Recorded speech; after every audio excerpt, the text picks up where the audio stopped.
just let it go. Gonna do it like this, gonna do it like that. Everybody's on that, gonna do it like this. Yeah, we never up, oh. Got the bodies on tap, get it rowdy on it, get it crowdy on it. Got me on the right track, yeah, you got me on it. Gonna do it like this, cause that's the way we want it. Gonna do it like this, gonna do it like that. Gonna do it like this, yeah, we never look back, oh, yeah. The shots in my tap, everybody's on that, getting cloudy on it. Yeah, we do it like this, cause I like it like that, with the blind ambition.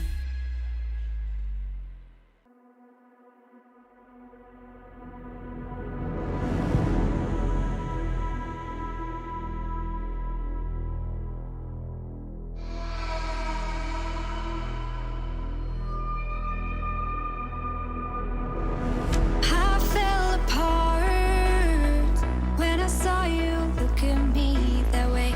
It broke my heart to see. It was a moment of darkness, a moment in time that I regret for being so heartless. It was a moment of darkness. Moment of darkness.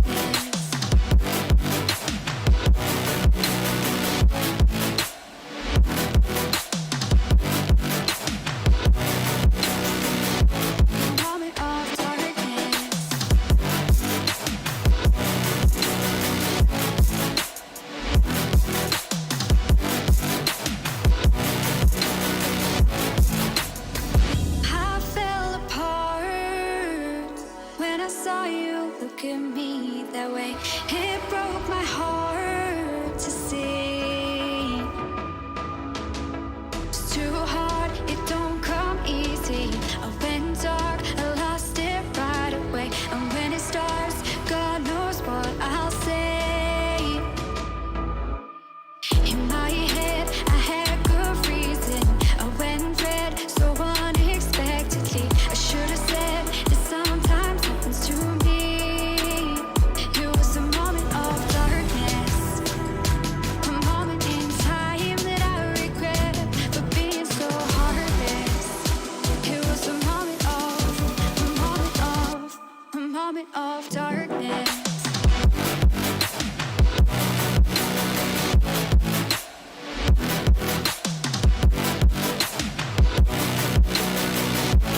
Moment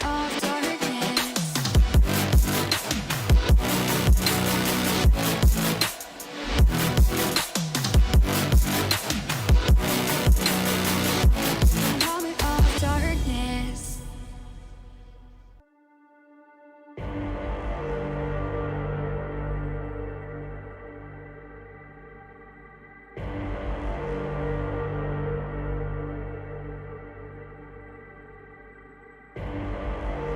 Rising out the ashes, coming from the ether. All I hear is static. Breathe a little deeper. Fallen, broken, a million light years away from home. My eyes opened, and now I've come to claim life. Oh, never let it go. These wings carry me. Live this fantasy. Running through the fire, gonna let it burn. I am the Messiah, gonna let it burn. Running through the fire, gonna let it burn. I am the Messiah, gonna let it burn. Gonna let it burn. Gonna let it burn. Gonna let it burn. Gonna let it burn. Found me in the darkness. Now they see me shining. Calling me a goddess. Thunder and the lightning. I'm falling, I'm faster. Making my way back, I'm close to home. I'm fighting harder because I've come to claim my throne.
right.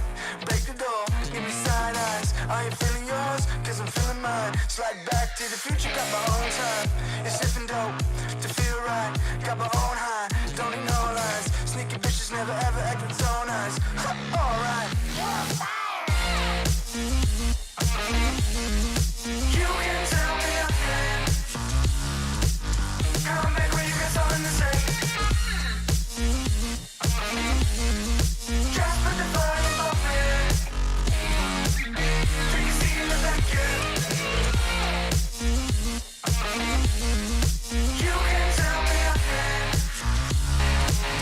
Come back when you got something to say. Just put the volume up, man. Take a seat in the back, yeah. Alright, hot damn. Not worrying about man's got a plan. It's not really about the dough, got a time frame. Matter of fact, about to blow up the Hall of Fame. So good, hell I'm all fine. Got a sweet little ooh and it's all mine. My shoe games, class high, hear it all the time. You can tell me again. Come back when you got something to say. Just put the volume up, man. I'ma go get 'em. No time looking back, every day gotta do better. I'ma go get 'em. Blow the roof off for a really want to see, now go tell 'em. About to touch the sky, no helmet. Preparing myself up top, no weapons. On my own, I stop caring. Cause they keep telling me. You can tell me again. Come back when you got something to say. Just put the volume up, man. Take a seat in the back, yeah. You can tell me again. Come back when you got something to say. Just put the volume up, man. Take a seat in the back, yeah.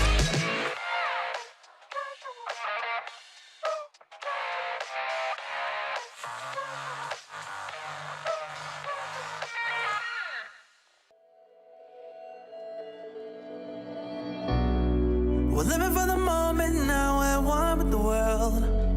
I can't lose this feeling I get. My heart's in the right place, and so is my soul, yeah. I won't take no excuses for it. Want it, love it, need it, live it. I feel like something's missing when I do not have it. I feel it in my bones, gotta find my space. These emotions on my face, taking a toll, I gotta pay it forward. I'll give it all that I can. No matter what, I won't let up. It's in my soul, it's in my blood, and I won't take no for an answer. If it don't hurt me, it makes me stronger. Yeah, no what, I won't let up. It's in my soul, it's in my blood, and I won't take it no more. If I won't, I will be there.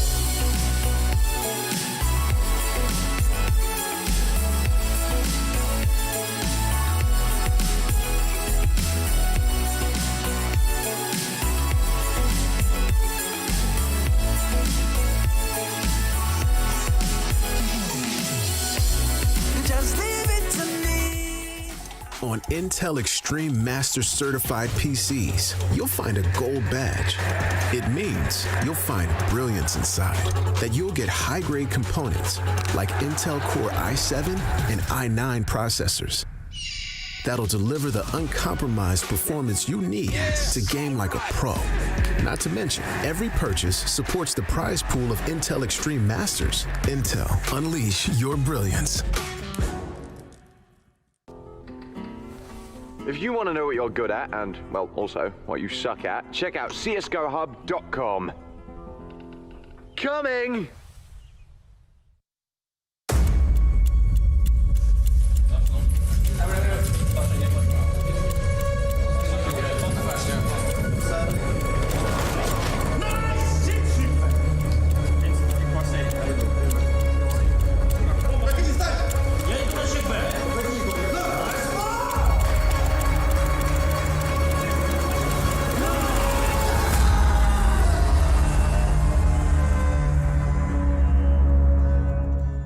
name is Jordan Gilbert, aka Nothing. Hi, my name is Sue Lee. My handle is Snix.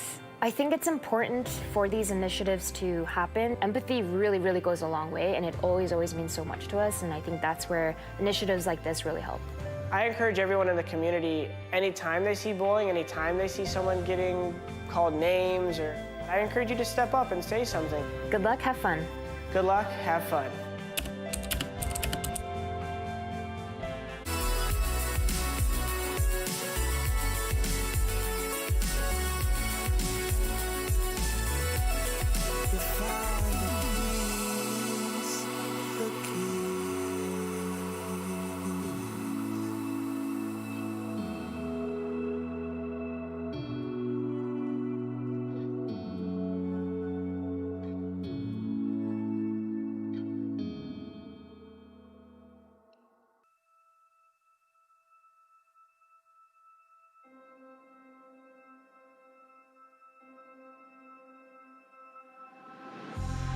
It's been a while, yeah.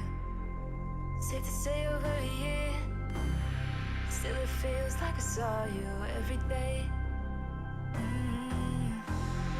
Tired of hanging around the ones that always need an explanation. I don't need to every day. Explain myself, don't hold it against me if I'm somewhere else. Put all the masks that I had on the shelf.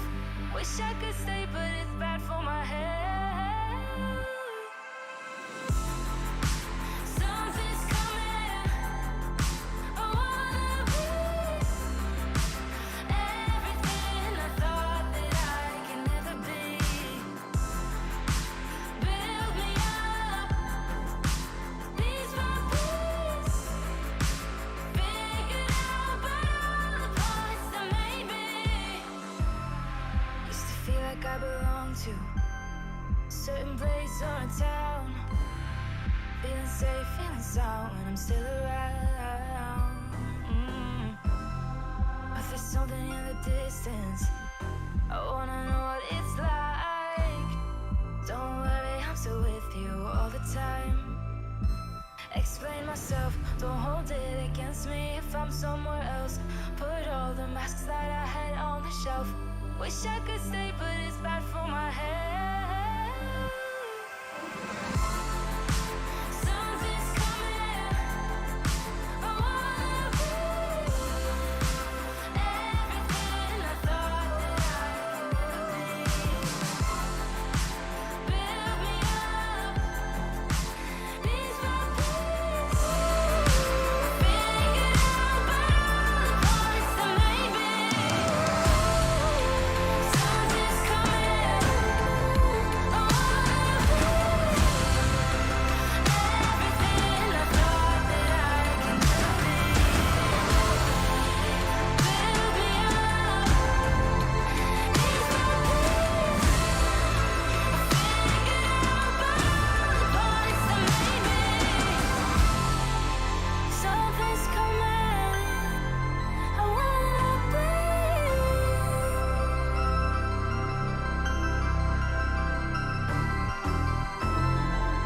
Build me up, piece by piece.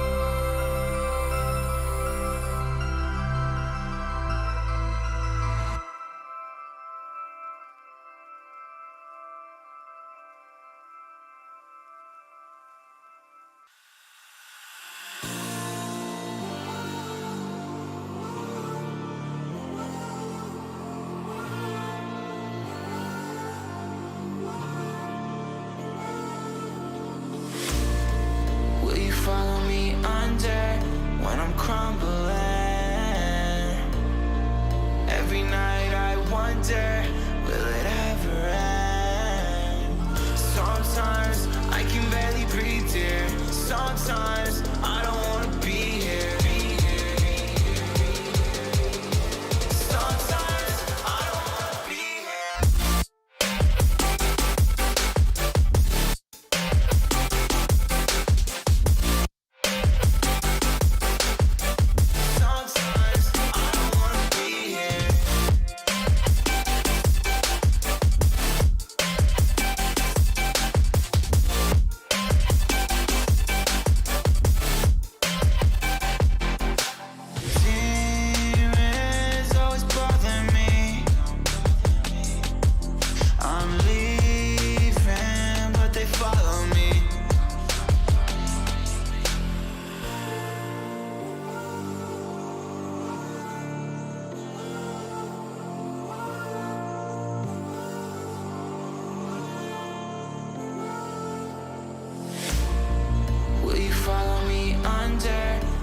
crumbling. Every night I wonder, will it ever end? Sometimes I can barely breathe, dear. Sometimes I don't wanna be here. Sometimes I don't wanna be here. Will you follow me under? Sometimes I don't wanna be here. Sometimes I don't wanna be here.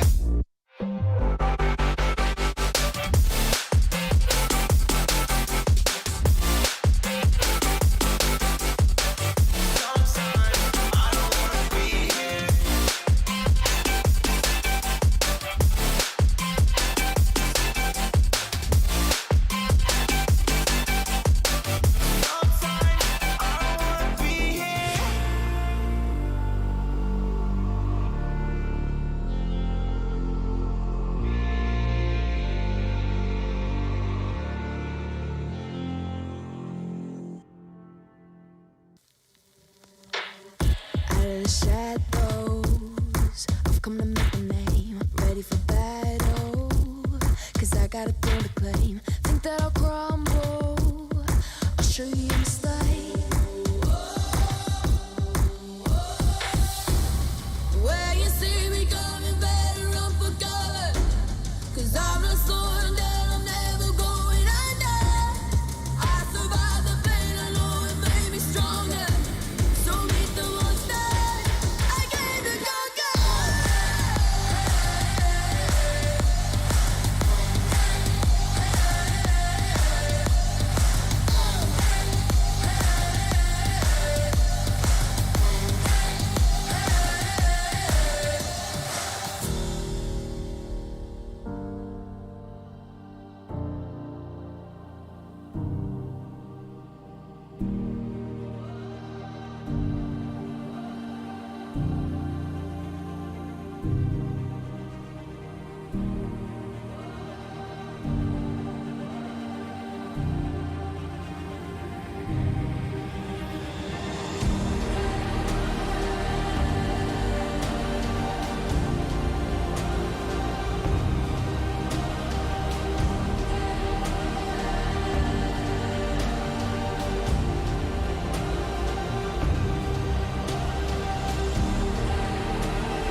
Smoke clears, I'll still be on my feet.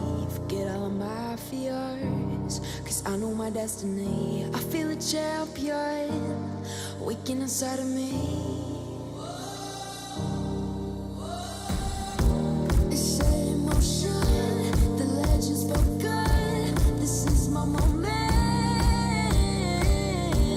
Can't break my focus, know where I'm going. This is my moment.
and I'll take it.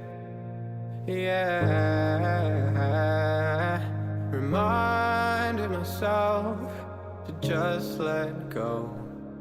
Don't wonder how far I can fall. Don't look down, never fade out. And I just wanna be someone and never fall behind again. Just keep on moving on. Never look down, never fade out. Never fade out.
Don't look down, never fade out. And I just wanna be someone and never fall behind again. Just keep on moving on. Never look down, never fade out. Never fade out.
Of my mind, trying to find a story to believe. And I've been getting sick of how I'm spending all my time searching for a way to find relief. And I can change like go to sleep, but I feel like I need to let go. And I can spin a web of any story that I like, but tonight I wanna make a masterpiece. Stepped out looking like a small fire, half glass and filled with desire. Head down, but I know I can't deny it. Life is fun when you're a liar.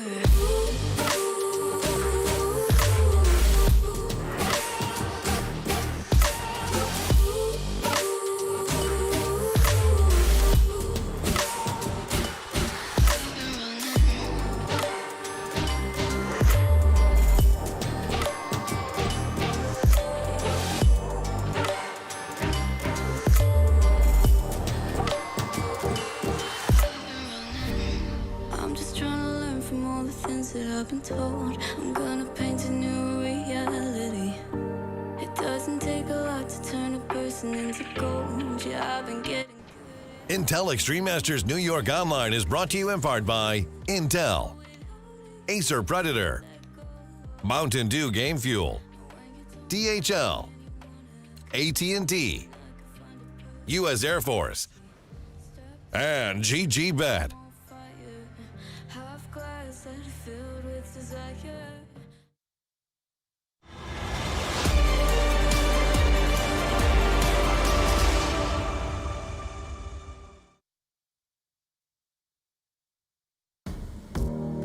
We're back in business. Second game of the day. NaVi and VP, two of the titans of the region.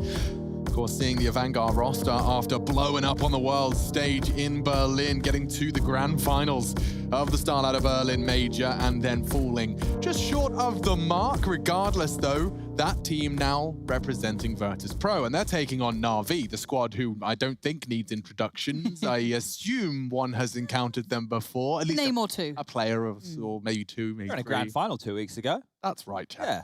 So hopefully people know something about them. Maybe. Can we not go mention his name? How long can we not mention his name for? He who should not be named. Exactly. Yeah. Oh, I do want to wish we had a Voldemort-like character in WoW. I was about to call real life WoW then. What's wrong with me today? Real life. It's happening. It's all I think right. we do. It's just like politics, religion, and all the other things we don't talk about, right? Yeah, politics, religion, and simple. Yeah. Whatever you do, don't mention them. You see what I did there? I know we're supposed to do an interview and stuff as well. I don't know if that's happening now. I have no confirmation. Whenever it happens, we're ready, I'm sure. Oh, great. Okay, so let's go ahead and start it. The IEM New York Online Game 2, NaVi VP interviewee. I'm waiting to confirm it because you said Boris the Blade, so I don't know if that's like... No, it's Blade. It is Blade. It's actually Blade. It's No, Blade. I would call him Boris. All right. Hi, Blade. Can you hear me? Hey, guys. Yo, dude. So you've got a big game ahead of you here. Virtus.pro, one of the scary, more intimidating teams in the group. You guys obviously have been having your fair share of slower starts, and I think there's a good reason for that. I'd like to hear it from you, though. Why have some of those games gone a little longer than they were supposed to for you so far? I think it's really hard to switch from such master event, like like Pro League, to a smaller one when you play against CIS teams. And considering that we don't know actually how these points will affect in future, of course it will be much more. The better way for us was to skip this event, I think, because next one is a much bigger blast, and we actually need a lot of preparation for that, and it's really hard to play events like one by one. I mean, tournaments. Yeah, of course. And I think that's why we had such a slow start. Okay, well, Blade, I want to talk about your opponent a little bit more right now, because Virtus.pro, they haven't been playing to the best of their ability. Buster was out for a short period of time. Yakinda's come in. But the way that the new team is looking, it looks like they could be the second best team in the CIS region. What do you think about them? Do you think they have that potential? Of course. Absolutely. But, you know, it's really close. Spirit, also a good team. Force, a good team. They have really good individuals. And VP is much closer to that stable #2 spot in CS, and maybe in future they can even be higher in the world ranking.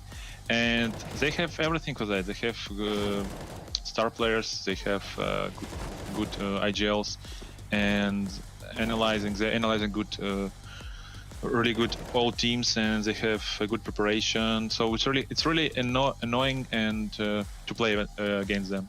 Yeah, and one final question, because I know that you do a lot of that talent scouting good stuff. When you were looking for talent in the region, did Yakinda pop up in any way? I know a lot of people were whispering about him in hallways, and you're going up against him today. Is he a name that you've had on your list at any point?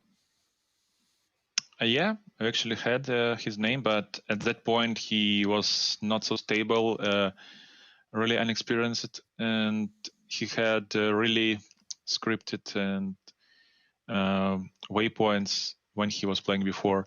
So at that point he was much worse than he's now. A rough diamond. He's actually doing a really good job and making a lot of kills.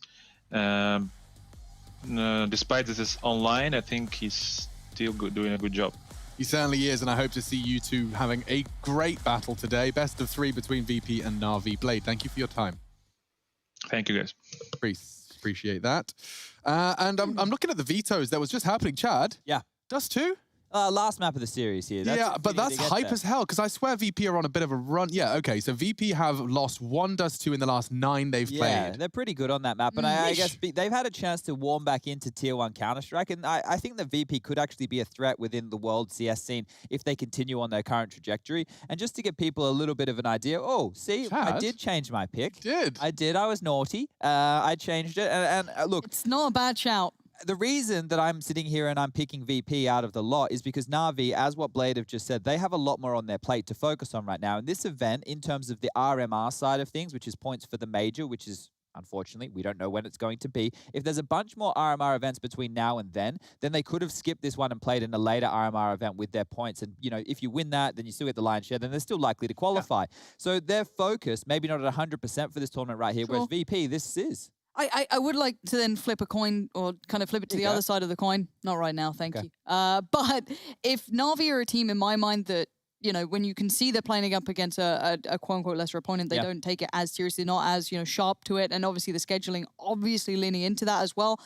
I would say, though, that Virtus.pro, if any of the CIS region are going to get them to wake up, apart from Spirit, it would be VP. So I'm hoping there's that little bit of more of a fire there, a little bit more of a focus towards it. I would say that out of all the opponents, there is only other 2 that's going to make NaVi focus, and maybe VP is one of them. Yeah, and I just was questioning that veto a little bit more as well there, because Inferno was the first map, right? And that was actually picked by VP.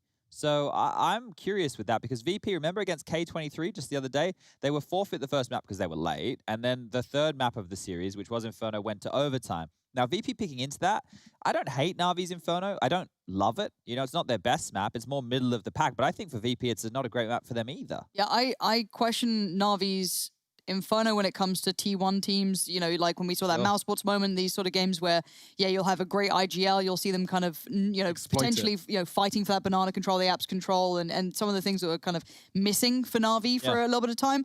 I don't worry as much when it's Virtus.pro. No, fair enough. I mean, I have my own share of issues with NaVi's Inferno. I think the amount of times I've casted Boomich playing a sandbag position. And not even that, but also his relentless fascination with pushing past that half wall. He does love it. He loves it. And sometimes it works, right? Sometimes I cast it, I go, like what's he doing? And he pushes through and he kills the first guy, sprays through the smoke and gets another.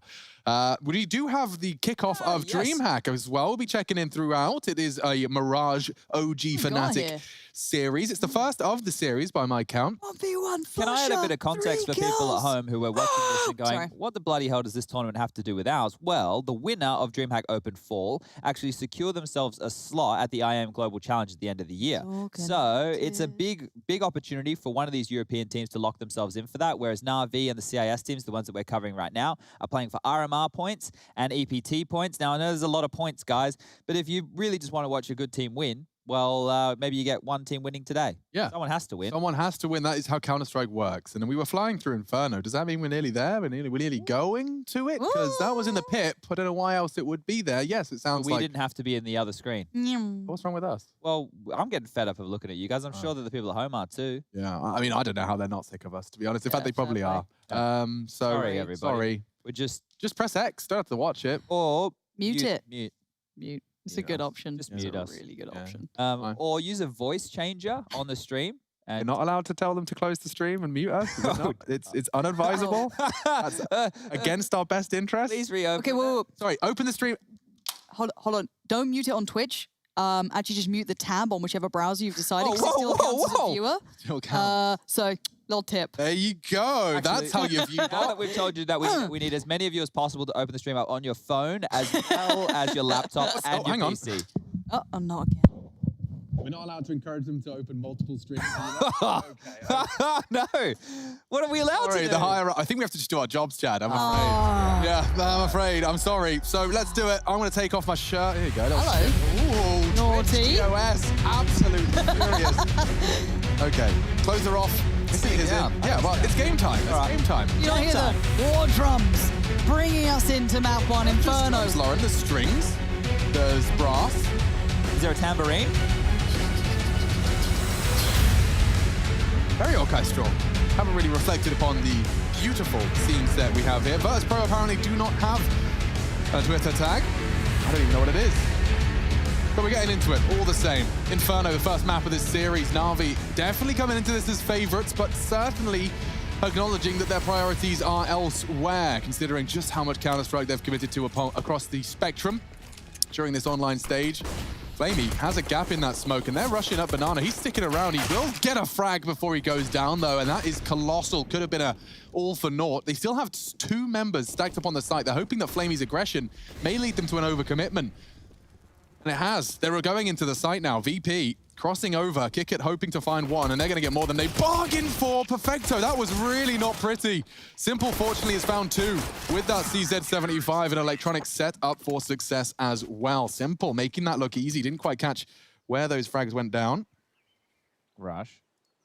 It was the player below the player I was on. Oh, really? In the smoke, yeah. In the smoke, okay. Yeah, in the So- smoke. No, you win some, you lose some. Statistically, Simple has been insane in every pistol round, I guess. Oh, yeah. He didn't check the algorithm on this one. Oh, he didn't? No. That's why he picked NaVi. So. Also, I've seen Rush's setup, by the way. He's got his phone open and on right in front of him at all times, just so you know. So he's not... Does Messioso know that? I haven't spoken to Messioso in a while. Oh. Okay. But that wireless charging dock looks very easy for him to get on his various apps and bits and bobs. He is a big fan of the show, Graham Messioso Pitt. And Yakinda learning that Blade did take a closer look at him as a player when shopping for a 5th. It's cool of him to share that with us. Yeah, Blade was very honest about that, right? He could have come in and said, you know, well, we just struggle against the domestic teams. He went, look, this one isn't a massive priority for us. We should have actually skipped it. And that kind of honesty is what we need to be hearing, because the Counter-Strike landscape, it's packed. It is chock-up bloody block with games, with tournaments, with matches. And you can only prepare for so many teams, and you need to make sure you're keeping the big dogs in your optics as opposed to the small fries, and that's maybe what some of these CIS squads are for NaVi.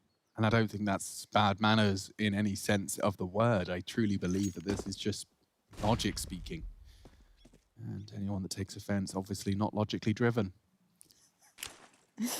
I'm very much with you. Flash could be a double. Nice work, as Boomich will eventually go down, but he finds the necessary 2. Game upgrades to... Oh, wait, Kickit just lost his... There it is. P250 found for him. And a boost over the smoke. Not going to work considering the angle of that smoke. They could walk in on it, though. Simple's posturing, ready to receive. They've even got... Flamey tucked in on Nubox. Kickit does well to get across, only for a moment, and that one's done. So, NaVi finding themselves 2. Now, I hate to ask these questions, or even kind of... Actually, no, I don't. I do wonder how much NaVi's going to be able to prepare for that next event, and if you could potentially run any of the theories you've tried in these smaller tournaments. But the problem is, I guess there's a lot of eyes on it for maybe opponents coming up. Curious how much they're going to be able to do in between that break and gap, because there isn't much of one, is there? No, not really. And some of the things, just for people at home who might be curious of what do they even mean. If you're NaVi right now, and you're working on different things in practice for different levels of opponents, and then you don't want to show them here against lower teams, and you have to play a different style of Counter-Strike to what you've actually been going through the paces of in your practice games, then there's going to be difficult to adjust. But let's focus here, because Kickers kick things off. Ha! Onto Boomich.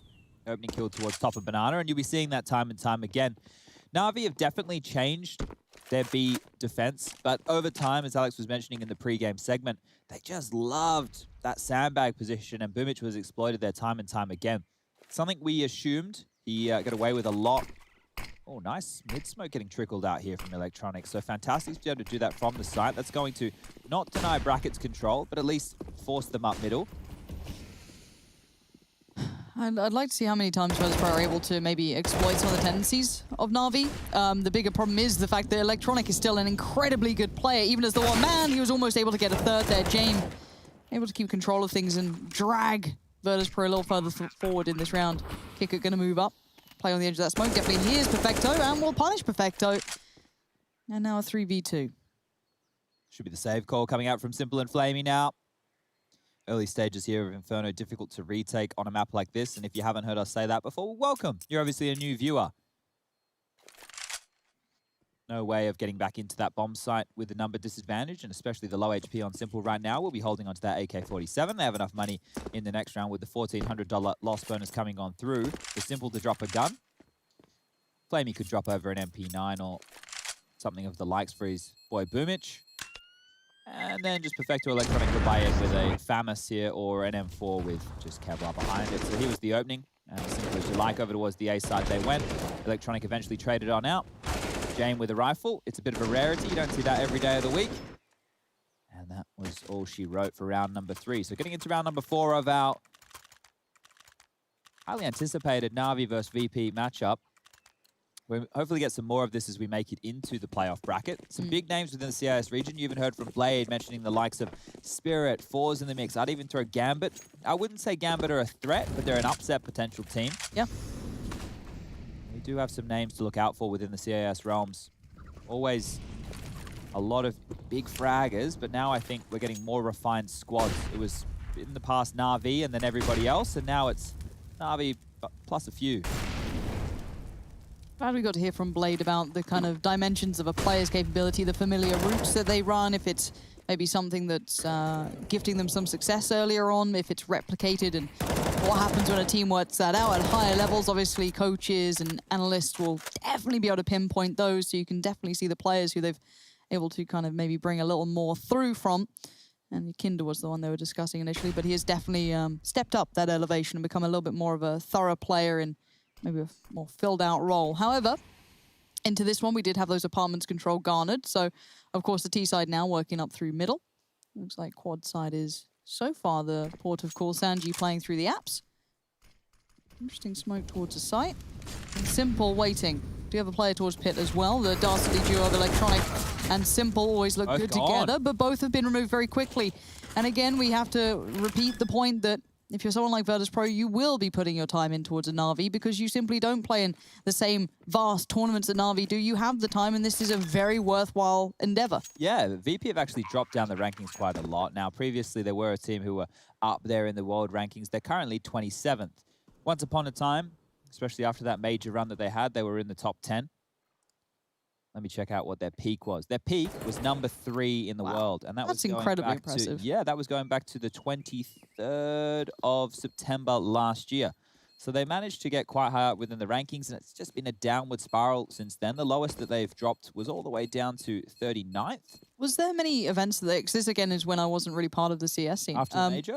Well, around that time, did they have success either side, or was that just like one big tournament that they really delivered in? They followed that up with a Blast win. I believe it was directly after, so they managed to make it to that final. I'm just going to double check here. Let me make sure I got everything. No worries, take your time on that. I'm just curious if it was like that one really big spike in performance that, you know, you have that dream run, everything works so well, you come in as not necessarily like a dark horse, but maybe you surprise a couple and they aren't as aware of you as you'd imagine. But if they could replicate that before or after, that's great. I think it was directly after they were able to ride the high of the form. I think it was Fours versus Avantgarde in the grand final of that Blast event that was in Moscow. And then after that, then yeah, they just fell off into a bloody ditch. But they seem to do well at local events then. Yeah, well, so, yeah, here we have Berlin Major, second. And then after that, they played in the Blast Pro Series and came first. Boomich, though, coming first so far in the trade out on Banana, and he sticks around. This sort of unwillingness to relent, the will to sit there and just keep this fight. He's done this twice now, once with, I think it was either a SMG earlier on, stuck around for the third that even after the second kill, maybe could have backed away from, whether or not that's the case. I'm just kind of interested to see how fighty these guys are now. Problem is the number disadvantage from Boomich. Sets them up into a 4-on-4, low HP for Buster and Kick It now with 1 minute and 10 left on the clock. And looks like Virtus.pro just want to execute towards the B site. You've got the rotation coming in from Sanji. He's going to be meeting up with the remainder of his squadron. As Electronic looks for information, that's going to draw the rotation of Perfecto over towards that B side as well. Limping in the smoke towards the front of site. It's going to obscure vision for players towards Emo on the new box. Now Electronic's on the flank here, so if he finds a kill against one of these healthier players, VP are in real trouble.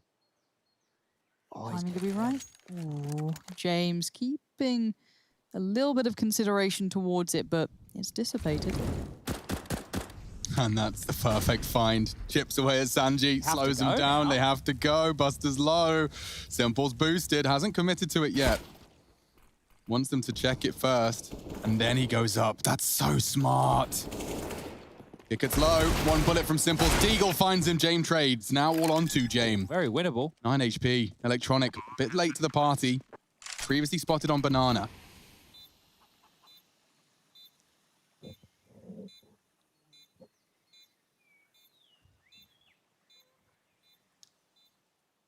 Walking through, he is. And the shadow advantage, well played by James. Positioned himself well. And 9 HP, no problem. Virtus.pro. That was actually a bit of a nightmare scenario right there for VP, all things considered. Sanji didn't even get the flash off towards the site when he goes down from that flank, and with that, I thought there was too much pressure. But they kept their cool. The low HP players went down. Kicker getting 2 on that red HP is huge, and this puts James down to that 9 points of health, and he finishes things off. So very well handled there, and that's a massive round for VP to be winning. Can't be dropping the gimmies like that and able to keep their head above water here. We see the timeout coming on through, and the first one called from the VP camp. You've got Kick It on screen as the impact player, and for good reason. AK's purchased it on through again. Here's the B stream for everybody playing at home. We have Namiga, the heavy favorites, going up against an Ethereal, who we saw get their bottom spanked just the other day by Gambit. A 16-0 on Overpass. Axial had a axe to grind against them and just rolled them.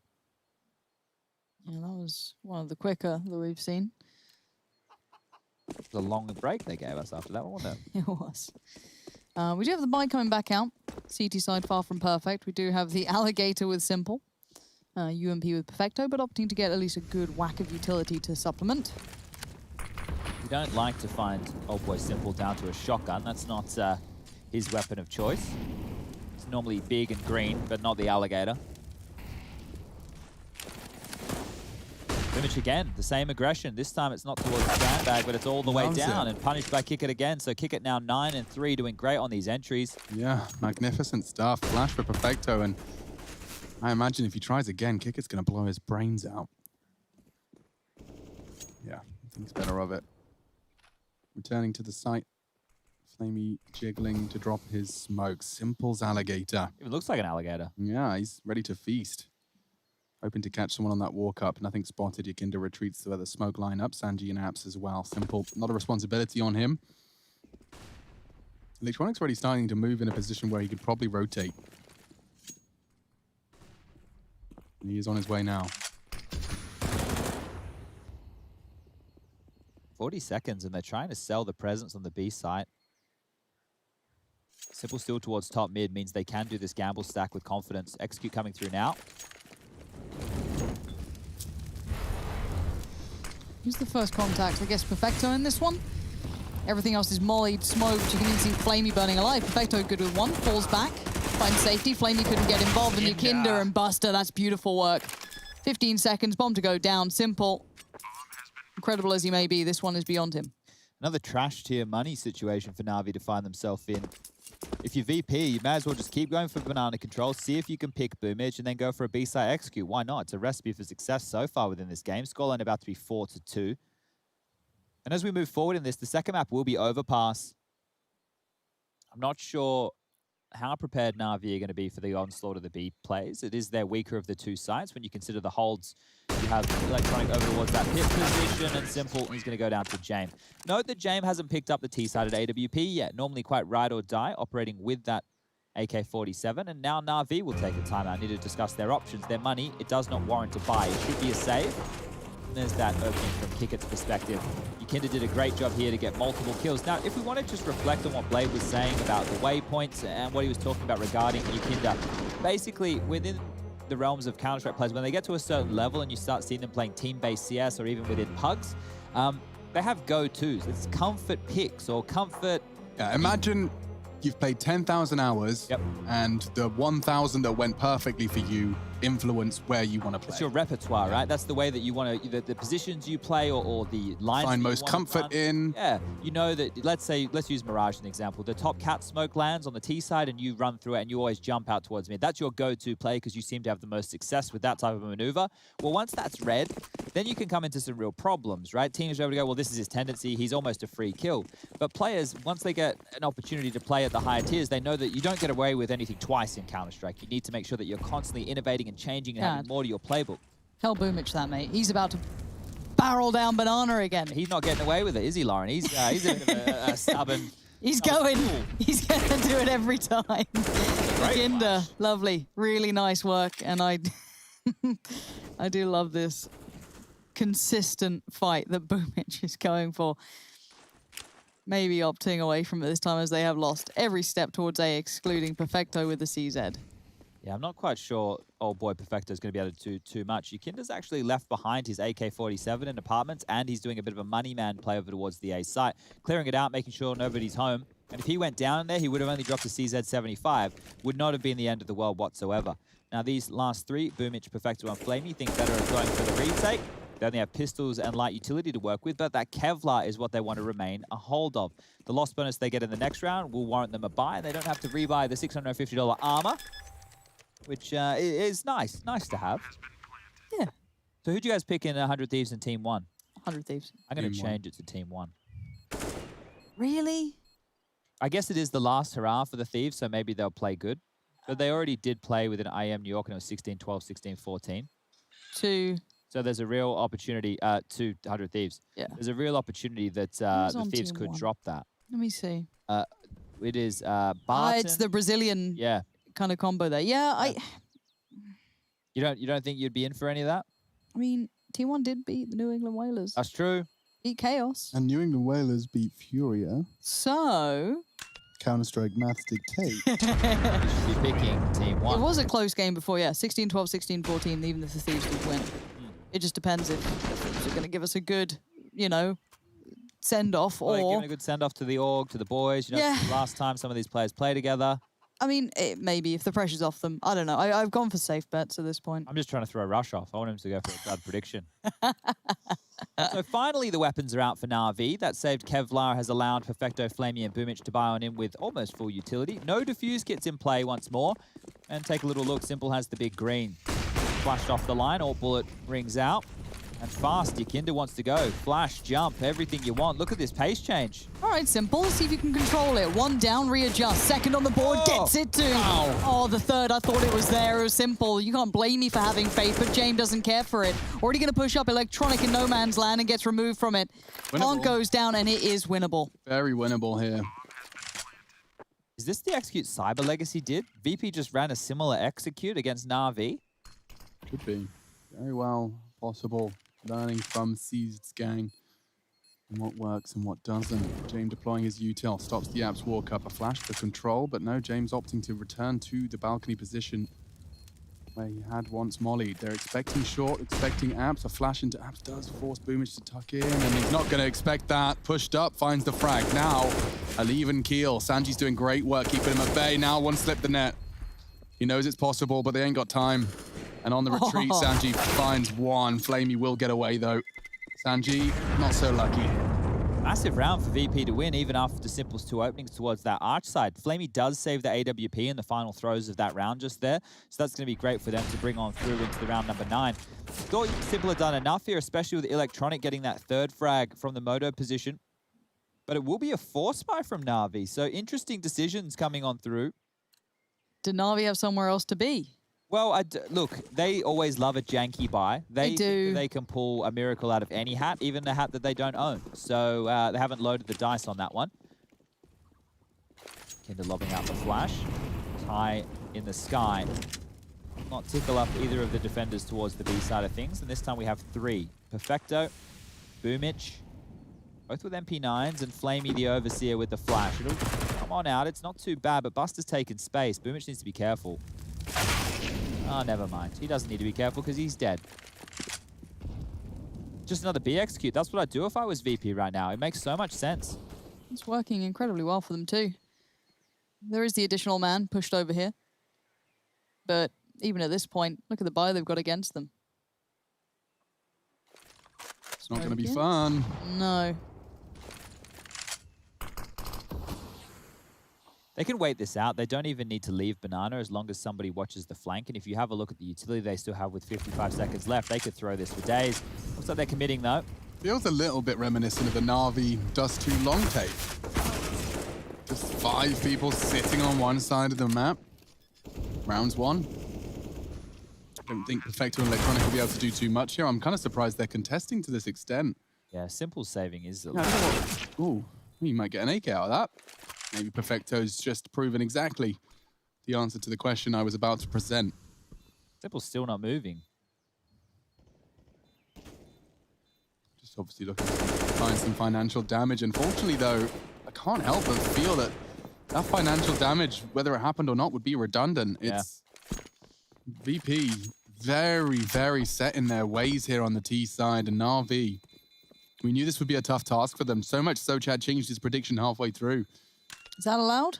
No, I changed it before the game. I mean, halfway through the day. I thought once we, submitted the start of the day, that was it. As long as the match isn't live, you know. Okay. That early. But an issue that I do have is the CT side of VP. Now, I know they already have 7, but I think that they need 10. 10? I think they really need 10. I like what you're doing here, Chad. It's absolutely true. Thank you. Yeah, because the fact of the matter is, how many times have we seen a 10-5 half quickly become a 10-8, quickly become an 11-11, quickly become a 16-11? I mean, it doesn't take much for a team to lose the momentum on that CT side. And Virtus.pro, they are up against no slouch here. NaVi's T side will be coordinated, will be complex. I saw some great breakdowns of some of the... Actually, it was the video Rush was referencing. That's the one I watched.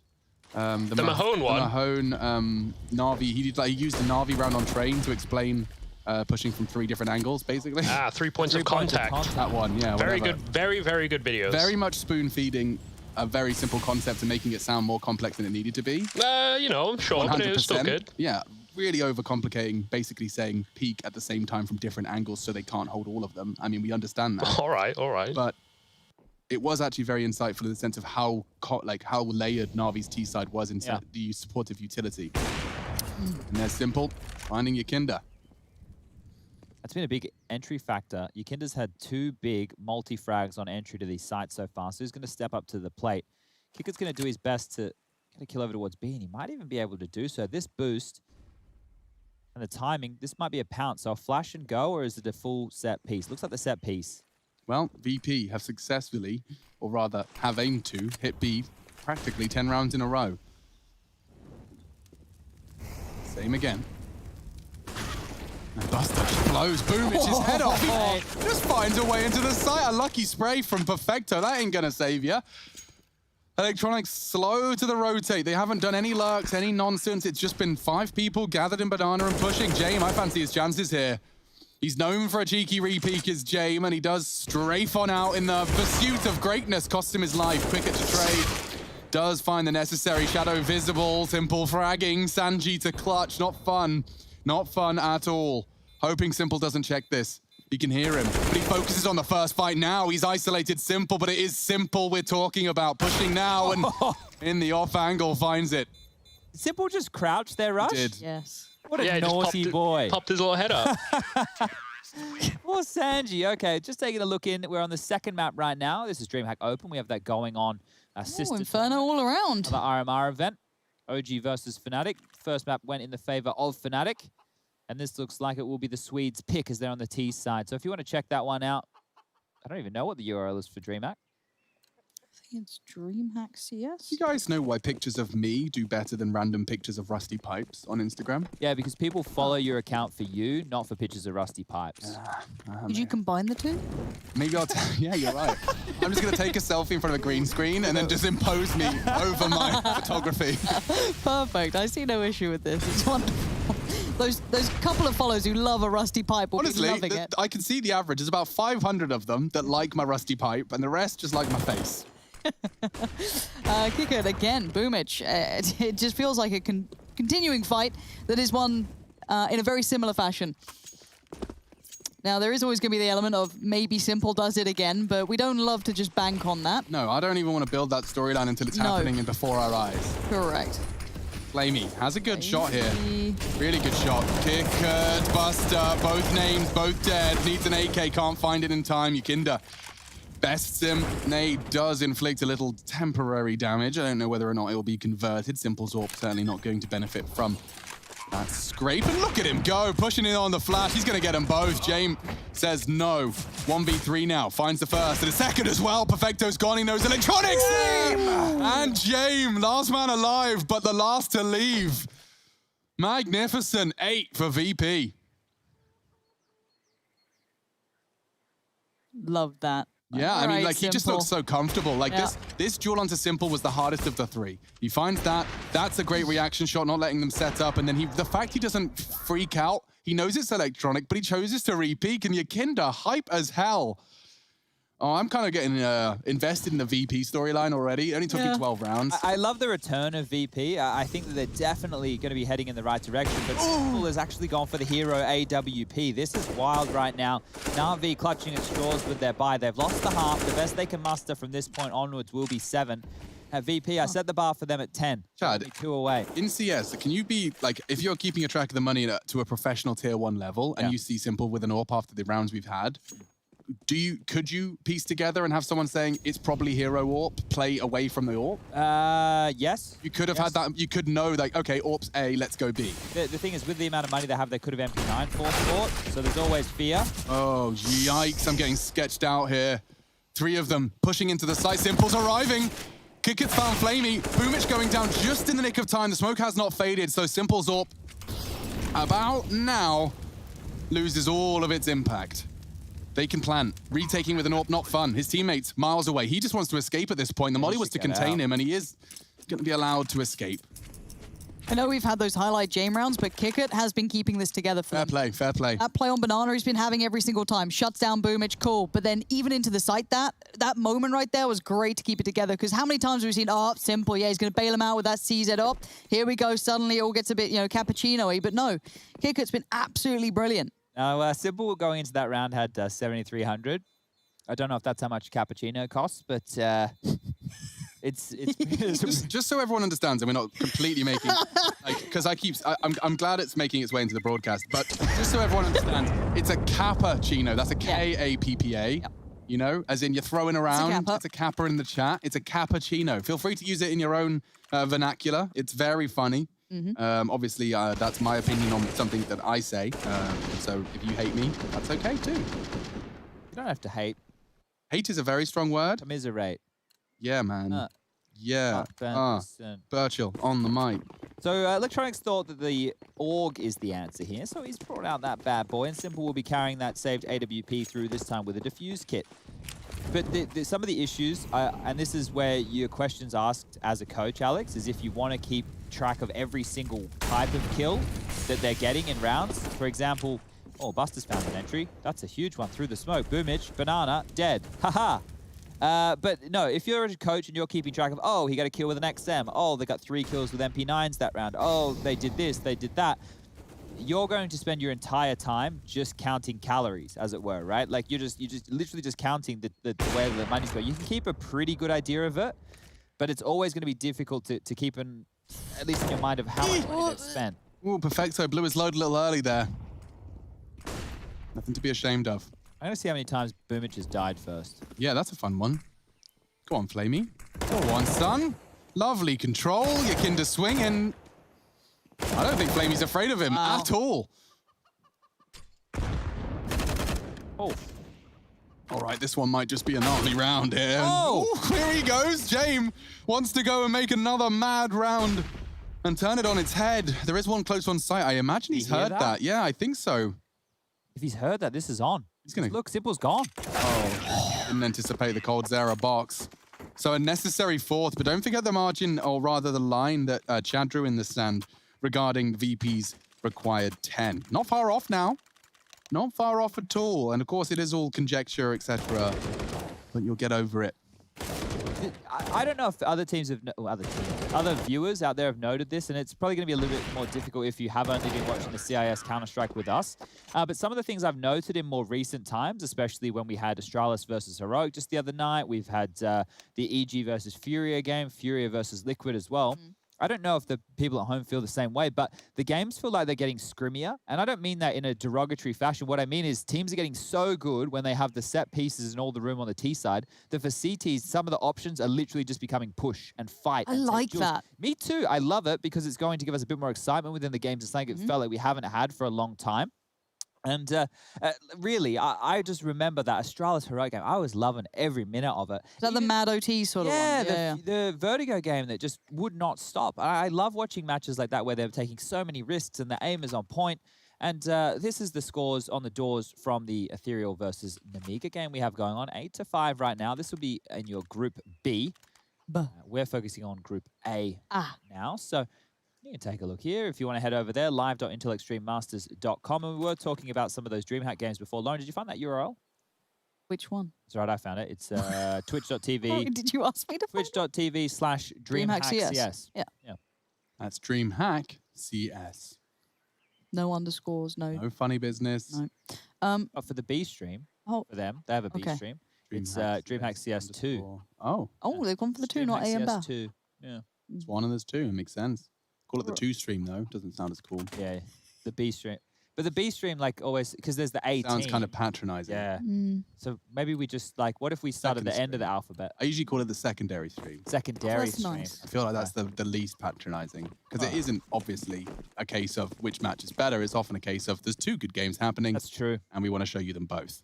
Simultaneously. Yeah. Into all of your eyeballs and ear sockets. Yeah. So how many more entries can Boomich give away? I reckon here's one coming. Oh, no! That's what he was hoping for, but there's the death. Immediately following it. Kick It, though, as Lauren has highlighted, has been an instrumental member in the VPT side. They're accelerating here. I have a feeling that as that molly fades in app, Sanji's going to give him the beans. Entry fragger Sanji, I'm telling you. Molly into pit, smoke required. Electronic drops it a bit weirdly, actually. We're not going to have the gap he was hoping for, not the default one anyway. That's because he's fighting, and he's just given it to the team. That's mad. Okay, so bomb will come late, but Flamey and Simple are left with a 2v4. There's util on Yakinda, likely can re-smoke. Yeah, okay, I'm not sure if James... Okay, he's convinced now as the smoke blooms, he can get that bomb down. Save. And save is the suggestion from Chad Birchall. And they will. Hey, Rush. Yo, what up? Did you note just there, when Boomich killed Kick It, was there a flash assist icon from Simple? Oh, I didn't spot it. They heard an orb, didn't You ask him to do one thing. You reckon... Sorry, Lauren? They heard the orb, though, didn't they? That's true as well. Maybe that's why they quickly scuttled on over to the other side, because they bang on to Alex's casting there. They accelerated over towards A, and I think once they realized there was the 3-man presence, especially with Simple, who is now dead, will not have an AWP in the final round of play. That's why they accelerated towards that A bomb site. I wasn't sure if there was a flash assist or not. Regardless, a round on the board, and that's the 10. The benchmark has been found. VP, can they take this last gun away from Flamey? No, they cannot. So here we go. It was a flash assist from Simple. So as soon as that flash assist from Simple comes in, straight over towards A, we know Simple's B. Let's get the hell over towards that A site. Yeah. And they did exactly that. So fantastic stuff here from VP. And there's some viewers at home in the fan cams. That's IEM.gg/fan cams. You can get on in. You can hop on the Discord. Yeah. You can have a chat. You can have a wave. You can make some signs. You can tell Machine how much you love him. Positive reinforcement, guys. It goes a long way. Send your mum a nice message. Or your primary caregiver, I think, is the terminology that We we're like that running one. these days. Primary caregiver. Which is mostly for us Chad at this point. So I really like your fluffy jumper today. Thank you, Lauren. You're welcome. This round, we're not actually seeing old Boomich. Having a wonder. Did he buy one? He must have gone glass cannon. Oh, okay. Well, Banana has been, given no sacrifices today, so the Banana gods will be displeased. Freiburg in the sky, very upset with this. Still with us, but he's always watching. Yes. Yeah. Yakinda getting a nice bit of top mid control. They've got banana control. They've kind of gone through the checklist of, things that terrorists seem to like. I don't really know how long that list is. Oh, no, it's very simple. Very short. Very short, I would To the imagine. point. I would imagine. And simple. Smoked off for now, but once that smoke fades, he is going to have potentially 2-3 kills on the plate. But look how close Yakinda's got. He's managed to find Electronic.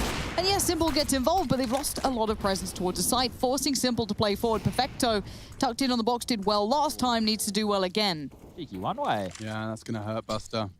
Ooh, that nade hurts Perfecto, James. And that should have been the end. It is. Buster goes down. Sanji onto Simple, though. The AWP is gone, and that's the necessary frag, and Flamey finishes it. 10-5 on the half. NaVi knocking on the door of death. Virtus.pro, 10 to the good.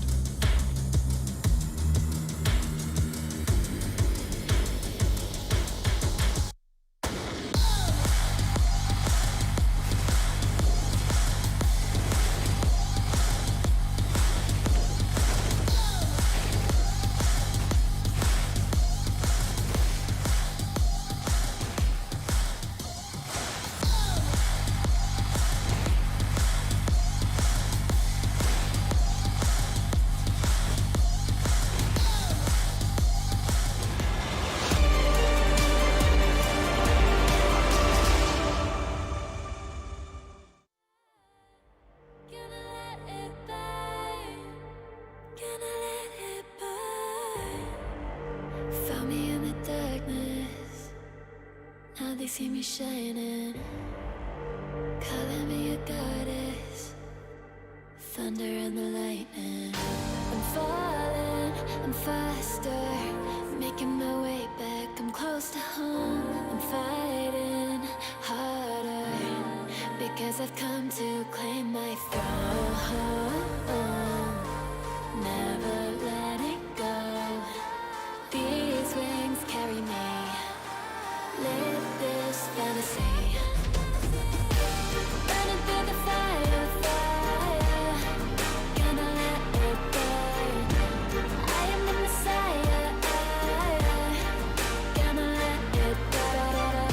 I'm running through the fire. Gonna let it burn. I am the Messiah.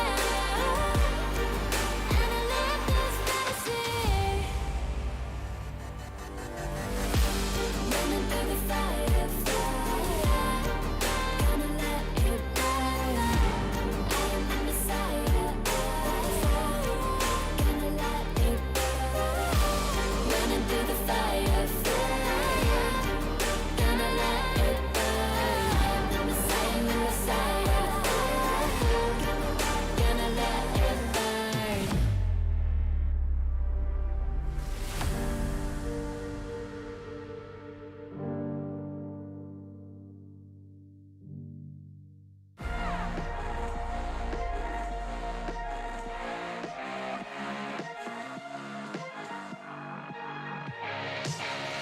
Glasses on, my hoodie's right. Break the door, give me side eyes. Are you feeling yours? Cause I'm feeling mine. Slide back to the future, got my own time. It's sipping dope to feel right. Got my own high, don't need no lines. Sneaky bitches never ever act with zone eyes. Alright. You can tell me nothing. Come back when you got something to say. Just put the fire bumping. Drink a seat in the back, yeah.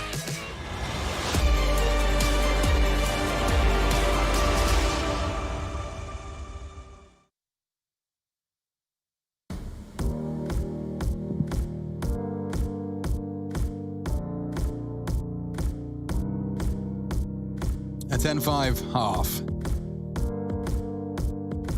You say that doing what you love is freedom and loving what you do is happiness, and I imagine there's plenty of both in the server tonight. Virtus.pro and NaVi duking it out. First map, second game of the day for us. Ready to unleash our brilliance upon the server. Boomich grabbing the bomb and some util. Perfecto doing the same, at least in the utility department. Simple going for the unarmored pistol approach. It's a risk at 10-5.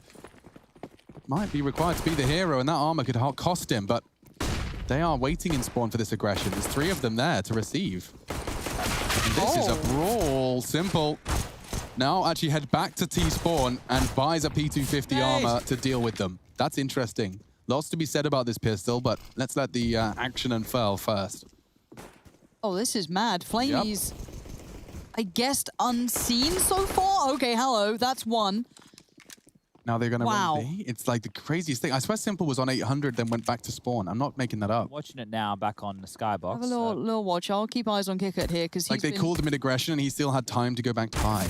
Interesting. Flamey still wins the fight. That T side is pretty terrifying with NaVi there at the helm, of course. But that was a very proactive approach from Virtus.pro. I'd love to have that little piece of information if Simple did adjust the purchase accordingly. However, looking at this one, he does have armor. So I'm not too sure what's happened there, but we, as said, that will be dived into as we do have Buster and James still trying to make this happen for themselves. No kit on either of them, so whatever they do, there's a time limit, and it's dwindled almost. No one's given anything up. Yeah, it's weird to see a save on the pistol round here. They might not even get away with their lives right now. They're being hunted on down. Simple wants some more. Not going to get it. Jane will finish him off, and Buster taking down Perfecto. So the CZ75 will be held on to the Kevlar as well for Buster. He won't have to reinvest going into their force buy. And that'll be the round. So I'm not sure if we're able to bring up Skybox right now. Did dial on in with the dog and bone, but no one answered. Hello. All right, here we go. We're going to get into this. So, freeze time ends. Simple Doesn't leave spawn. So he doesn't run back. He's just maybe alt-tabbed. Oh, maybe he was just AFK. And the pistol's here for him. So he's still AFK, and then he picks up the pistol. I thought it was 5D chess. Simple's just checking his phone. There you go. So now he gets there. He gets there a bit late, but he gets there. Oh, well, it worked out. That's funny.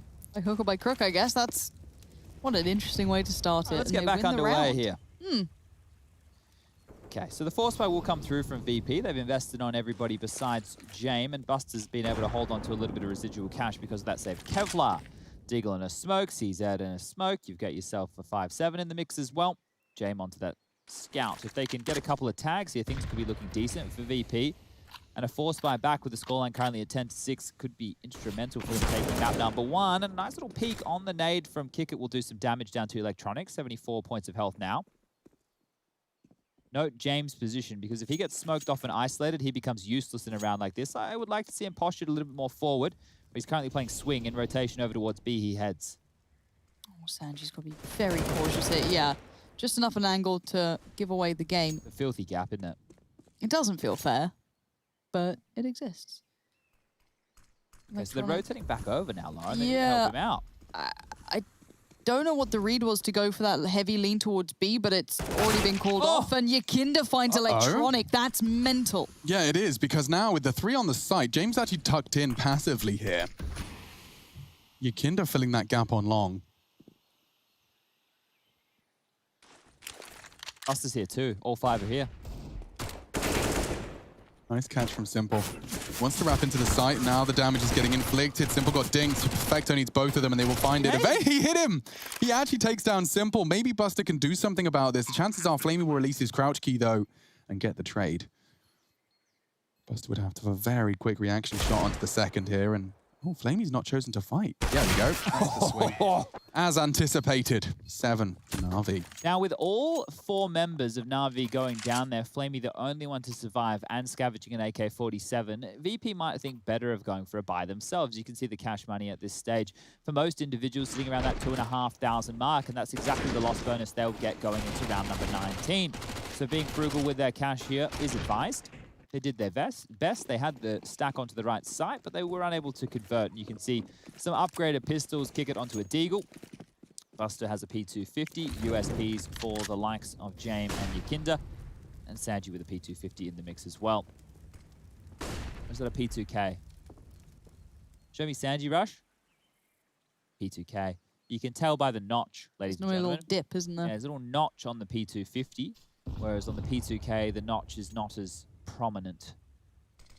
It's booty. I usually use the booty. That's a good one too. The rounded bottom. Yeah, it's more of a pointy bottom on the P2 Fid. No one likes a pointy bottom. Well, I don't mean anything that's presumptuous. There may be some that prefer a pointy bottom. Potentially. I'm quite Lara partial. Croft fans? Yeah. Love those very limited polygons. Now, I know a lot of people are like us and probably want to be able to do karaoke to all of the soundtracks of Intel Extreme Masters. Okay. Well, the official playlist is called IEM New York Official Soundtrack. It's put up by Enter Records. There's 15,000 of you currently following that playlist. And that's on the Spotify, which I think is similar to the TikTok. Is Sarah on there? I don't know if Sarah's an IEM track. Rush. I haven't heard it. Sarah, you leaving me? Sarah is an ESL1 and Pro League track. Oh, I see. So, okay. I'm thinking about doing a dubstep remix of Sarah. I think we should do a music video to Sarah. I didn't hear what you said. I think we should do a music video to Sarah. Yeah, I mean, like, we could. Or I could do a dubstep remix and then... But that could be the music video. Yeah, exactly. Like, that would just, like, when the drop comes in, you're, like, doing the dubstep. The dubstep. Yeah, it's like the Twitter, the Spotify, the internet. The dubstep, yep. 3, 2, kill. 1. Ooh, Jame. Down. What a nice start for him. Jim. Pardon? What'd you say, Jim? Jim. Jim. That's how I'd imagine you'd say Jame really fast and in a weird accent. Thank you. And there's nothing really fast or really weird about this round. It's actually quite slow and cautious from NaVi. Maybe after losing Simple, they can't quite have the way they would like. So, bomb down by T-Spawn. Looks like it will be perfect on collection duty if needed. Smoke towards middle. Jim towards CT arch side. We're at a minute. Chim chimney, chim chimney, chim chim chiree. Chim chim A chiroo. sweep It's is chiroo. as lucky can be. Chim, chimney. I'm reading the lyrics right now. Chimney, So. chim, chim, Chiroo. chiroo. Good luck will rub The off. others in claret and blue. I just know like weird football. Bang. There he is. That's Boomich. 4 in the name and 1 in the game. Perfecto getting the bomb now. Time is a problem here. 27 seconds. The rotation's cut what's off. this? Yakinda, he's playing spoiler right now. The bomb's dropped. Uh-oh. This is a nightmare. SpaghettiOs. Electronic, red-faced and furious. Recovering the bomb and finding Yakinda. Finding the spray as well. No, not like this. Yakinda's frag was supposed to be the be-all and end-all, but he will have time to plant. Boomich is hunting for kick it. 5. Not planning. He is. Oh, he's going to get it down. Hey! Yeah. It's quite good. Oh, that's nice. Maybe we just do that like a kind of vocal Mexican wave. Every Rush. time. Yeah, what up? You know how I use the word spoiler? Yep, game That helper. right? Sorry? Game helper. Yeah, but you wanted a definition. So Spoiler. see, in that situation there, Yakinda was playing spoiler. Well, he did spoil the round, so actually it makes sense to me, to be honest. That's why we use the reference. I So see, just I wanted to- see. Because you always go, I don't know what that means. So I was just trying to give you a reference point of what that means. CS lingo. How would you define a malleable player, Rush? A malleable player is a player, we have a lot of them on the server actually. A malleable player is a player that you can put into many different roles, many different weapons, and can make use of them, and also, you know, just be quite malleable. Can their ship name be Crush? Are you shipping us? Oh, we ship them. You Yeah, I shipping us? ship Yeah, Crush. Kind of cute. That is cool. Rush, we're being shipped. You're shipped. We're shipped? We stan. Roger Crush. that. We stan Crush. Wow. Not only do they think that we should be in a relationship, they also are fans of us. Yeah. Fanatical fans. Fanatical fans. Anyway, Fans. Pretty round- sad right now. Talking of, yeah, how did that dream Oh, hack you want result a go? bus? I don't know, yeah, stream I'd love to update? find I'll out. give you a bus stream A update. bus stream update? Fnatic OG tied 6-6, map number 2.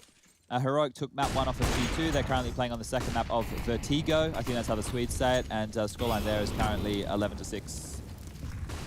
Oh, Perfecto just copped a big nade to the face there. Kickit trying to find the second nade, and he might, but nobody's going logs, and the nade was poor all the same. VP, this is a crucial round for them. Take note of NaVi's situation. Take note of their loss bonus, 1900. They will have nothing into the next round. Am I doing this right, Chad? You're doing it, you bang on. They will have nothing into the next round if they don't get that bomb down. Perfect. So, oh my God, it only took me like 6 years, but I actually understand CS now. We've been doing this for 2 months straight now, ladies and gentlemen. Oh, I get it. I understand.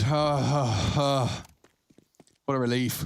Okay. What a release it sounds like. Yeah, it did, didn't it? Excuse me. It's been a while. Buster, Molotov, and I think he might actually just stick a... Oh, wow, nice moves. He tucks into the first orange, but unfortunately for him, he's alone. I can't help but feel the spell's trouble. And yeah, Boomich already gets across and gets into the side bomb. Will bunny hop its way in, and maybe the save call has to be made here. Just like that, Na'Vi weather the storm of what could have and should have been a trying round. Something cool to note there about that little execute that Na'Vi are doing is they want to fight the CT spawn player, and you can see there with the smoke that they limp in towards the front of the site, the orange boxes. I know they're not orange, but they used to store oranges in them, maybe lemons. Could have even been a tangerine. I'm not quite sure of the exact fruit, but once upon a time there was fruit in crates, exactly here. I'd like them to bring that back a little. Well, the fruit could still be in the crates, Lauren. We don't know what's in those Just yellow looks a bit crates. too insulated for fruit. You think? Yeah, that looks Yeah. more like explosive devices. Now, I don't want you to get any ideas. Wait, is that thing in the tower over here at B? Oh, Rush, yeah, can we yeah, see yeah. it? Fly into the Skybox circular one. tower, Rush, over to the Left. Left. Left. Near ruins behind it. Yeah, behind ruins. I know it's See a how You I get it, that one. Yeah, Go in there. there. In. Check it out. Look down. Down. Nothing. What? So Well, Skybox back just up. made it up.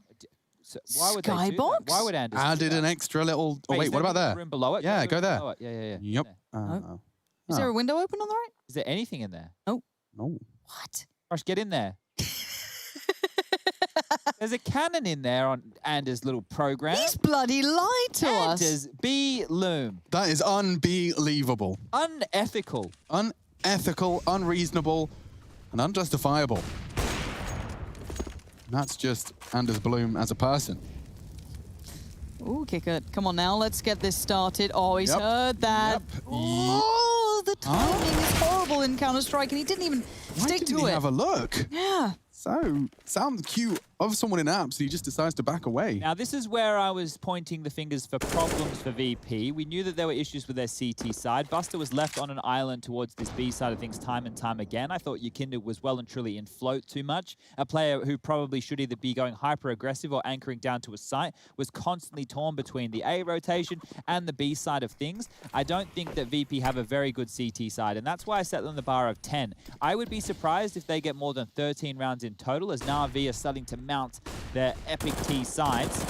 That's a nice freebie right there from Sanji. So maybe going to give them a look in. This nade, going to wait for the sound cue of the bomb getting planted. Will be dunked on down. It's the double nades. That's good. That could have been better. Electronic on 35. There's Molotovs for this retake. There's smokes for this retake. We could be on for something here. Okay, well, I'm waiting for that first bit of contact. Molly's going in, so it's looking likely. How is Electronic alive? He has truly weathered this storm, even down to just 17 HP. Perfecto with him. Now time's really quite ticking. Kicker there as ever. Simple still holds the line, and he holds it well. 2 kills, and all the threats subside quickly. It's time to get out of there, surely. If they started defusing now, they might have a chance. But James, not a hope, not a prayer. Just wants to hold on to this AWP. Bomb will go off, and that'll be the 10th round on the board for Natus Vincere. Virtus.pro looking to catch up. Now, this is what we were talking about, Rush. How come you can't find this for us? I don't know. Maybe it's a different, different version? Yeah, different version of the game, maybe. Roof off. Roof on. Roof off. Well, that's really neat. Roof on. Can I get that button as well? And that's Kenzie, of course, of Ethereal fame, playing against none other than Namiga over on our B stream. You'll notice that Namiga are closing in on picking up the first map of that series. And Ethereal yet to do too much so far. We saw them get blown out in their first appearance on the main stream. But here we have a technical timeout. That's brought to you by, tactical timeout presented by United States Air Force. Rush, may I ask for a crosshair check of Virtus.pro when you get a second? Of course. Thank you very much. Always interested. Buster, here we go. Oh, clean yellow. All green, okay. Oh, these are very uniform. Ooh, Sanji, a man after my own heart here. The chunkier. I love it when it's a bit thicker. Wait, Simple? Simple has the little... Is this why they all use that crosshair? Maybe. Have we found the reason why they want that little green crosshair with the dot in the middle? Maybe it's just Simple set the trend. I guess if Simple was using it, I'd probably want to copy him at some point. But we're underway for round 22, and this is a do-or-die moment here for VP in this game. I want to see some fight out of them. They can't keep using these bomb sites for free, and Jane with an opening. That's how they were able to secure their first gun round. Let's see if that's the key to success for their second. Flamey trying to take the space off of them after that pick, and Buster going for a jump peek. Will be spotted, has to drop back, and will probably have to expend out his smoke here. A minute 15 left on the clock, and again, Yakinda just constantly strung out in rotation. I hate it for the guy. When you have a turret, when you have someone whose aim is as good as this, you want to keep him somewhere where he can actually be active, as opposed to just being a little minion rotating through. Is that the word you wanted to go for? No. Then I thought about it, and thought it's not his fault. He has to play that role. Yeah. It'd be nice to see him a bit more of a turret. Buster sitting anti-flash on this. Keeps his head really rather tucked down, but Boomer just found space. He's ahead of Perfecto, and that's going to catch off Sanji.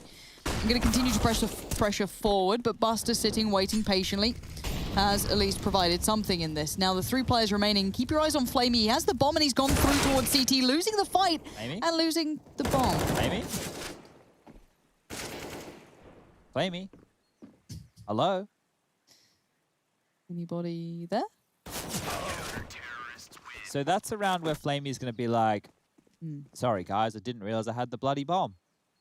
He probably won't sound like that. Not Australian. But it might be that sentiment. And that's a really interesting round for NaVi to kind of give away in that fashion. If the bomb was in the remit of at least the bomb site, it might have been an option. But that is no man's land where we see it falling just there in that second to last kill. And here's the fans on the cams giving us a wave, having a look. There's a cool dude down the bottom there. I like his hair and I like his sunnies.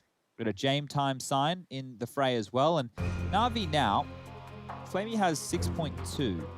Now, I don't want to say they'll probably drop a hero AK to Simple, but they probably will do something with a hero AK. Simple is currently sitting on 23 kills, and we saw him have a quiet performance of the day against the side of Cyber Legacy. He definitely doesn't want to do that here again today against the Virtus.pro squad. Now, if you had to guess... Orange. Nice. Well played. Thank you. Seriously? Yeah. You got that straight away? Yeah. Lauren, what were you thinking? Like 4. No, it wasn't far off, but orange is the answer. Okay. What was the question? What UK size 11 is in Europe? UK size 10. No, dude, they work in like 40s and stuff. Oh, no, my shoes, the ones 40. I just bought. Hold up. Size 11 in EU I think we have similar size 46. I have, hold up, where is it? So I'm wearing... Oh, we're just comparing shoe size. This is exciting. I'll join in. Wow. I'm wearing UK 10s, and it's 44 2/3. So I've got a 44 or a 46 as an option. So I either go for a size 11 or a... No, it has to be that one. Okay, 46. All right, well, Yakinda opened things up, and that was the key to success from Jane with the AWP in 2 previous rounds for VP. I'm a 38. Now, this time, they managed to do it with the rifle against a 4-spy. Not only did Simple get given a gun, it wasn't the hero AK, it was an all-in investment where Flamey gave him an AWP. So if NaVi don't find any success right here, their loss bonus, sure, it's going to give them enough to go for a half-buy, but it's not going to be enough for them to warrant anything too potent. Now you can see with the number disadvantage, they are working with scraps here. Map control is gifted for Banana, taking towards top middle now, smoke towards the moto position, and brackets will be conceded. Around the corner, the MAC-10 flies. Sanji and Jane both pushed off. There's mid to B as an option. It certainly is. They take it, though. Bomb is on its way, as is the entire NaVi squad. This gets awkward real fast. And, of course, the 3 CTs on A have to be paranoid of potential wrap. Yakinda now hears it. They'll start to rotate. He needs more than one here. He's going to fight. You madman! Pushing into the electronic. The spray's not bad, and lucky Simple doesn't go down, and so now the site is set. Uh-oh, Simple's gone down. Sanji's found the necessary frag. Flamey's trying to cross into the site. Good damage from Sanji. He can't knock him off the bomb. Nade looks great. Just a little too deep. Flamey down to 33. Lauren taking the reins for the final push. Here comes Sanji and James trying to work this one back in. Perfecto and Flamey holding this crossfire as it's all that they've got.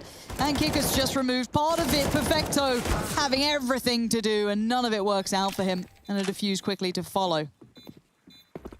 More with Chad. Look, it's high-pressure moments, and I know that all the new viewers out there just want to know how the bomb gets defused. Now, they have to actually manually punch in the code with their keyboard. So a lot of the players, what happens when they're defusing the bomb, they'll take their hand off the mouse, and they'll use their right hand to type in the code as quickly as possible. Can you copy and paste still? No. That feature got removed. Yeah, they didn't want to have that bind in the game. So now it is just, that's why you don't see too many players with the small keyboards. They all use the big ones with the numpads here to type in the bomb code. Yeah, no, so it's 72588 something. Look, I always forget it in the high-pressure situations. Put a tattoo on your arm. Suck in clutches.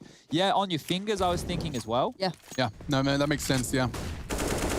Wow, that was a very quick kill. Kicker's nearly got a second. Buster finishes it off for him, and now we've got basically 14 locked in. Do you want to try and tell me how NaVi win this round, Chad? By going to the next. Rush?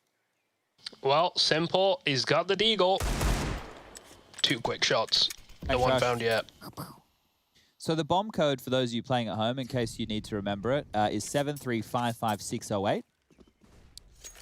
And I've just forgotten my postcode.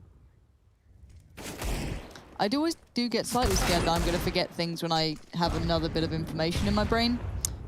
PIN codes, phone unlock, you know, that sort of business does... The usual. Yeah.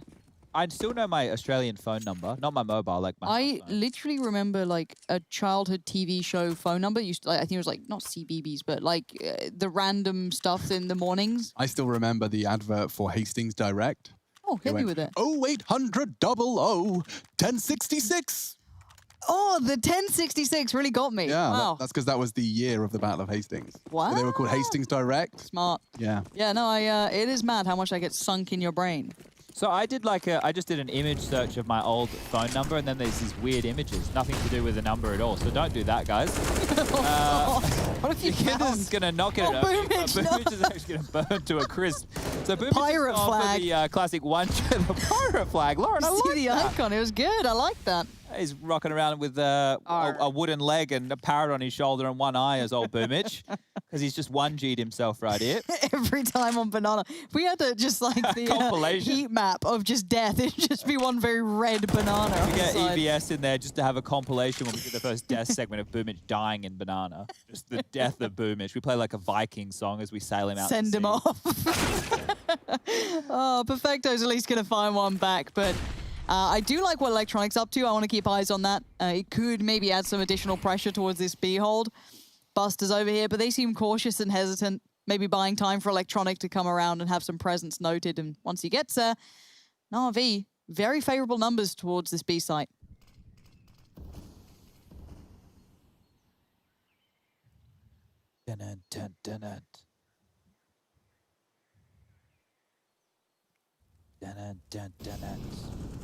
Molotovs to keep the attention now of Sanji and Buster drawn towards the banana position, and Sanji hasn't been noted. The Flames, they have concealed his position until he jiggles one step too far, but Electronic, he's about to clear the back of the site. He's about to get a bullet to the brain. This is a real problem for NaVi now. The door is shut in their face. 14 seconds. They have to go B. The bomb in banana. They're just letting Perfecto clear the site single-handedly. Yeah, no worries. Wait. What a kicker. No, Simple's timed out. Oh, Okay, Flamey, here's a tip, mate. Kill him next time. If you know he's shoot him. Yeah. So it happened to me in a game. Oh, I can't believe that's happened. And my teammate, it was an official game. This was when we were Vox Eminor, and Havoc, he just killed me because he knew we had the plan. Yeah. You just kill him. Yeah. That's the way you fix the problem. Yeah. Yikes. Is there a pause, or are we just playing it out? Well, there should probably be a pause. Unless Simple, like, ult didn't actually crash, but he has because we can see Buster on the T side. So are they going to call it? Oh, he's back. Never mind, he's back. All right, ladies and gentlemen, boys and girls, round 26 about to get underway. Refresh of the HUD right there. Quick stuff from Rushley, 1, 2, 3, 4, 5, 7. As Simple will have to wield the scout rifle against the AWP. Now, good stuff here from VP. They've actually been able to string 3 on the trot. This is going to be the 4th to close out the game. And that 10-5 on the first half was enough. Certainly seems that way. Advancing in. 3 of them towards Banana with the bomb. Simple again, given that responsibility. Groundhog Day ahead of us here. Buster. Oh, and Yakinda, both of them falling to Perfecto potentially. It is just rinse, repeat. Buster Dink down to 14. And again, VP just stacking up on the wrong side of the map. This is where the VP CT side on Inferno does bother me sometimes. By no means not discrediting the round here from NaVi's T side, but often very, very militant in their distribution of players, leads to a lot of save rounds. Now, there's a great take coming in from Jason Moses O'Toole on the interwebs. Have you seen his, like... okay, which one is it? The North American take. Yeah, now, I was really into it until he followed it up with a bailout tweet. So did I, and I've just replied to his bailout tweet. Now, I'm going to ignore the bailout tweet. I'm going to let him off for that one. But he did say, and I want to quote this, so just think that you can see me using quotation marks in the air, ladies and gentlemen. Okay. NACS being dead is such an awful take, and the only people I see making it are outside observers and people not involved in competition itself. And Tarek. Now, the bailout was involved, it was to do with Tarek. But the general sentiment here from Jason Moses O'Toole is a good one. Just because a couple of teams and orgs and whatnot have gone to a different video game or are no longer supporting the team doesn't mean that it's dead. It just means it's not as having good a as rough it was, time. You know, and we can water it, we can nurture it, we can feed it. What do you think brings a scene back up to scratch? Well, I still think that Furia, Liquid, and EG can be contenders for top 10 in the world, which I think is quite nice. I think, though, the grassroots side of it is where we have the dramas. Losing a figurehead like Steel is a problem. Yeah. Now we just need more names to kind of step into those shoes and hopefully be able to facilitate the youngsters of tomorrow. I don't think there's any necessary plan for cash injection or tournaments of that variety, because they already exist, right? The tournaments already exist over there. I just think that it's about creating the right type of players to fit into certain... Like, I think Chaos have done a great job, but that's obviously been under the tutelage of Steel. He's gone now, left that with Vanity. Hopefully Vanity can carry that torch on. He has some good players to work with. But let's focus on this one here. Back underway. Boomich, Banana. Who would have thunk it? Oh, Molotovs, Boomich, be careful. Yakinda's backed away. Kept his life. The 3-stack towards B, still in effect. Jame over here, keeping close eye, and Buster fancies his opposite. This is there a flash in? Yes. And in we go. That's one. That's going to be surely a second. Yep. It is. That's nice work. Yeah, this is getting awkward now, especially as Jame arrives and peeks into another. Perfecto catches led through the wall. Electronic getting very roasty here. He's got Molly in front, Molly behind, and now Buster's put one in his face. 3 kills to Buster to confirm that Inferno, VP's pick, is going their way. Valemi, the only man left, and the bomb's at T-steps. So, yeah, we'll just watch this happen. Hold up a second here, Alex. This is Flamey, Flame Dogger. Used to play for that team back at ESL 1 Cologne 2015. The Russians stepping onto the stage. No one expected too much, and well, exactly that happened. Flamey, though, picked up for NaVi, carried on through Cobblestone. A bit of a monster. His aim. Where are you going with that? I don't know. All I know is 16 to 11. It's going to be VP picking up map number 1. Let's go to the break. Yeah, good idea.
Clash of steel spills your blood. A whisper out fills your head, but you have to fight again. So take one step, take another. Find the strength for your brothers. Erase the doubt with your battle cry. With your battle cry. You feel the earth move to the drum of steel boots. Banish the fear inside. You're strong enough. You don't have to hide. No, you don't have to hide. You're strong enough with your battle cry.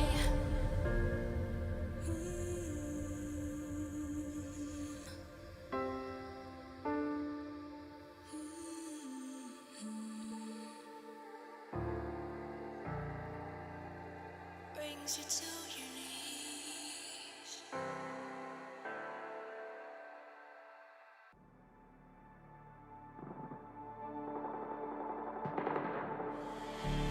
I don't want your empathy.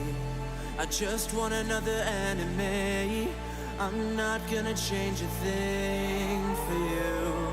I'm over middle ground, and I really wanna burn it down. I'm not your friend, and I won't pretend I am. So don't reach out and I mean that. I'm under siege and I need you to see that. You're on one side, I'm on another, and we will wage war upon each other. I'm no angel, you're not either. I'm at a fever pitch, you're at a leisurely pace. I'm unscathed, I'm unafraid.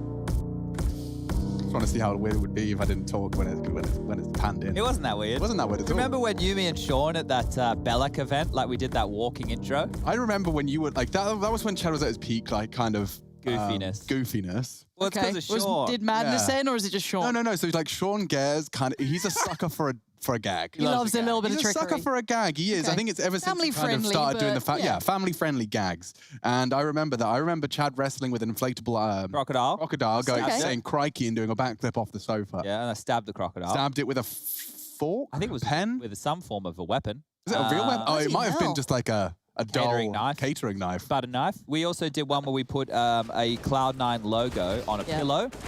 I don't know if you've seen the Sleeping on Cloud9.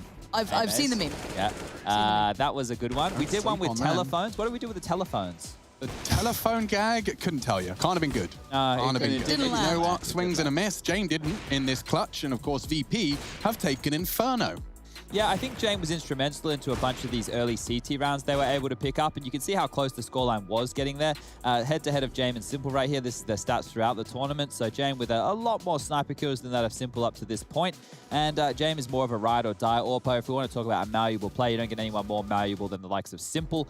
But all in all, we did think this would be possible, but they needed to hit a decent T-half, and that's where this spiraled. You can see over towards the B bomb site, Boomich, B, they're not really going too friendly with one another. Lots of opening picks over towards that side of the map, and you're going to get a little bit of a compilation right now of this T side from VP, just coming on through, handedly dealing with NaVi. Big name. Lauren was highlighting him throughout that first half. And Yukinder as well was good on the entries. Couple of multis within the early stages. I just love the fact that Kicker was the one you highlighted at the start. There's a certain player who really likes a certain position, who certainly does something on a regular basis. Kicker was like, I'm going to kill him every time then. Yeah. I mean, love that. It came down to patience at times, and Boomich did not have much of it. Wanting to get that info on Banana and stack his pawns appropriately. Feels weird to call the other four names in NaVi pawns, but in Boomich's game, I guess they can be considered as such. Great clutch, and I don't really have much more to add. I was going to give a quick little B-stream update. So Namiga did take down Ethereal on map number 1. It was 16-11 on Nuke. They're going to be moving on to their second map momentarily. We can bring you coverage from that one as well. So Inferno is their second map of choice. We're going into Overpass here on the mainstream. We've also been bringing you updates from the DreamHack Open Fall, which is an RMR event. But also the winner of DreamHack Open Fall will be going through to the IEM Global Challenge. Right now we have OG Fnatic still in their second map, 11-11. And Heroic and G2 have tied up the series 1-1 regarding maps. They'll be moving on to their third very soon. So Overpass being Navi's pick, sorry to talk over you, brother. I just want to make sure I get this right. Is this a punish pick, or is this Navi's changing their favorite? It's not a great map for Virtus.pro from what I can see, at least. What we've got 3 times played. They've beaten AGF and Secret, and they lost to Gambit Youngsters. This used to be a very good map. I mean, for them, though. yeah, but Chad, how long are we rolling it back for that? A year. Yeah, so let's not do that. I think they're going to win 2-0 though. NaVi OT, you do? Yeah. NaVi had a full OT game against K23 on Overpass. Yeah. Like, they weren't perfect. Good on Overpass. Yeah, but a year ago, NaVi were good at it, so... No, a year ago, that more matters more. Oh, I thought you were doing the NaVi were good at Overpass. That was like 3 years ago. I'm talking about the VP roster. Yeah, but... I'm going to be honest, I think this goes beyond like map bias at this point, because it looks like NaVi are just playing a I didn't realize I hadn't looked at the screen in a while. Oh, hello. Yeah, we were doing that thing. DHL drop, that's a thing. You can get involved. Use the exclamation mark. That's on the 1 key on my keyboard. I don't know where it is on yours. Yeah, mine too. Yeah, exclamation mark and put DHL drop in caps, followed by the letter that you believe corresponds with the correct answer. Really that simple. Which map has been played the most at big events of all time? We were spitballing this. We don't really know. What are the options? Does it include the ones we were talking about? Mirage, Inferno, or Nuke. All of the ones we were talking about. All of them. Okay, so there we go. Cast your vote. You'll see who's right, who's wrong, and all that when we come back from a break. Now you have to stick around. Haha, we got you.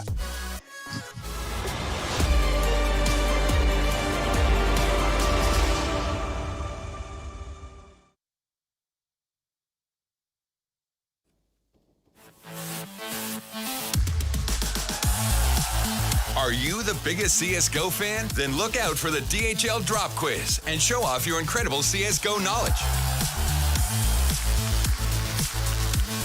Reply with the right answer in Twitch chat and track your position on our live leaderboard.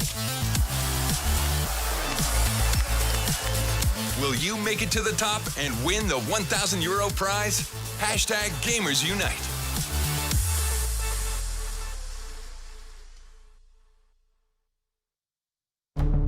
With the right CPU, you can turn any game from familiar to phenomenal. Unleash the potential in all your gaming with Intel 10th Gen processors. With its optimal balance of threads, cores, and frequency to deliver elite real-world performance. Only Intel can bring Marvel's Avengers to life with in-game PC optimizations.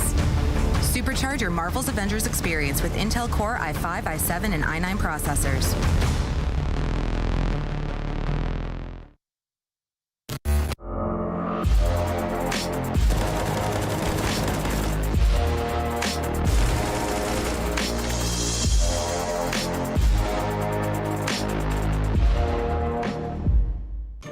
Ring ring! The IEM New York Experience Box is here. Hot, fresh, and delivered straight to your door. Tasty ingredients make this box a must-have. Claim yours quick at the ESL shop before they sell out. Oh, and there's no real pizza. Get your taste of New York while it's hot.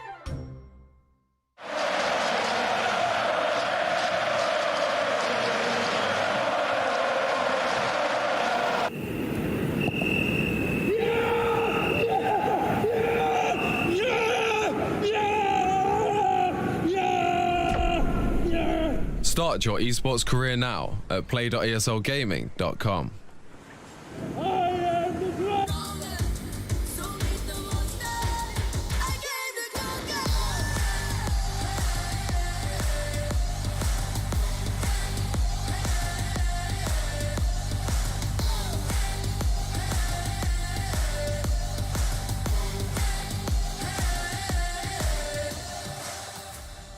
When you see me coming, better run for cover. I survived the pain, I know it made me stronger.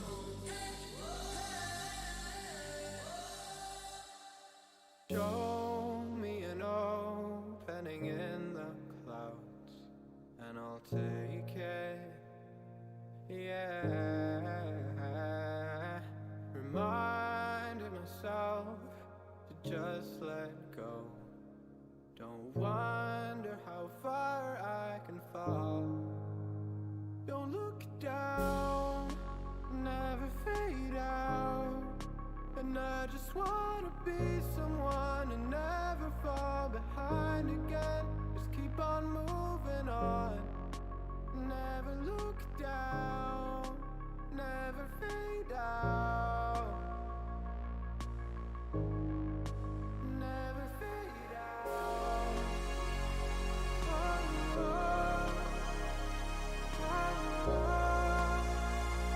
oh,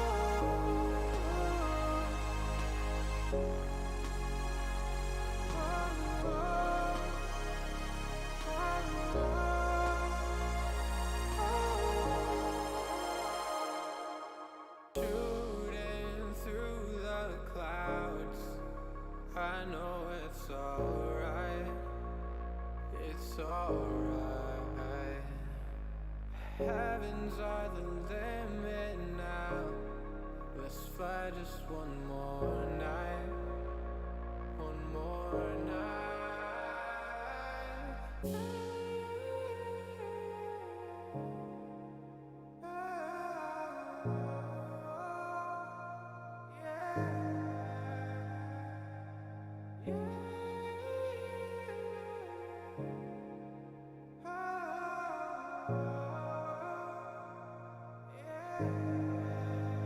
Don't look down, never fade out.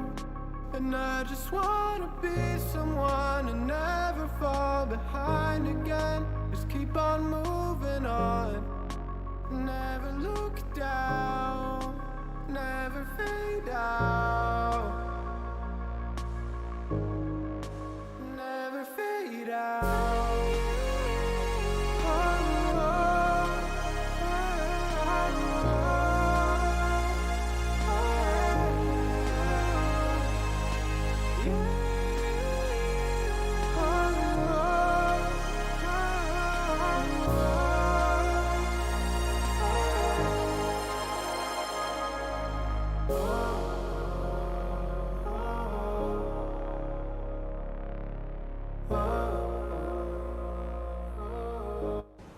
Intel Extreme Masters New York Online is brought to you in part by Intel, Acer Predator, Mountain Dew Game Fuel, DHL, AT&T, U.S. Air Force, and GG Bet.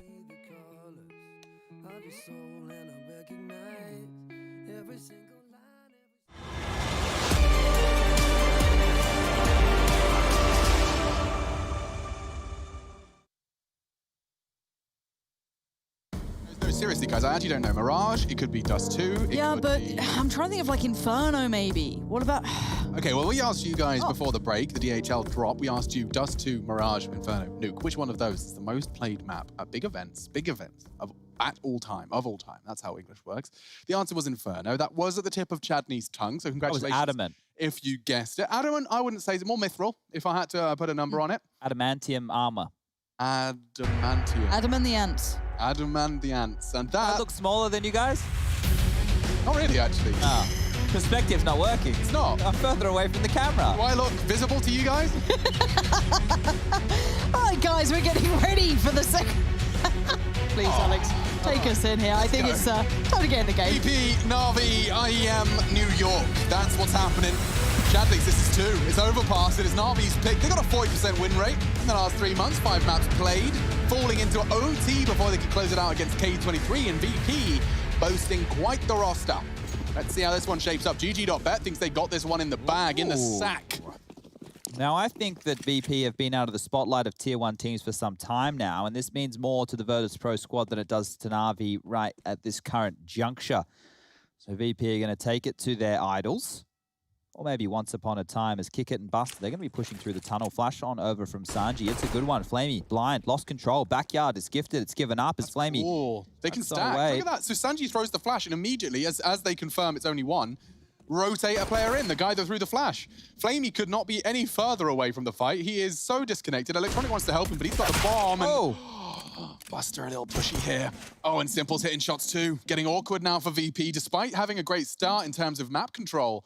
They got a little overzealous, and now the punishment has taken place. Well, Kick It did take down Flamey, so at least they've been able to right the ship a little bit. 3 on 4 now. Going to need a multi-kill from Yakinda over towards this A site, and Simple is the man to deal with. He's not going to give it to him. It's just jiggling, keeping him busy so they can wrap into that site. Oh! Execution. And it's all onto Sanji. So many targets. Electronic is low and found, but Kick It. Bomb. Delta 1v2 with the bomb spotted.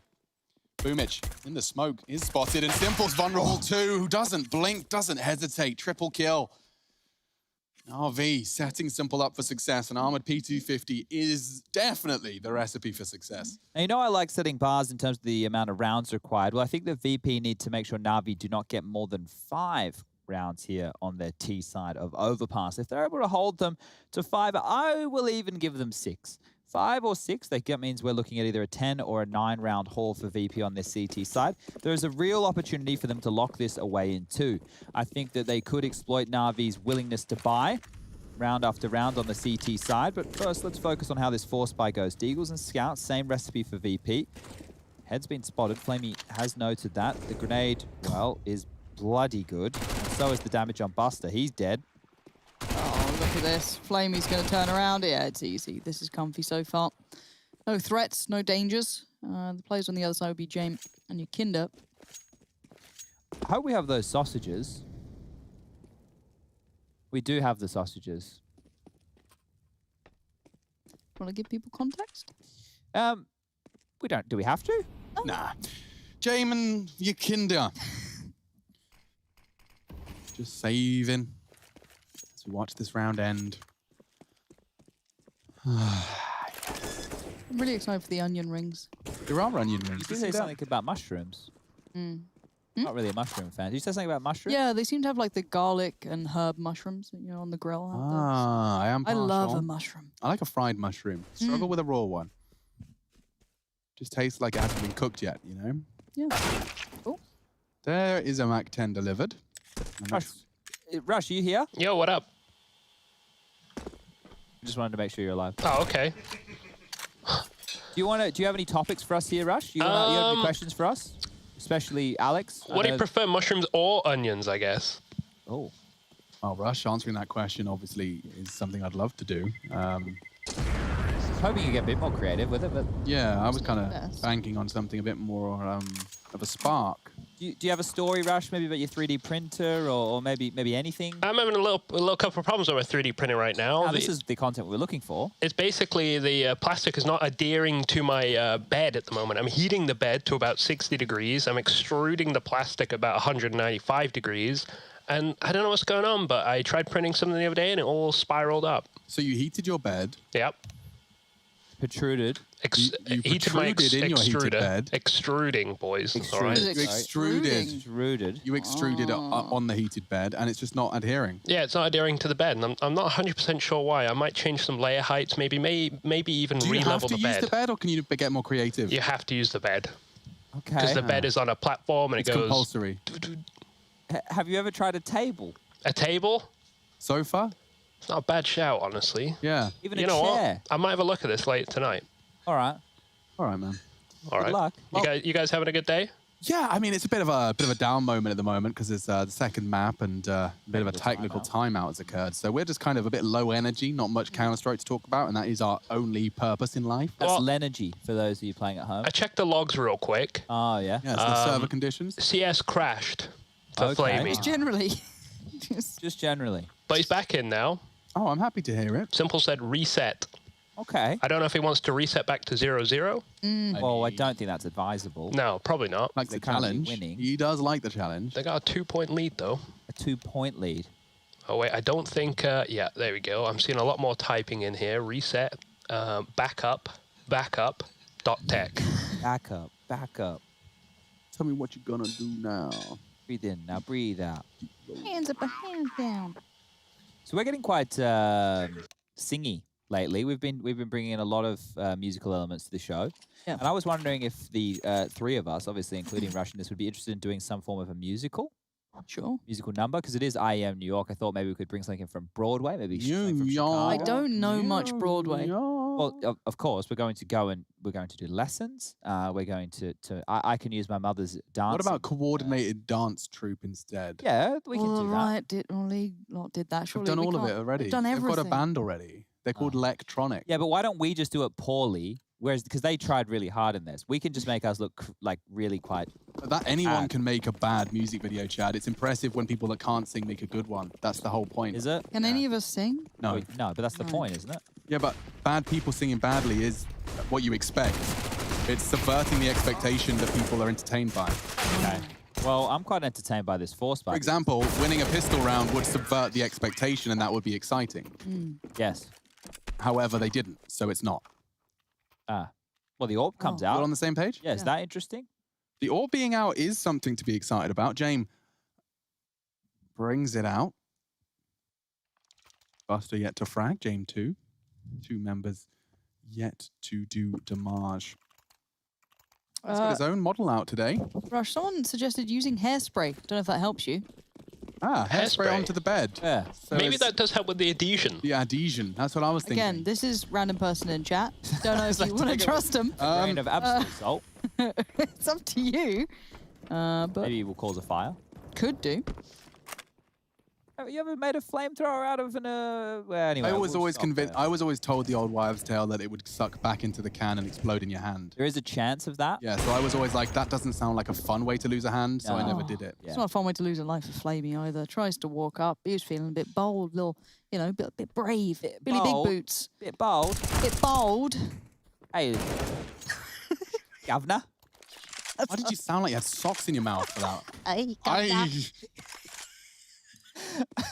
It's like Pat Butcher, but a bit sad. Yeah. Or a birthing cow. Maybe that's what we sound like to him. 3 Ts now remain. Bomb to be recovered by Perfecto. Not many early fights to be had now. They're all sitting pretty deep. James, such a hipster with a graphite, man. Who had the graphite yesterday, Lost Dog? The Elian? Elian. Oh, yeah, that's true, yeah. Andy's been caught by Simple Zorb, so they're going for the old school NaVi triple boost. Oh, it's going to work too. James going to die. There we Here, go. James. Boom. Mission complete. He was lining up the monster smoke. Now they hit it. Buster. Sorry, Buster. the White Rabbit from Hey Arthur.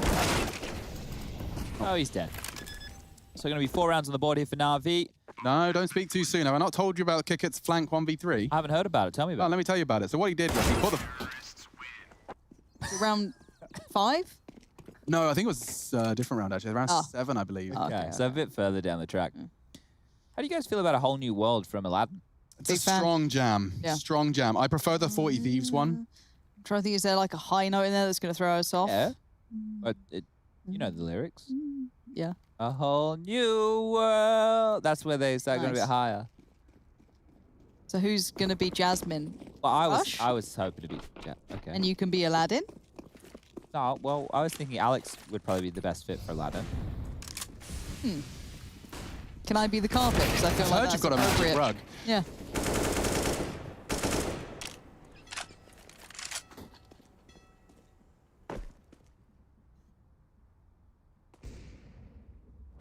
And Rush can be the cheeky monkey.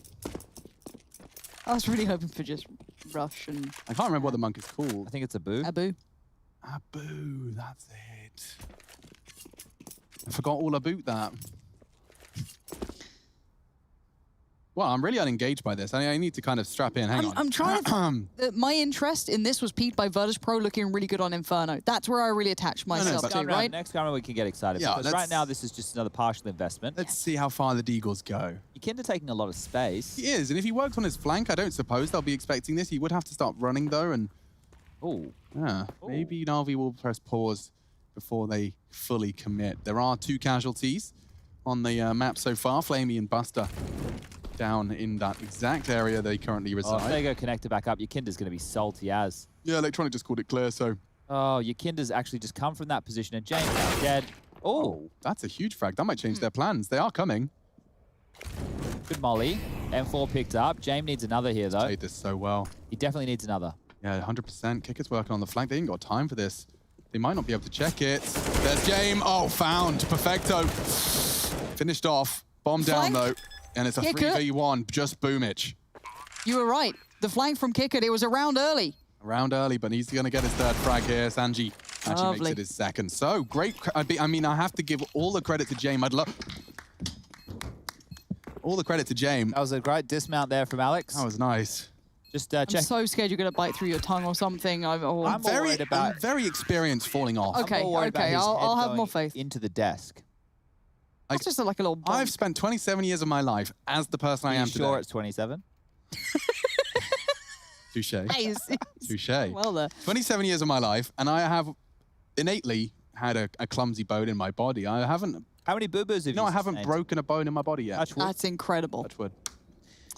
Right. Well, first round on the board, Lauren. I know you wanted to get excited. Well, get excited by this. James with the AWP. This time it's going to be a full buy. Smoke over towards Monster and the standard approach from NaVi. Flamey over towards the backyard, setting a pattern towards the B site, dropping the Molotov and the flash over towards the sewer section of the map to condition that of VP, making sure they can't take that territory for free time and time again. Now, James postured towards long, flashed off the line. We'll have to think better of getting back up towards that boost. And the default spread from NaVi looks like it's clear intention over towards the bathroom section of the map. They do need to clear out connector. That's where Yukinda lies. And if he can get anything done, 1 or 2 kills, that'd be absolutely bloody beautiful for VP. Oh, James, gonna have to back away from this now. Is anyone gonna be isolated from it? I guess Yukinda, but he seems happy in the new hell that he's placed himself in. Boomich wins that fight against James, and... It was more weird to me that James wasn't expecting that as a potential. Sanji was not actively holding toilets, but miscommunication cost them.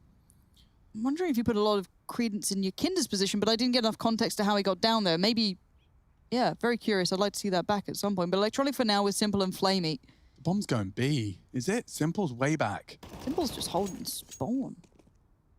Okay, so with 3 CTs rotating away and nothing being there, they will start to get a little peaky. And Buster looks long, says no one's home. Flamey walking on contact. Yukinda flashes now. Perfect execution. NaVi looking ready for war. So is Sanji. He's been having quite a few frags here on this CT side. With 20 seconds left, Simple just trying to do simple things, and Kikit denies it. So with Electronic left and running through a smoke, it's not looking too favorable, and Sanji finds his 3rd. I want to see more from SANJI. Sanji. It's close. He's got the capitalization correct and the amount of letters, but just needs to jumble them around a bit more. He's got 3 out of the 5.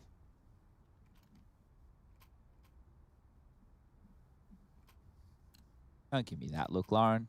Don't give me that look. Don't give me that sigh. I'm just breathing. Yeah, exactly. So back underway, round number 7, AK-47 for Electronic. He's invested 4K in this round right here.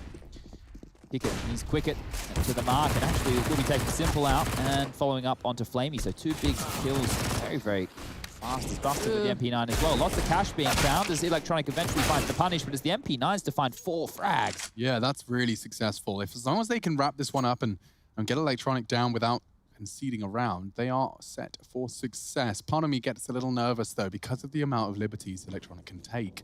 Bomb to be retrieved and then freedom given. He's got 75 seconds. He can maneuver wherever he fancies. He recovers it, albeit loudly. If Yakinda keeps his ears pricked up, there we go. Walk is hit. Electronic remains the unknown, an unknown entity patrolling through the pipes. No one wants that. Walking now around the sandbag's position. It is Yakinda holding it. He's opted for the passive line, and Electronic is hunting for him. Yakinda finds it. Great angle, passive play, not letting things spiral as Electronic slips down into the abyss. Do you know a movie I haven't seen that I'm supposed to have seen? Snakes on a Plane? The Thing. Good movie. Yeah? Kind of like Among Us. Ah, okay, cool. I think I've seen like a claymation retelling of the iconic scene in The Thing, which is very gruesome and brutal. But I don't know why I've never seen it. I think I'd enjoy it. Is it a horror film? I think it's like a thriller horror. You know, one of those ones that's not actually like jump scares, but like the concept is psychologically perturbing. Sure.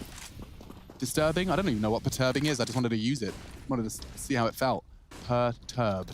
Oh, Simple. Wow. Very deterred from that peak now. Boomich with the trade back in, but Jame.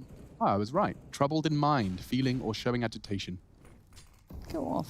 Look at me go. Stroke my ego. 4v4.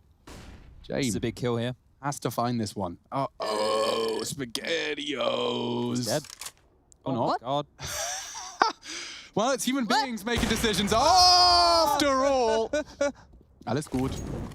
Perfecto spotted, though. James smoking it to apply even more pressure. He can focus elsewhere. Get out. You'd think so, wouldn't you? Look at all this space Electronic gets towards long round Gets it often. round. Yeah, and now the problem for James is he's got to comb back through the bathrooms and long, knowing that they could have already taken complete control of this. 54 seconds on the clock. Bomb over towards the B side of things. And Pickett shut this down. That's a great start. Yeah, Boomich with the bomb as well. This is going to get sticky. Trying to retreat and has successfully done so.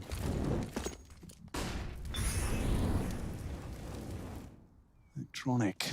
He likes to walk into the site, does he? He's been trying it on multiple occasions. James opting for a very passive hold. Look at this. This would frustrate me if I've been Electronic and I've walked through bank all smiley and proud. James been so quiet, and then Kicker just comes Elephant. There's always a teammate, isn't there? Fortunately, nobody was home, and now the util being dropped towards A. Last time, James saved them. I don't know whether or not it will be James this time, because he's locked out by the Molotov, and with a couple of seconds to spare, they do get that bomb down. No one can contest. James wants to time this perfectly. This is where Counter-Strike becomes a team game even more so. It's about making your choice in accordance with your teammates, and now he peeks in. Oh my God. Makes the first fight. Boomich caught in the off angle perfectly. James, no slouch on the AWP. He's a reliable AWPing presence. And Buster, look how patient he's being. He knows that the likelihood is one is lurking, and he's found him. Both dead. Yeah, perfect work. I really liked that retake from VP. I liked everything about it. The only thing that you could potentially poke holes is in the fact that they had to give up the plant, but with all the territory they had lost, there wasn't really another option on the board. So all in all, 4-4 on the scoreboard. Round 9 about to take place, and that plant will facilitate what is most likely another NaVi level buy. And the reason I say a NaVi level buy is because some of the teams we've been seeing with 3.7, 3.8k on the Flamies and Perfectos of the world wouldn't be opting for an all-in, but NaVi, every day of the week, normally would be. So clearly prioritizing the AWP here. They are opting just to go down to these Tech 9s, Deagles, and utility. Interesting. That's not the NaVi that I was expecting to see come out in round number 9, but one that can definitely make a buy work. The Deagles in the hands of Simple and Electronic. There are no scarier men to be wielding those bad boys. And if you have the print stream, like Simple has, you get 10 extra, I think it's DPS. I've heard that. Yeah. Chad, will you just hurry up and decide which class you're playing WoW? Guys, if you play World of Warcraft and are a Counter-Strike fan as well, we're trying to get Chad to at least do the first 20 levels, because it's free. Can we do it on the 10 days off? Yeah, sure. Okay. Oh, well, no. You know what? You know I won't be playing WoW in my days off, you monster. He's always like that. He'll wrap you up into something. He's in dire need of a game that isn't Counter-Strike to relax. I know, but Chad, you can't relax. You refuse to play matchmaking games with us because it gives you, like, bloody migraines. PTSD. Yeah, so I'm trying to find you something that we can play together, and it's actually got a competitive aspect that I think you'd like. You get all obsessed about it. Yeah, I'm going to make him a rogue just because it's like super OP and he'd like the control. Like the fact he can stun someone, blind another one, like he can dictate the pace. And well, hang on, speaking of pace, they might bring some now with an opening pick like that. Yakinda's in jeopardy. Jame too. Forced out. They're going to get this free bomb plant. Hello, NaVi. This is a real scary one. Fortunately, Kicker and Buster have filled the feed. Yeah, I'm looking at Electronic. Where is he right now? Okay. I want to see if he gets the timing right. This is a retake. Oh, you're right. Yeah, Kicker might just have Electronic's number. Gosh. And patience was his virtue. Now the retake comes through. Perfecto with one. No more to be found. The retake's working very well. Scary. So, Chad, I've decided when we play Overpass, I'm fine with us doing like a 4-1 lean. We just go 4B until they prove they can hit A coordinated, and we can just play retakes as well as they do. That's a great idea. I actually like that. The 4B at the start, stopping those rushes. Yeah, and then it's just then we'll have Rush in his safety net role that he deploys in Vertigo. Yeah, but I think the problem with Rush and his safety net role is he needs to be more prominent in what he's saying. He's not very proactive. I need to configure the rest of the team around his safety net decision. Because he likes to float. He wants to be a floater, right? But to float, you need to at least have some form of a setup so that you can float into it. Got it. If you're floating in space, well, who knows? Exactly. Okay, well, the purchase is looking pretty tidy now. That was a good plant, and that was a good round from NaVi. They got everything that they wanted with that partial investment. Simple onto the big green. Lots of Molotovs to work with here on the NaVi side. Round 10. Good molly. That's going to dispel Flamey. He's going to have to use his smoke, and he was ready and raring to go with that one. Yakinda, in the meantime, he's actually taken down Electronic. That's a big individual to take. Hit and run. Huge scalp. Made it out of there. Not completely unscathed, but well enough. I remember someone trying to tell me that I wasn't allowed to say scalp because it's disrespectful to the history of the scalping origin. I was like, dude, you really are just reaching for anything. Push, isn't it? Anything. I saw people were saying that games aren't inclusive because not all of them have ways to hide that spiders. Like there was, I think, one game did this thing that if you're scared of spiders, it will make them like inflatable or something. Oh yeah, they just removed like they put like pick bits. And because one game did it, they're like, this game has spiders and hasn't accommodated for those with the phobia. It's like, get over your bloody self. Simple and perfecto though. Having a go. 28 seconds doesn't look like much, but the fact he's sticking around indicates something. I mean, there's the first, there's the second, maybe. Simple wants the no-scope, he's found it. Looking for another 1v2, certainly winnable, faking it out, hoping for the fight, clears it out, confirms there's a push and nearly has it as well. Yakinda arrives though, and Simple, even a 2v5, was sticking around because he could get it that damn close. It looks like he's playing with a Car 98 in like other games, you know what I mean? In the old COD 2 days, COD 1.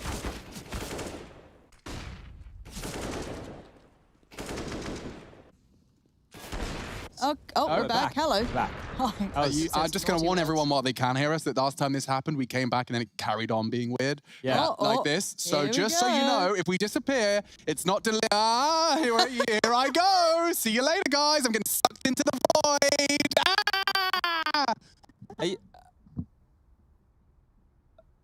Wait. Hello? No, this happened last time. Hello? Yeah, Russia's going to cast this round. No, we're not, Chad. I promise this is going to get overlaid. Okay, I'll take over for a little bit until we solve the issues there. But it is a buy round. Restart the whole thing. But, they're going to restart. Yeah, Rush, take over. Roger that. It's a buy round. I'm not really used to these. I don't know what weapons they're holding here. Looks like AK-47s, but Jame on the AWP again. He's been doing all right, to be honest, in my opinion. It's been having a good shout in this. Good stuff, Rush. All right, thanks, man. Yakinda, this door blown out so early. I'm guessing the CTs definitely did this. It's a nice little play. You get quite a lot of extra info down here on Yakinda, and right now Perfecto not looking too pushy either. So if Flamey walks a little too far, we'll get killed here. Sanji with the jump spot. Probably would have spotted Flamey there, I think. We'll spam into the tunnel's position of Perfecto there, and this could be a flash for Yukinder, and it looks like it will be. Oh, I think it hit something because Perfecto, you can see clear as day now. Now this is getting dangerous for Yukinder. He needs to get out of it sooner or later as the T's are wrapping slightly. That's why you see him taking all these fights. He can't really duck out. He just wants to fight, get at least 1 or 2. The spray looks good, and double peak comes in. It's not looking too good anymore, but Flamey might get caught out. A little boost here. We like these little boosts, and it's found one. But no trade to be found. You want to get those trade kills. If you don't, the round can spiral out of control. Sanji might be offering up a kill, but Perfecto not interested in holding the line, leaving Jame all alone, but Kicker with the quick rotate Flamey, he could get 2 here though. And if he does, he should take a lot of space right now towards B, which is what he's doing. Simple heading back as well. Kicker though, it looks like Flamey might have his knife out or close. What? They're going A though. This is kind of crazy that they've decided to do this with all the space that Flamey's taken. But he could come in for a little flank here. Nice molly to get Perfecto off the line. Leg shot almost in the air. Might have been through the box, but James up close. Simple, probably not expecting it with the sound now. He definitely is. Oh, he missed! That's not what you want. That's not unlike Simple, but here we go. Electronic X-ray off. We see it from his eyes. But Quickert, I think they'll call him from now on. Good recovery there. No, that was nice, mate. I like the way you dug yourself out of that hole, bro. Quickert. Yeah, I don't know if we're back, but it feels good. Sounds good. Sounds good. Well, should we run it? Okay. So, no one's talking to us. No. Well, Rush, if they are trying to come out, so they're trying to fix it. They're working on it. Yeah. Okay. I can tell you that much. That's all I needed to know. Yeah. All right. Awesome break. So what if we end up dipping down again, Rush? Like right now. Say your words before it cuts out, Chad. Yeah, I just wanted to troll him as much as possible, see how far we could really push it. Rush, you want to just like... Why don't you cast the whole map? Why don't you cast the rest of the series? Actually, let's go home, Chad. Rush, you'll get none of our day rate, but cast excellent. the rest of the series. All right. Deal? Deal. All right, Sounds good to me, guys. yeah. So, Rushly123456 on Twitter. He'll be casting, hosting, interviewing, and ready for the show. Observing as well, of course. Rush, what question would you ask Simple in a post-game interview? Oh, can I be your friend? That's a very adorable question. It's Can you very queue with me one time? One time, one game. I really would like to play with you. Okay, well, you've made it weird. But we'll see how long we can go for. Yep. I'll be here just in case. Yeah, you stay there. What's that doing? What is that doing? That's gone to the monster tunnel. That's actually put out the Molotov. What? Oh, I see. It's you're not monster, you mean short pipe. Yeah, that's the one I meant. Short pipe. I like calling it pipe and monster because it's like both one syllable. Yeah, I like that too. We're in sewer right now on Flamey's POV, and he's copped a grenade to the dome. He's actually... Oh, Yukinder's converted most of those. This time round, Electronic's going to give him a bit of a AK-47 bullet to the dome. Oh. Rush you back in. Back in now, Jame. Not with the ult this round. Electronic is so low though, but the timing just favors Electronic in that fight. Now, if I were NaVi here, I would go to the A site. As you can see, all the little blue dots all over the B, but Sanji, he understands where the gap is, going to head on over there. Usually Electronic's taking a ton of space towards long, but this round not so much. Buster gets an AK. Powerful weapon this is. It's a one shot to the head. A lot of people don't know that, but it is actually a one shot. Pretty accurate, not perfectly accurate at long ranges. There is a little bit of RNG involved, sadly, but the timing not on his side. They're going to be pushing into our favorite Kicker, or Quickert, as he's known. Good utility coming out, lots of smokes down, Heaven position neutralized. Sanji going to push through the Heaven smoke though. Quickert diving around the position that I'm not going to name, and Simple now on the side, getting the plant, but his leg is visible. Comes off of it, a little bit of spam through the wall, going up and over. And Perfecto with the steal. Sanji did have a good chance there to win that round, but yeah, didn't quite tap away and exploit that extra leg. James can drop an M4 as well as buy himself an AWP here, so let's see how he manages this one. Has dropped across the M4A1S, has purchased the AWP. That means that we will be seeing Sanji, the poor guy, just on an MP9. Can't catch a break, can he? You got Sanji'd. Well, this is an important round for VP in the scheme of this half. Round number 13, the loss bonus now starting to build. as before that, they were actually looking hot to trot on that VP side of things. There was, how many in a row was that? 6. 7. 7 in a row. So 4 to start and 7 in a row from... Oh, it's going to be the jumping MP9. We saw this the other day, guys. We like this. We do. There we go. Oh, beautiful. Again as well. Who was the team we saw doing well. it the other day? Was it CIS Counter-Strike 2? No, I don't think it was CIS. I think this was way back. I can't believe they're able to use that. That is, if that becomes like a frequent thing, that's actually very dangerous. Because that's a free kill. Imagine you could do this everywhere else as well. Yeah. You need it to be in a place where the T's play commonly on their defaults. But otherwise, if you can do a 2-man boost and jump over a wall and get a free kill like that, that's a fantastic way to start the round. James, though, needs to find a follow-up here to help VP in this round because immediately traded, Yakinda has fallen.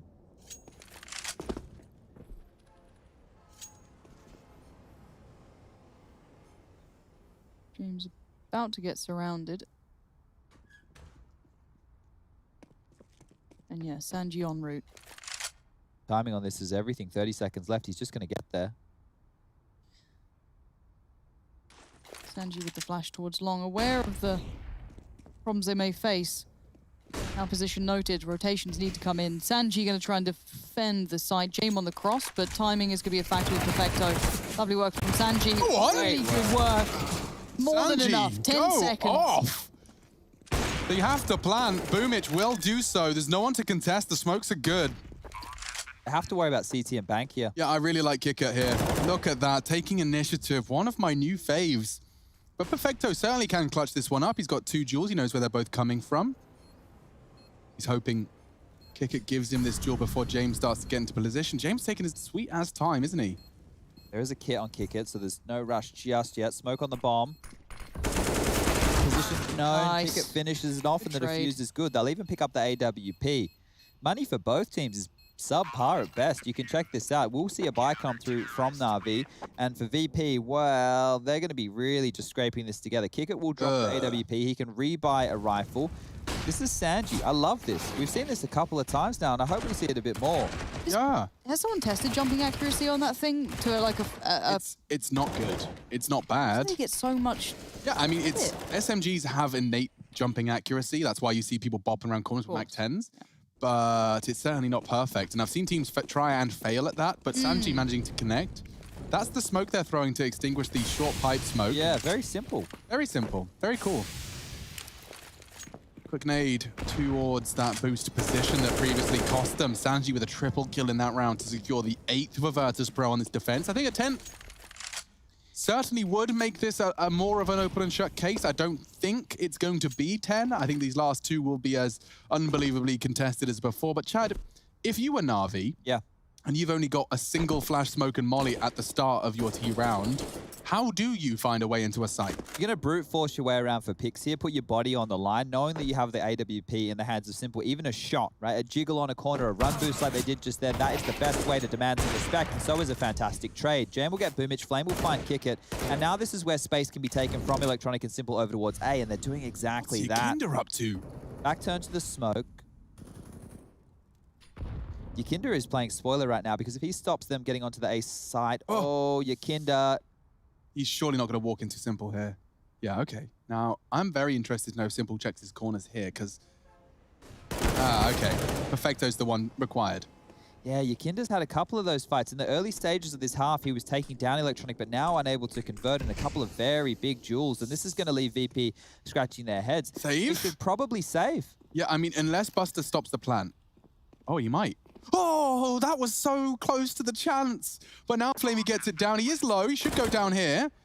But I don't know if they're... Yeah, they are moving towards it. James has a flash. They have a kit. If they just wait around and they find another kill in transition, that's a shot. But Sanji's coming very, very late. I reckon Sanji's their last bastion of hope. If he takes down Perfecto, suddenly Electronic's vulnerable. Yeah, Simple needs this. And he misses his shot. God. They know where he is. Time is getting a bit sensitive. He misses another. Buster finds him. Now Sanji, come on. You got to swing, bro. He gets Perfecto. It's all onto Electronic. Time is low. Mics are dying. James needs to get on the bomb. Sanji finds him. And James on it in time. 9 for VP. Sorry about the audio. 9 for VP. Saved. Ah, thanks, mate. Oh, well, we just came back. Yeah, I'm sorry about this, guys. It was explained to me how it happens and why it's happening. It's something to do with something technological, and it all goes through that technological thing. Yeah. And sometimes that technological thing needs a restart. Oh. So we're just gonna. So typically, you'd have to restart all of us. Yeah. Rush could cast while they did the restart of the thingy-majig. Yeah. There's only 1 round left, I guess. There's only 1 round left in the half. So we'll just go ahead and deal with the robot cast. Beep, boop, boop, boop, beep, beep, beep, beep, beep, beep, beep. Ich bin ein Maschine. Very Kraftwerk. Kraftwerk. Man, I'm just ready to speak German now. I think I want real life to come back just so I can kind of, you know, walk into Really shops and embrace. stuff. Ein Danke, Junge. Yeah, perfect. Chad is actually, he said he would, and he has actively doing it. Well, he's just picking it up. He's actually bothering to listen to what people say now. Yeah.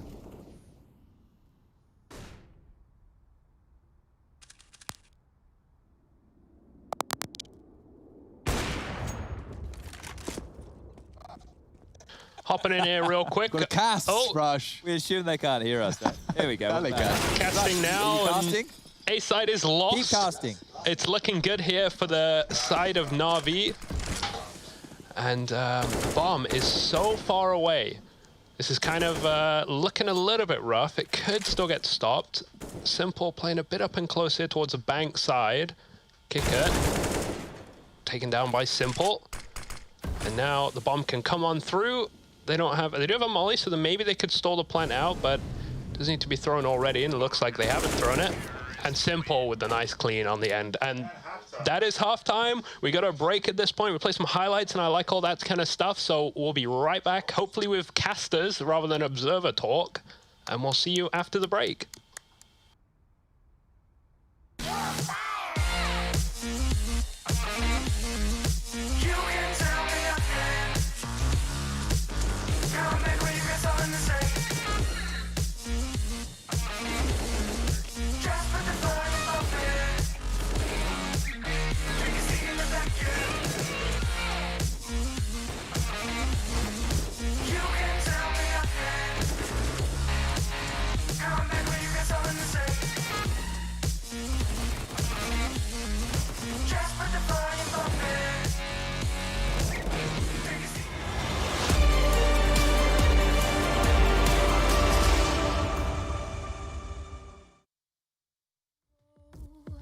I'll show you in style.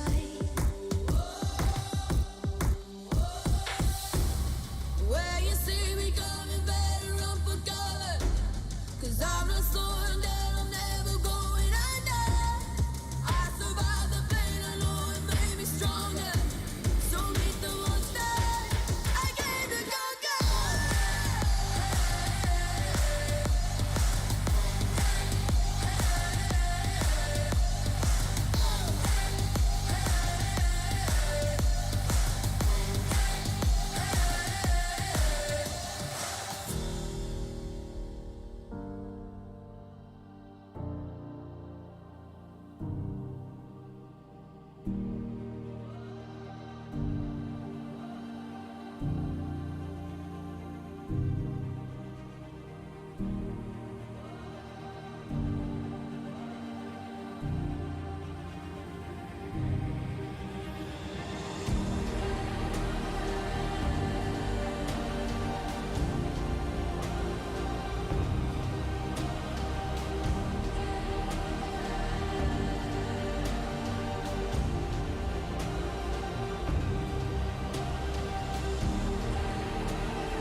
When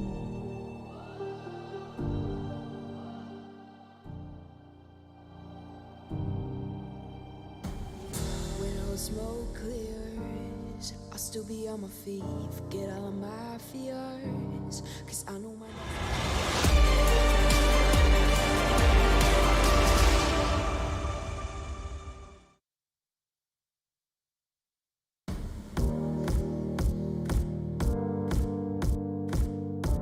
Looks like we're back online, ready to get this one started. 9-6, second map, second series, 11th day of IEM New York 2020, 16 rounds. And this is the 16th. 16 is the magic number. They're in pursuit of it at the moment. It's 9-6 in favor of Virtus.pro. Certainly the underdog in this one, but the GG.bet odds seem to indicate otherwise. And a perfect flash to execute the Kingmaker. Simple gone. Entry kill from Yakinda here, so had some woes towards the tail end of their CT side, getting dealt a rough hand over towards Fountain, but here he's kicked things off in style, and that's a big scalp to take. Lauren likes to talk about Simple and his prowess on the pistols. Well, we won't be seeing any of that here on round number 16.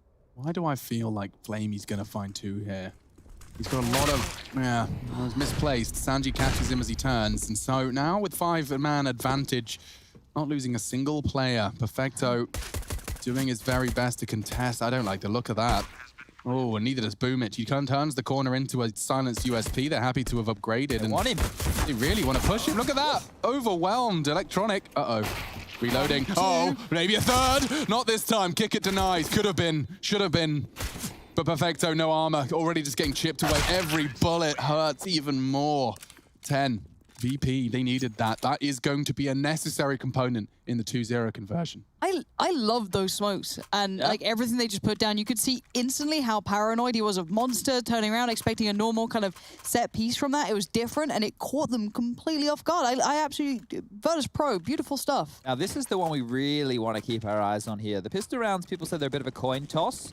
There's a bit more flux in those type of rounds, the type of buys and the gambles that teams take. But a round where there's even more gambles being done would be a force buy from the CT side. You can see here CZ75, 2 of them, 2 Deagles and a Scout for Simple. He's force bought into this, so Simple goes down and can't find any impact. It's going to be a bit of a rough one. But VP converting this will sprout them up to 11 rounds and should see them convert as long as not too many pistols are saved with that 12th. So the importance of this one is not only winning it, but it's winning it cleanly. And if you can, do as much damage as possible. Take away these CZs, these Deagles, make sure they can't hold that through the next round. Ooh. Looking towards Boomich. Someone else was in mid. It was Flamey with him. Both getting a little proactive, trying to bring those pistols through. And maybe off the back of this, Electronic. Now, the interesting one will be if it's misinformation. Now, hearing that Molotov, I think he's very aware of the potential. Understanding where that may have come from, where it's going. But he's got them locked in. He's just hoping they don't come through the top side. And look at that nade. A nade. That had to have been a nade. I didn't hear one go off. Who cares? Electronics found Sanji. However, they got that damage. NaVi have read this T-play, this round, like a book, very simply. Wow, I love this from Electronic. So he's gone forward, he's made his presence known. They have to clear him out, they have to be concerned about him, but he's completely left and he's rotating the long way around. He can come back down connector from a different port, and they won't be expecting this. And with 30 seconds left, they have to go B, and guess what? That's exactly where all the NaVi players are. We initially highlighted damage as a really good takeaway. How about a round win? Because it's looking pretty hard for Virtus.pro to get past. They do damage towards Perfecto, but he's still alive. 2 HP or not, that gun can still fire. Electronic does get caught, so now they know, maybe, that there is the man now gone. They need guns out on this. Yakinda does not want to lose, but Boomich does not care. That's 2 and a round for NaVi. 2 AKs picked up here, so what should have been a platform for Virtus.pro to spiral up to 12 is now them fighting for survival within the early stages of the second half. Do they want to force buy back? A lack of plant means a lack of cash. And that might be enough for them just to concede. Sanji's invested. I think it will. Okay, they are going all in. Oh, well, this could be the downward spiral, folks. Strap yourselves in, ready for 10-10. Here it comes. A full investment of the T-side resources. They're going to hope to find an opening kill. I don't know if Electronic's going to be the first man on the chopping block, though. He's very well equipped for this. And he's been spotted? Has he? Yes. Well, Sanji seems to be operating under that assumption. If he gets this, great shot. Electronic deals with it. And now, I'm afraid, the inevitable is upon us. A force buy landing flat. It would need a couple of huge Google kills right here, and that's not the case. Simple with the AK. What was the alternative, Chad? One eco and then AKs and everything? Well, they would have only had the 1900 in the next, so it would have been enough for AKs for some, but Galils for most. Okay, so it was either lose one and then have a good better go, buy than this, or lose two and then have another go. So, look, pick your poison. And one of the reasons for going for a force buy right now is you could, if you win this round, which they're not going to, is a force NaVi to the 1400 loss bonus in the next round, and then at that point, Very tempting. that might have been even worse for NaVi than it was for losing the pistol. But at this stage, with the life being sucked out of the room, Electronic taking space, and VP now floundering a little bit, it looks like this will be a NaVi round, and as you prefaced, it should be 8th definitely, 9th well and truly, and then the 10th is when we will finally have guns back out. So keep your eyes peeled for round 20. If you want to quickly run towards the loo, get yourself a tea, put the kettle on, grab yourself a couple of little bickies, and sit back down. You probably have about 2 minutes, so be quick. So Sanji, I'm pretty sure, would have spotted Electronic there with the conviction of him clearing, but Electronic going for the peek before he gets there actually caught Sanji off guard. A little bit unfortunate with how that one unfolded. This is the $1,900 loss bonus round. So take a look at the bottom left-hand side of your screen. You can see the money that we're currently operating with VP, and they're just taking a Glock eco. So right now, what we're most likely about to witness will be them just stalling this round out, waiting for NaVi. Now, Rush, as the CTs throw nades, can you kind of highlight that for the viewer at home? So, sure. Just so they can see all that utility getting used. And with that, you have to reinvest in utility, right? So for the CT side, a smoke grenade costs 300, a incendiary costs 600. So there you go. You've already got yourself up to $900 of reinvestment. A HE is another 300. It's going to get you up to 1,200. And then a flashbang is 200. So there's a total of 1,400 that you will potentially have to reinvest. And a kill is even better. So the Glock's overwhelming simple. Okay. Kill to find. It's not expected in these rounds. No. And I'm really glad you highlight all that money. And it's something you can't not do, because you never know if they've gone for some baffling piece where they go for a, you know, let's just rush somewhere, try and get a plant. So you have to go through your utility. Yeah, you need to respect them. They could have also gone for another force buy, maybe a Tech 9 rush, something that It's unlikely, but it can happen, and we have seen it happen. If you, it always feels like that case of, oh, I'll save my molly. Yeah. They're not going to, no, they're on the Tech 9s. They've got the armors. They're running to your site. So, of course, NaVi going to be precautious and ensure safety as best they can. Perfecto does find kicker, so again, this does tend to fall back into the very favorable hands of NaVi here. There shouldn't be any problems. We'll highlight if anything else does come through.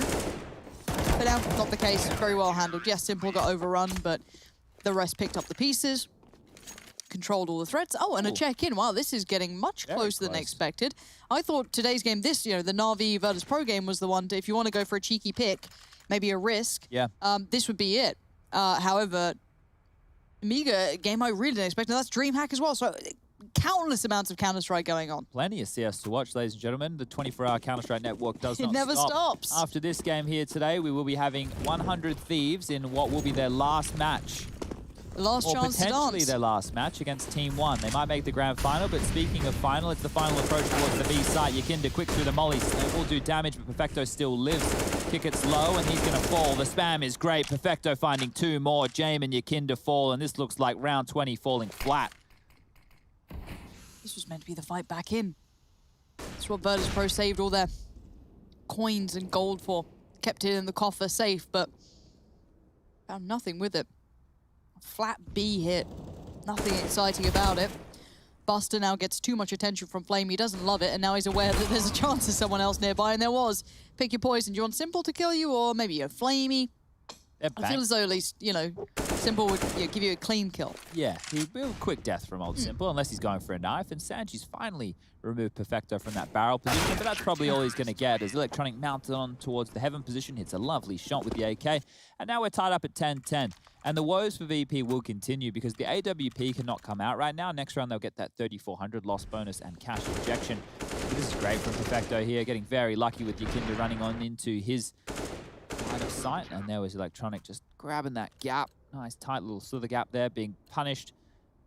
And it'll just be the light pistol investment. So we can see that Sanji actually hasn't bought anything. James heavily invested here with a Tech 9 and armor, which means Sanji, guess what you're dropping next round? He's an investment bank. You can't take money out for a while. Well, I mean, you got to leave it in there when it bubbles up to the next round. See, and that's not bad. They've even found a bit of value here. They're still finding ways to operate, and I like that. This is a bit scarier, though, this round, of course, than the one not too long ago. Tech 9's armor nades, obviously. Smokes and flashes, but Boomich. Now, he's heard at least a step, so awareness all-time high. Maybe a call to Simple saying, hey, bud, definitely heard something here and definitely going to hear more. Here they come. That's one and overrun. Great trading from the T's. They now have a player advantage. Simple on the other side goes, I didn't see anyone. Could they have crossed potentially towards Playground? Maybe, but unlikely.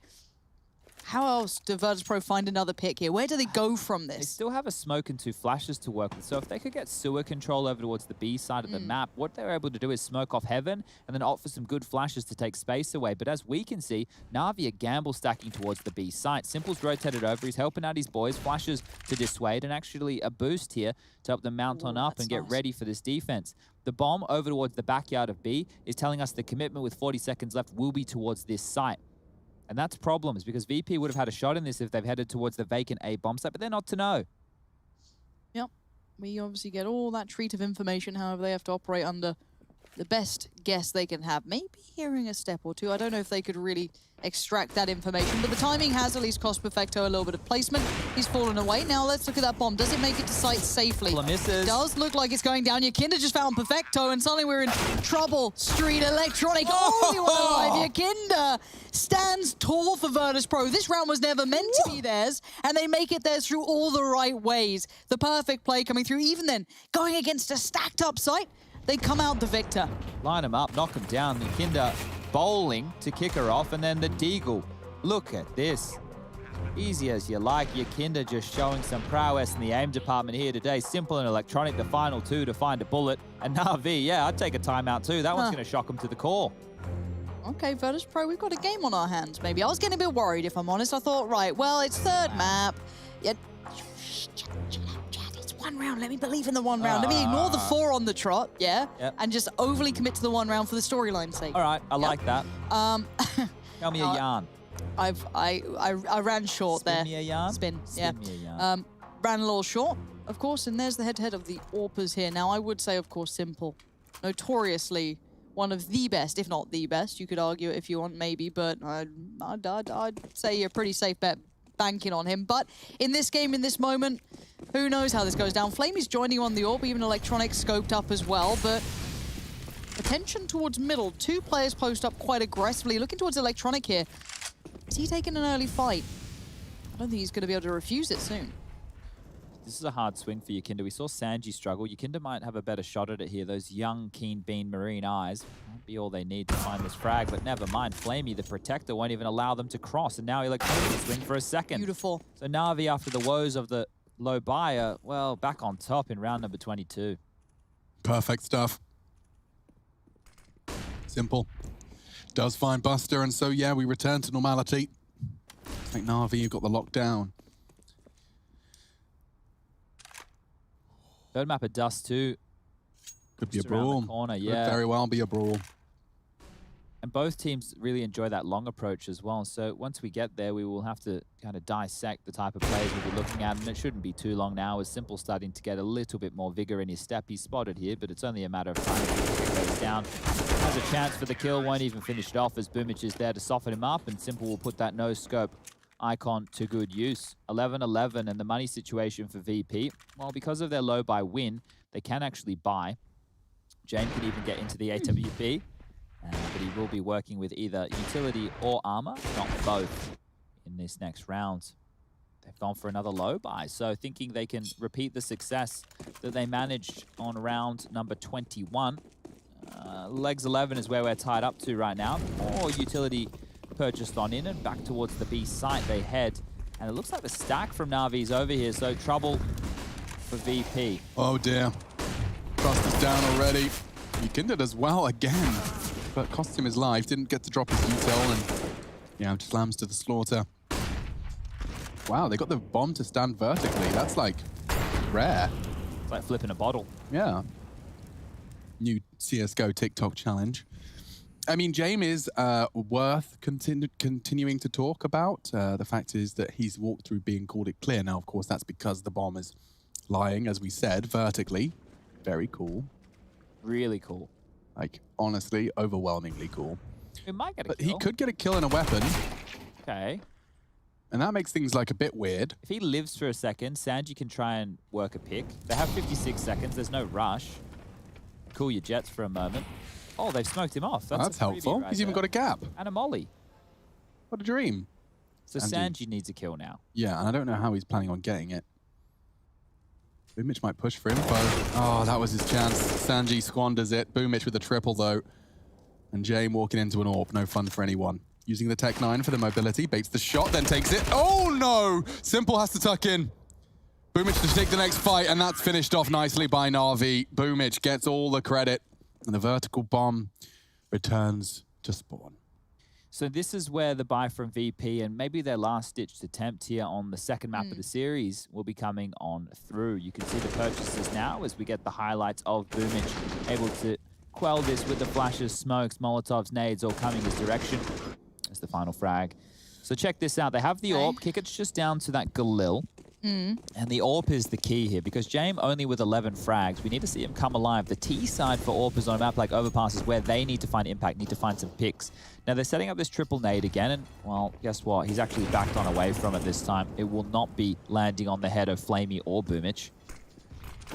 And in exchange, they've actually been denied monster access. This smoke, oh, has James spotted that? I'm not quite sure if he's actually seen him jump across here to the other side, but another smoke landing means that he could have a good idea. Flamey, once again, forward towards this sandbag area of the map. The AWP being used as a bit of a spearhead of the defense. The A defenders right now, very, very passive over towards Long, Simple tucked in and in rotation. Electronic making his way back up the stairs. Or is it back down the stairs? Regardless, looks like a B finish is likely. Nothing given, though. Virtus.pro have tried to draw something out over by Monster, tried to garner some attention. You see the utility being thrown, flashes. Okay, finally drawn a molly out of them, showing, oh, there's a couple here, but it looks like they're adjusting their intentions towards A, potentially. Already Electronic on the way, and that is a scary combination. Simple and Electronic. Good luck on the site take here, guys. Just the names alone almost force you into that B site, but this flash is going to be huge. Electronic's going to pick on this. Oh, he's not, he's standing tall. Definitely heard steps. They've got to know someone's here. Drawn into the peak. Sanji risking life to the greater reward, and Buster's done well. James turns it around. This is huge work from the T side. He's gone too, and well, Perfecto. He's the last on the list, but he's on the list. It's 12 for VP and gifted by some phenomenal fragging. James finding that one on the 180 spin. Could have been a disaster. CT's down to 3,200, 2,600 respectively for Flamey and Perfecto on the low end. Simple might go for one of these hero AWPs again. Yeah, I was just about to throw that question your way. Yeah, and I don't hate it. If they go for the hero AWP in the hands of Simple and he's able to find a pick, they pick up an AK, well, they can definitely spiral around. It's just the question of how invested in their main superstar are they. Has 15 kills to his name, 9 assists. So hitting a couple of legs, doing a lot of damage, but not converting a bunch of frags there. Whereas above him, Electronic has 24, and Boomich even with 22 kills to his name. Perfecto with 17, and it will be the buy. Electronics purchased on him with the M4A4. Flamey with the MP9 can get head armor and light utilities. Opted for the Kevlar going up against those AKs. Simple's hero AWPs out. Head armor with that. Utility looking good and even a defuse kit. And now this is where Boomich has to buy. He should just grab an M4. Did Simple just waste money on the helmet? Like, was there potential for it to be something else? He could have just gone with Kevlar. You're right. It's not hugely necessary. Maybe worried about getting harassed by a lot of nades or wall banged. It depends on the position he's currently running to, and it is just A, so not going to be too much to worry where did about. Boomich's health go? It's because he pushed through the short molly.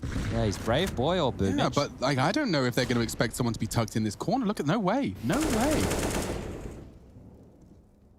Even could adjust into Sanji should the door open. That's going to be a very powerful position for Boomich should they come.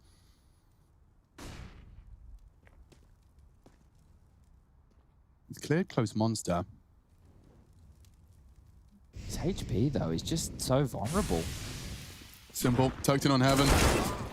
Perfecto finds him. Looking good for Na'Vi here. They drop their util. Oh, this is so problematic. So Yakinda went down? How? Yeah.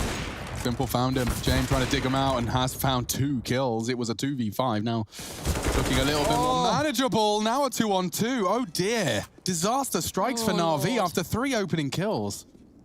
And who's left standing? It's going to be Boomich on 34 HP and Perfecto with an SMG. Now James taking the quieter route, trying to stick to the grass to muffle the footsteps while still maintaining a little bit of speed in his step because he knows there's 35 seconds. Buster well aware of the position that could haunt them. James can't be heard either. He's gone long. It's like the safest way so the CTs get no info. 25 seconds now. No safety shown towards the A bomb site, at least at this moment. Could have had a player creep up there, but they seem set in their ways. James takes a second to consider, is there anyone there? But doesn't seem like it. Smoke to be deployed. Bomb comes in and Buster just needs to hold his nerve. Finds Huge it. kill. 2 versus 5, guys. 2v5. This is a huge round considering the force buy from Na'Vi. This is going to break him. Perfecto, what can you do? They've even got a molly. Buster, you better not die with that. He's walked into underpass to confirm it. Perfecto tickles the bomb. James calls the bluff. Buster checks it, confirms it. And he nearly gets him. 2 HP. Finishes him off. Maybe there's a chance he'd have to push and find him, looking like time sensitive, and he has got the frag. Has he got the time? No.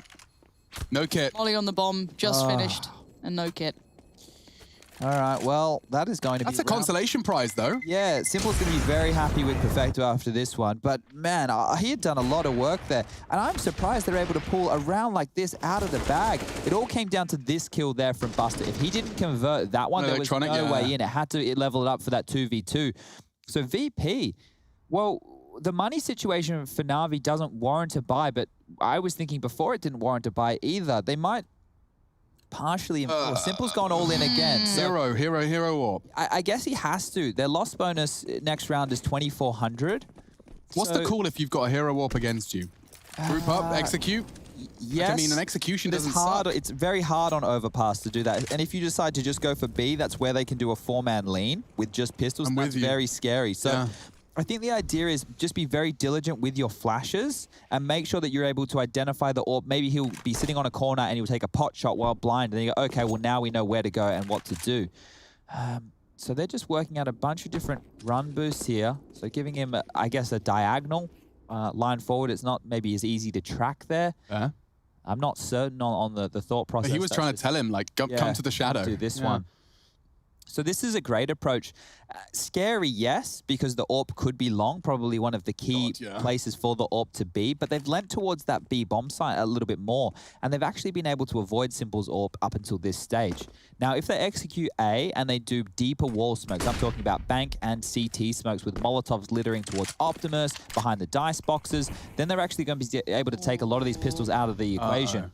Yeah, there's a world, though, where Sanji doesn't watch this. He could get time. Just hold it. That's his responsibility, but he is going to throw the Molotov, and if Electronic was to be smart, he could have heard that. He is starting to posture for it as it fades, and that's the frag you needed. Okay, mission complete, but Perfecto! Wow, more impact from the newest addition. Grabs an AK as well. Simple's flanking. Sanji's not going to... Oh, a miss from Simple, and it cost them the round. VP will take 14. Maybe the Dust 2 conversation is redundant at this point. NaVi down to a sketchy buy. They won't have an AWP. Flamey won't have anything either. Look at this, 3,300. He has going to have to operate with an SMG again. You can't give him 15 for free. You can't. This is the thing, right? If Perfecto didn't get those 2 kills, Simple probably doesn't come into that round. He probably will stay back and save the AWP, but by the fact Perfecto almost gets them across the line, Simple's been baited in. He's actually been dropped across an M4. The Deagle's over for Perfecto here. Simple needs to get some big work done with this. Yeah, okay, so I'm very interested. The fact that Buster has chosen, he'd rather take 40 damage than smoke the molly. He's trying to catch someone off guard, and it's working. Electronic's not actively holding it. The sound cue he usually relies upon has not been given. Simple, he could get caught here. Buster, this has to be clean, and he makes it work. Can he deny space? Electronic on the hunt, though. Should be the end of Buster, and it is. All that util squandered, but the bomb is on its way late through the fountain position. So a bit of an odd turn of events, but Simple is down. You know you've got to have cost them your rifle on Simple, right? Like, that's going to be a big indicator. but Electronics be able to get himself the AK, so he's still in a really strong position, and the bomb is on long. James seems all too aware of the possibility of flashing for Yakinda. Electronic eats it. Huge. Nice work from Yakinda, set into motion by James, but now Perfecto leans right on over. Flamey's on the way. They're falling into this now. They have to try and deal with these rifles, that util, the smoke towards long. It's all being poured in, and Yakinda's taking it away, swinging from Flamey. A trade again. Yakinda comes alive in these moments. 3 kills for him, and that first frag on Simple was massive. 2,900. 2,900 is all they have to work with for the last round. NaVi, Pittances, they're crazy buys. They're all in attempts. It's left them poor. It's left them against a VP who are marching to victory. Yeah, thrice they have pushed all their chips into the center of the table. And Virtus.pro, the one smirking with their pocket aces. My goodness. Yeah, timeout. Last one for NaVi. They need to plan how on earth they make this one work. I mean, there is nothing that you can do other than Deagles and util. A scout, an MP9. It's not fun. It's not fruity. Electronics got himself a nice little FAMAS, the French gun that can. All right. Well, this is where I'm also interested if VP can hold their nerve. Yeah. Well, watch the risks here. NaVi are probably going to take a truckload in a round like this, playing up close and personal towards the tight choke points, using their smokes, maybe going for risky timings on pushes, whereas VP, they can really just downscale this round. Take it slow. Use your utility. Use your Molotovs to deal with the early aggression. Use your HEs to condition areas on the map and take your time. Make sure that your spacing is wide against the pistols, because if you're going in tight, that's where a 5-7, that's where a Deagle can do a lot of work. They're just disrespecting that molly time and time again. They're getting ahead of it without that sound cue that was quite imperative last round, but Boomich taking some space and Simple. We need one of these rounds if you're an RV fan. You need it, but you're right, 3 HP, but the kill came through for Electronic. This duels everything. If Electronic goes down without finding another. Yeah. Oh, he snuck past the timing from Buster. Instrumental. He is completely on his own, though. He did this last time. Flamey's aware, surely. No. Not at all. Jiggles it, but with the UMP, Buster. Look at the liberties he's taking. Oh, check your backside. Check your backside. Finds Flamey.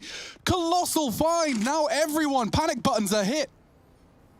He's smoking the site. Simple with 3 HP. He's not sure what he's supposed to be doing. He's been caught from behind. Sanji gets one.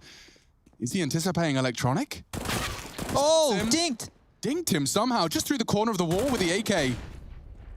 Now Electronic's only working with 2. He's sandwiched. He's trying to just cut his losses. Surely Maybe they're ready for him, though. Oh, I think they're getting awareness now. Of course, the bullets ring out, but this is awkward. It's still uncomfortable. The CT's now forced away. Wait. Okay, problems. Boomich, another. Perfecto's taken down a teammate. Does find one in response, and Boomich, he's got a smoke and a kit. We could be in a clutch city, baby. Down to 42, you're right. It's a bad plan for Sanji. He's going to have to push on this. He's going to have to. Boomich is holding it. Sanji, surely. He's got to go faster than this. Faster than this. NaVi, clutch. Boomich saves the day. VP, that's a heartbreaker right there. And NaVi, they're working with the same number. It's 38, 36, 5 on the high end. But that looked like it was all over. Team kills. Buster finding such a good opening, but Boomich. And that bankside plant cost them. 1v3 right here to pull it out the bag, and Sanji didn't think he'd have the balls to sit that one. So frustration, sure, it's going to be at an all-time high, but still just one more round. VP. Same situation, practically. Still a broken NaVi.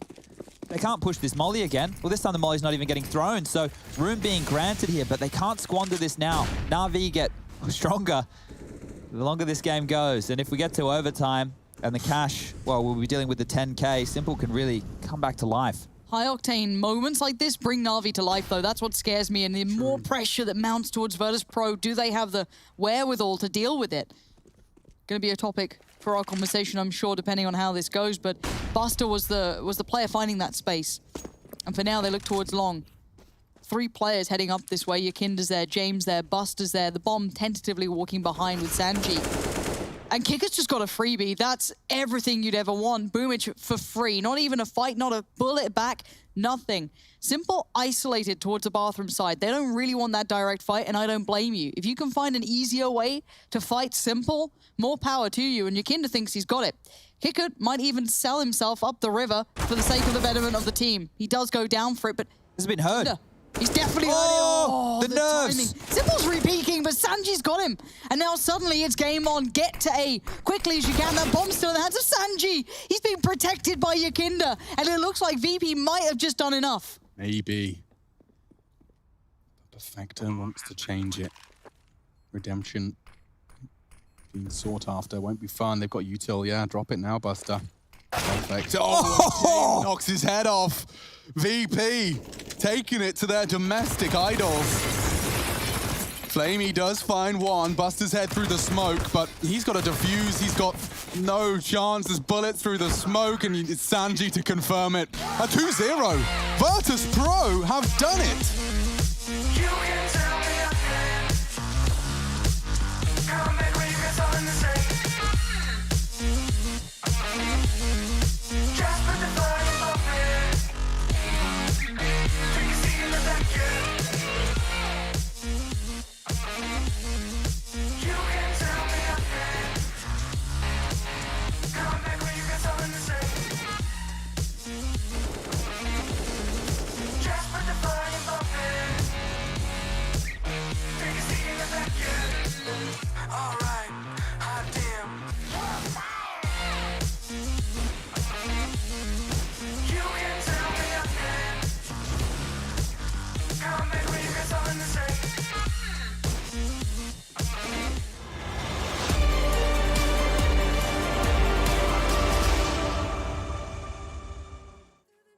Till I'm at your door, go outside. Stay up all night. Sleep through the sunrise.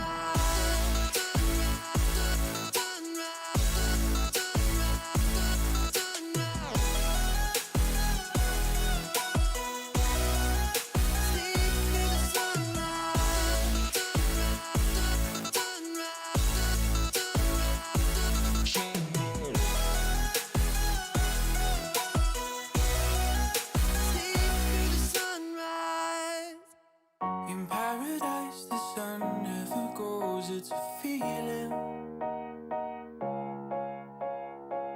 We watch the waves wash over the shore, the horizon was blinding.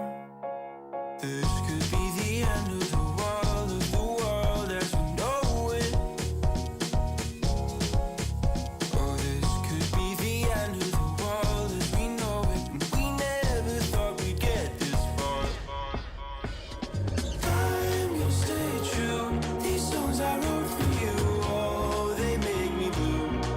They make me blue. What did you say to me?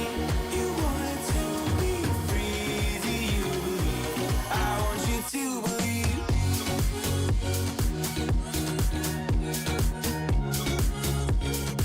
I want you to believe.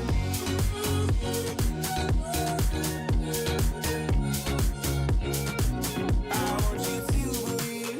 In paradise we burn through the night, getting brighter. And the sun never goes, and the sun never goes, and the sun never goes, and the sun. This could be the end of the world as we know it. Or this could be the end of the world as we know it. And we never thought we'd get this far. I'm gonna stay true. These songs I wrote for you, oh, they make me blue. They make me blue. What did you say to me? You wanted to be free. Do you believe? I want you to believe.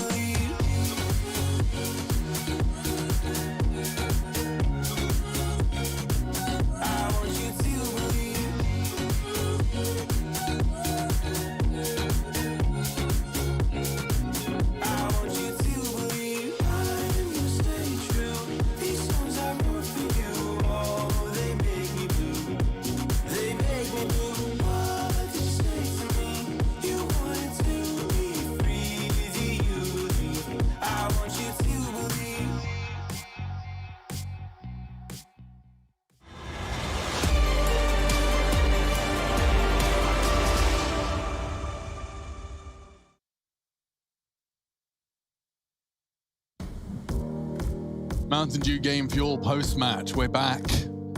IEM New York Online. What a breakdown we have to have here, because Virtus.pro have just stuck it to NaVi. Glad I changed my bloody prediction last second. Yeah, well played. A bit of a clutch from you there. Now, I didn't genuinely think it was going to be a 2-0 in this kind of a fashion. I thought maybe we'd see the third and then VP get across the line. It's highly contested. NaVi don't want to lose. You know, they want to make sure that they're retaining. Well, they're still going to be the #1 CIS team with this loss. But I think it shows you a couple of things here. One would probably be the hunger from VP to perform. And that is a win that's going to mean a lot to them, because since adding Yakinda and the reintroduction of Buster, these guys have been on a bit of a climb, right? Now, we're not going to see them play Tier 1 Counter-Strike for a little bit of time still, but this is a great victory to get out of them. And I think you can see them being fired on up, what it means as a team. I like the constellation of players now. Definitely a lot more firepower to dig them out of holes. How poised they were on CT-sided retakes. There was a lot of good stuff coming out of VP here this evening. No, all round. And I think what I really like is that I can completely echo the sentiment of the interview where they are stating that it's not James time anymore. You know, we ran that one and it's just, it's done. It's done. It's dusted. I'm glad we could put that to bed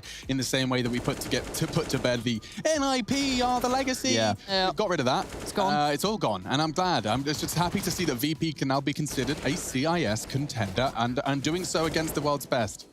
And I'm glad you bring up interviews. I can't get past what Blade said, and I think it does echo into this game slightly, but I want it to not detract away from what Virtus.pro did there, especially in map 2.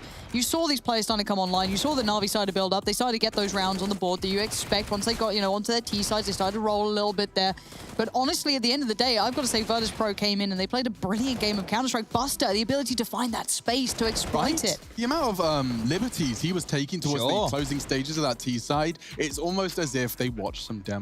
This is a very important round right here from Yakinda, because there was trouble for VP to get rounds on the board, and then that low buy where it started off with the dunk nade, and then they was able to finish off with those 3. And this 2-on-5, okay? So that 2-on-5. I wasn't making that up. It was 2 versus 5. Precisely. So the round like this to win for VP and that low buy situation, those are the difference makers in a scoreline that ends up being 16-13. Those are the difference making rounds. And the fact of the matter is, seeing VP hold their nerve when you know they're on a win. In fact, actually, wait. Kickert, are you here? Hello, Kickert? Sir? Monsieur? I'm Hello. here. Hey.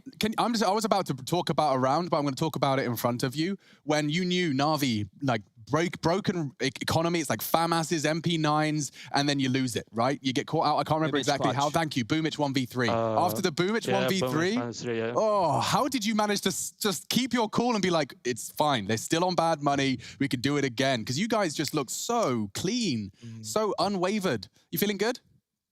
Yeah, we're feeling good. Like, after this round, after Boomage got his 1 versus 3, it was pretty sad because it was already in our hands, but we just threw it since he abused the smoke and killed me. I was a little bit disappointed, but after that round, we just said, like, okay, just forget it, and it's never mind. Let's keep playing our game, and we just kept playing our game, and it went good. Yeah, your game is good.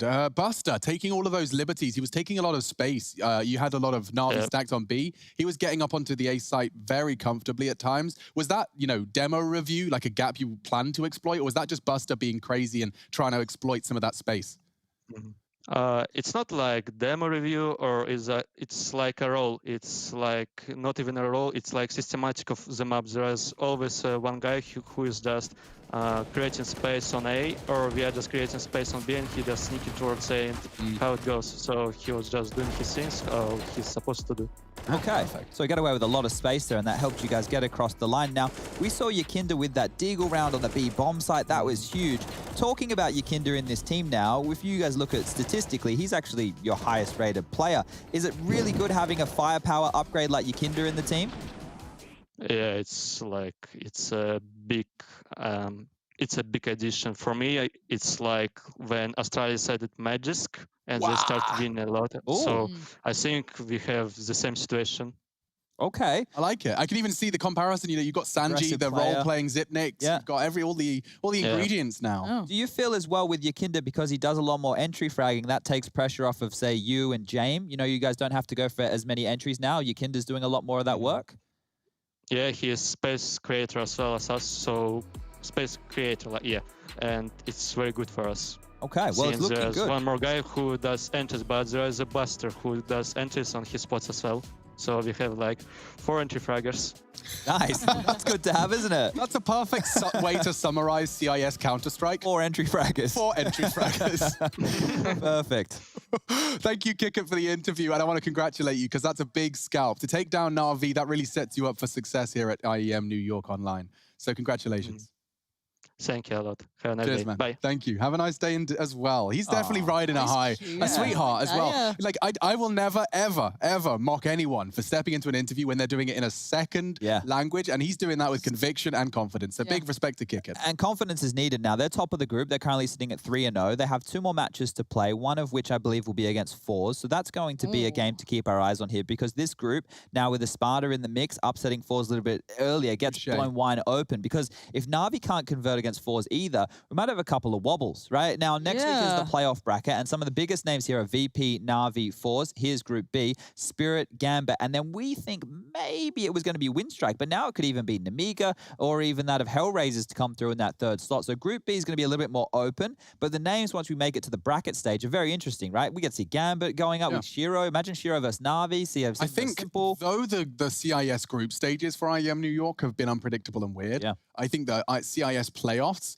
will be a perfect, just a perfect indication of the array of talent that CIS is boasting right now. There is so many names that I think many people need to learn more, and I think this playoff stage will be a fantastic platform for that. Brilliant. I can't wait to see more and learn more about them in more and more pressured scenarios. Yeah, as said, group stage now kind of coming towards the end, and we look at towards the playoffs. Who keeps that performance up? Exactly, absolutely. And at 8:15 this evening, we are done and dusted. We do have more games, though, of course. There's always more. There's always more. Versus 100 Thieves. That's the first one? That is the only one. Oh. Because they're on the semi-finals right now. Oh, gosh, okay. So stay around for that one. It might be 100 Thieves' last game if they lose. It could very well be the last time you see these 5 names as a unit stepping into the server. Feels odd to say, the truth though, and Team 1 taking them on.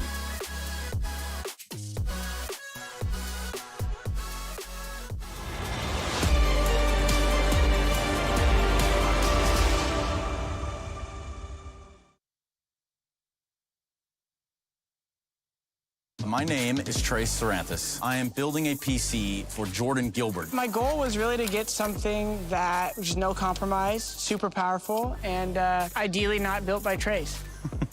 Yes, thank you so much, Jordan Gilbert. You know, we don't make mistakes around here. We made happy accidents. I get a booster seat here. Enter now for a chance to win one of 3 PCs built by me, Jason, or Trace.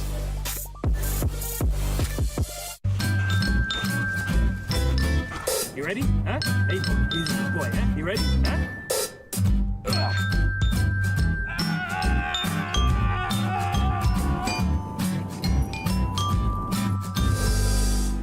Start your esports career now at play.eslgaming.com.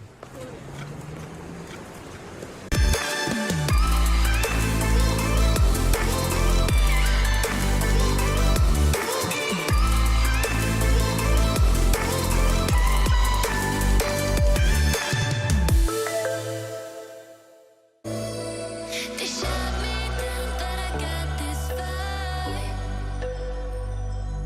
Shine a light on me when my heart goes dark.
I don't wanna fight it.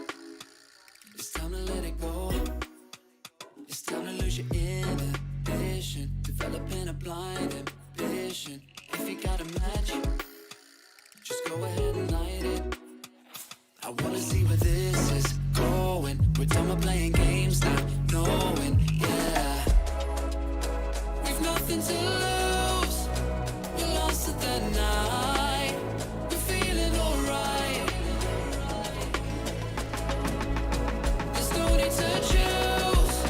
Don't make up your mind. We're feeling alright. 1, 2, 3, 4. Gonna do it like this. Gonna do it like that. Everybody's on that. Gonna do it like this. Yeah, we never look back. Oh, got the bodies on tap. Getting rowdy on it. Getting cloudy on it. Got me on the right track. Yeah, you got me on it. Gonna do it like this, cause that's the way we want it. Gonna do it like this. Gonna do it like that. Gonna do it like this. Yeah, we never look back. The shots on my tap. Everybody's on that. Getting cloudy on it. Yeah, we do it like this, cause I like it like that. Yeah.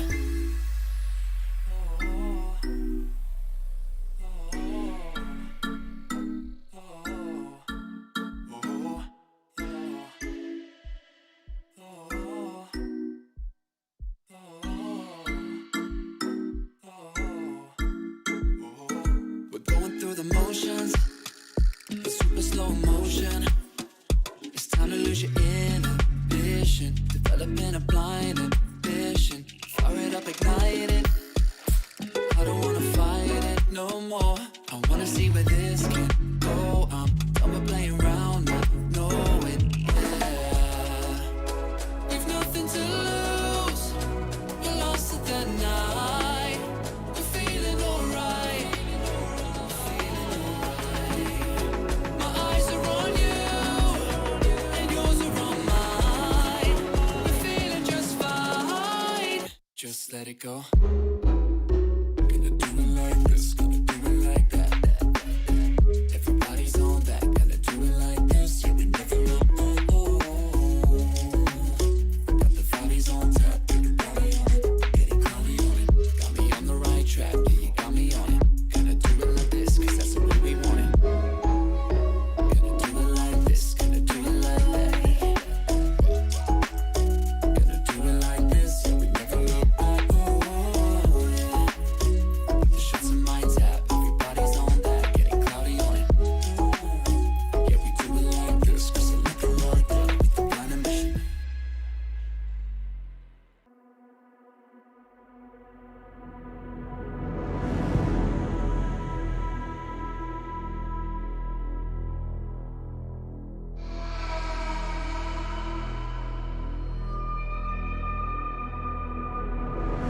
I fell apart when I saw you look at me that way.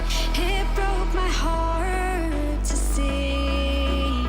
It was a moment of darkness, a moment in time that I regret for being so heartless. It was a moment of darkness. Moment of darkness.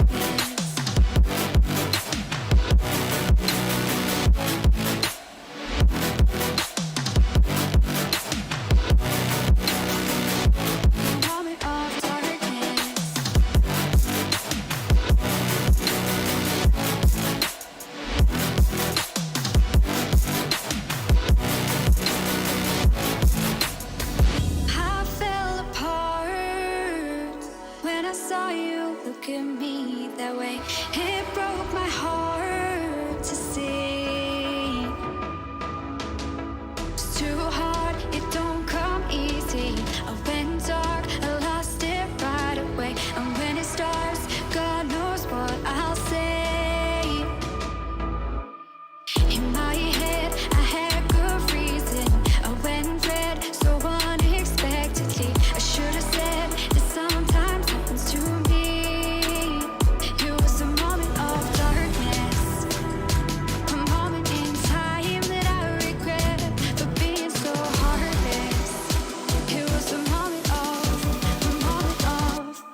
Vomit of darkness.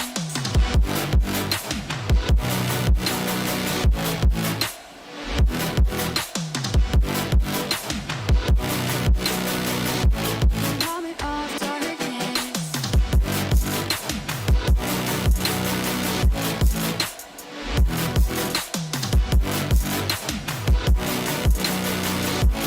Vomit of darkness.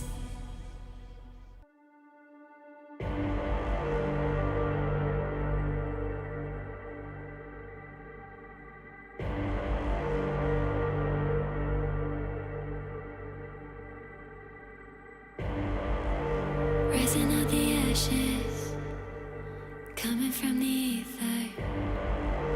All I hear is static. Breathe a little deeper.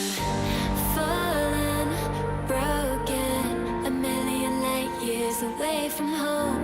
My eyes opened, and now I've come to claim life.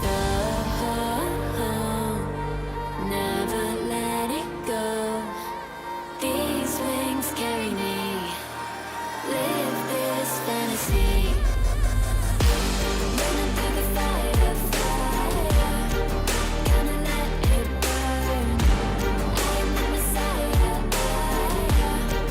Gonna let it burn. Running through the fire, fire.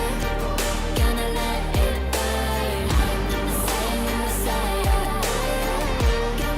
Gonna let it burn. Gonna let it burn. Gonna let it burn. Gonna let it burn. Gonna let it burn. Found me in the darkness. Now they see me shining. Calling me a goddess. Thunder and the lightning. I'm falling, I'm faster. Making my way back, I'm close to home. I'm fighting harder because I've come to claim my throne. Never letting go. These wings carry me. Live this fantasy. Running through the fire, fire. Gonna let it burn.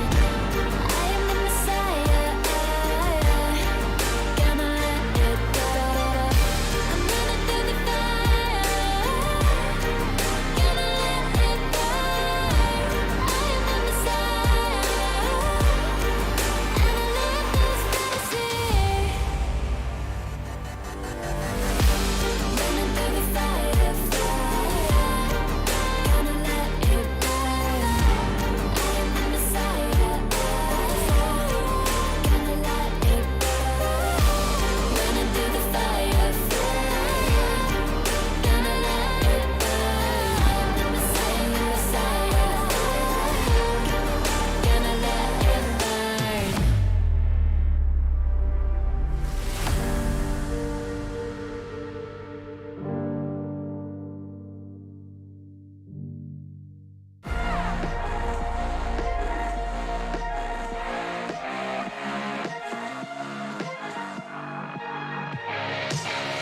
Glasses on, my hoodie's right.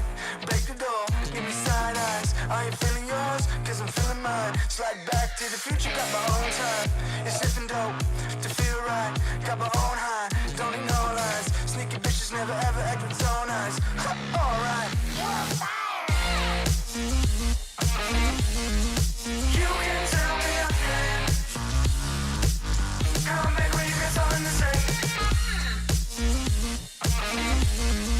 Just put the volume up in. You can see in the back, yeah. You can tell me I can. Come back when you got something to say. Just put the volume up in.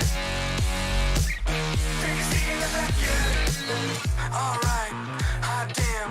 Not worrying about man's got a plan. It's not really about the dough, got a time frame. Matter of fact, about to blow up the whole thing. So good, hell, I'm all fine. Got a sweet little ooh, and it's all mine. My shoe games, class high, hear it all the time.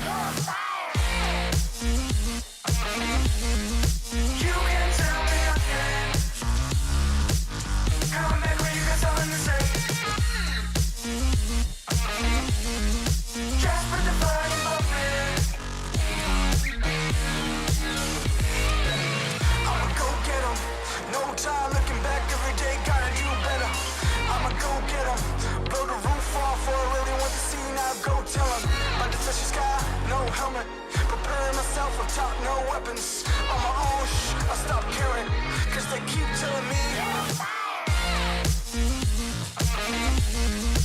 you can tell me again. Come back when you got something to say. Just put the fire in me. Can you see in the back yet? You can tell me again. Come back when you got something to say. Just put the fire in me. Can you see in the back yet?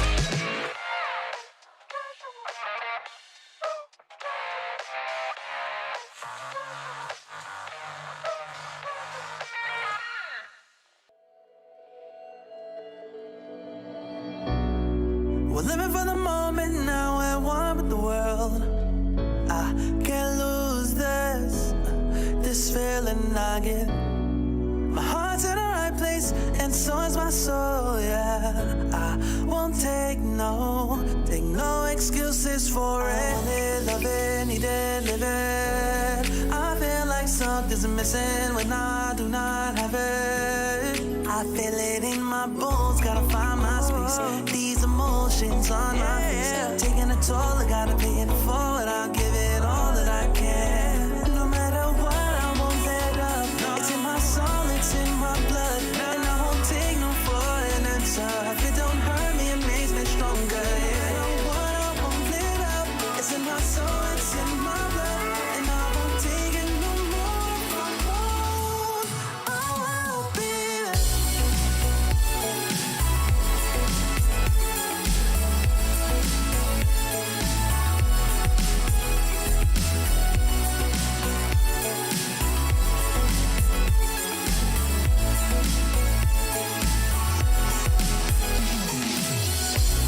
Just leave it to me. I know what I need. You'll find if you see. And if you believe, you live and you breathe, you'll find the key. Lifting me, lifting you. Can't go alone, let's do by two. Doing this together, it's me by you. All through the night, all through the night. This is me, this is you. When we get together, we can all pull through. I don't ever wanna stop this groove. Let's get it right. Take it to the Lord, then take it to the grave. Listen to the wise man, tell me what to say. Listen to your heartbeat like it still bleed. A little bit of hope, yes, what we still need. Say a little prayer for the moment. Give what you got, just go in. Can't hold you back if you own it. Live your life like you're chosen. No matter what, I won't let up. It's in my soul, it's in my blood, and I won't take no for an answer. If it don't hurt me, it makes me stronger. You know what, I won't let up. It's in my soul, it's in my blood, and I won't take it no more. I won't be there. Just leave it to me. I know what I need. You'll find if you see. And if you believe, you live and you breathe, you'll find the key. Know what I need, I know what I need.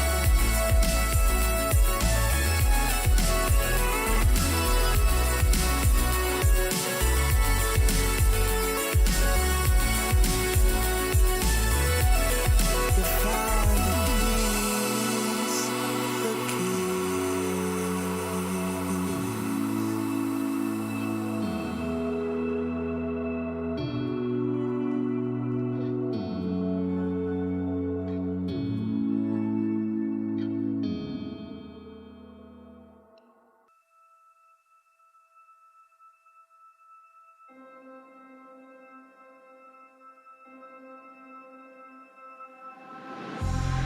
It's been a while, yeah.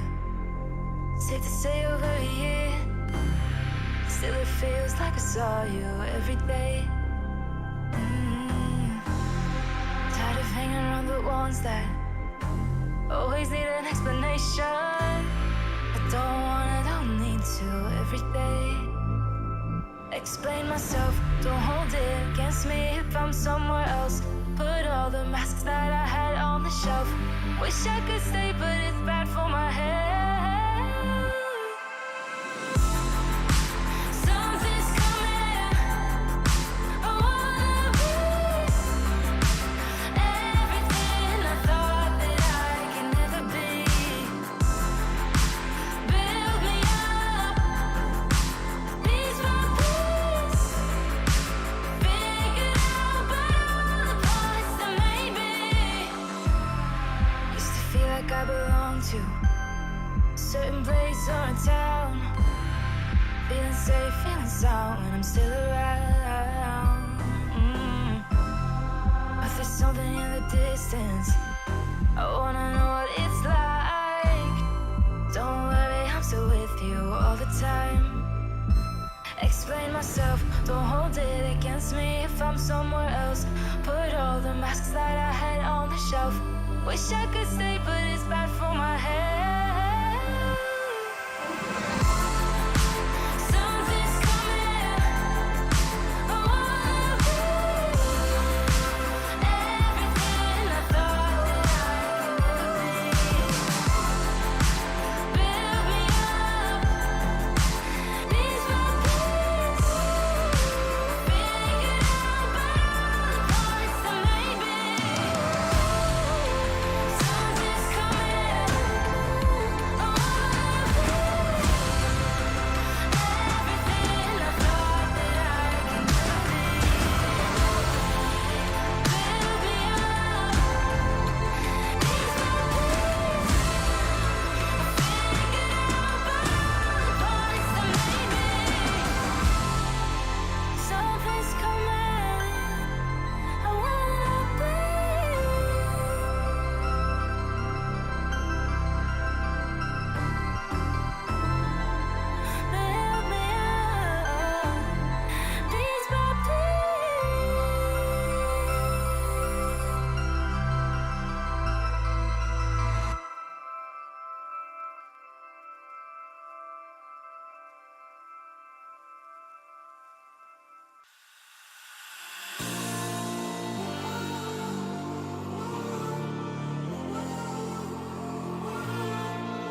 of the shadows, I've come to make a name. Ready for battle, cause I got a thing to claim. Think that I'll crumble, I'll show you a mistake.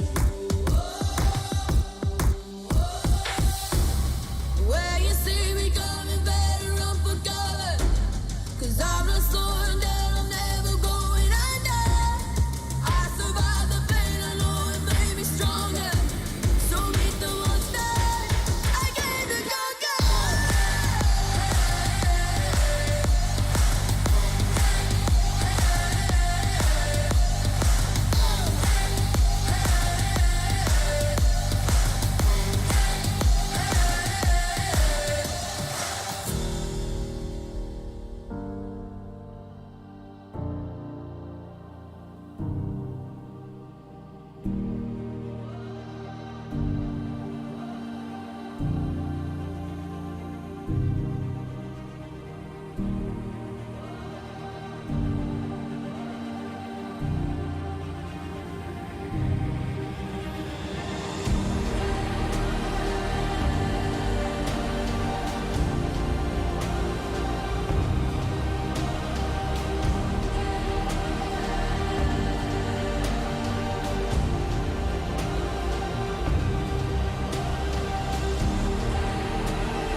Smoke clears, I'll still be on my feet. Forget all of my fears, cause I know my destiny. I feel a champion waking inside of me.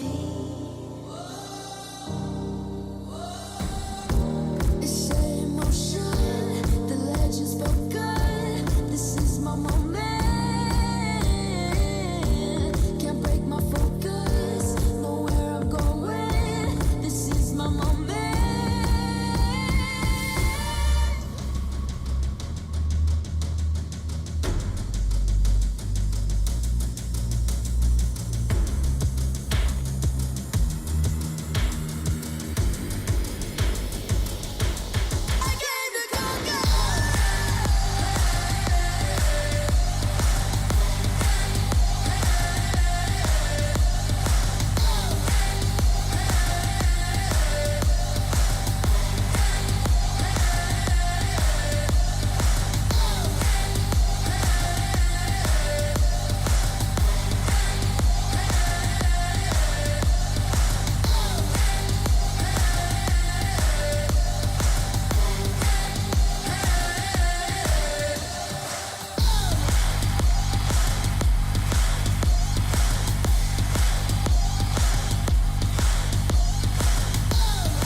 Show me an opening in the clouds, and I'll take it.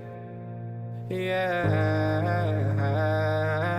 reminding myself to just let go Don't wonder how far I can fall.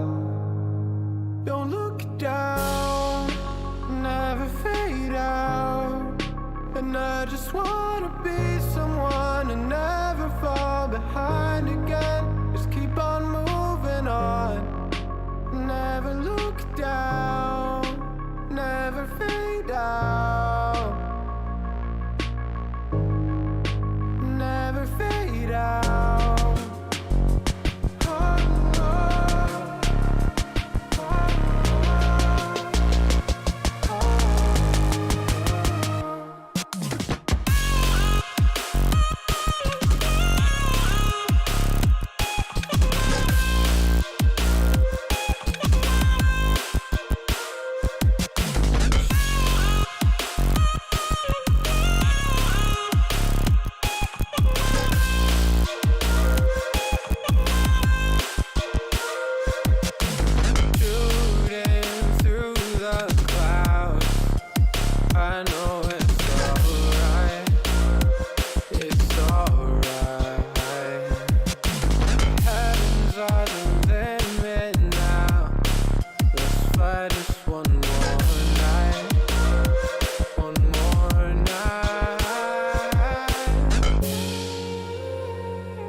Don't look down, never fade out.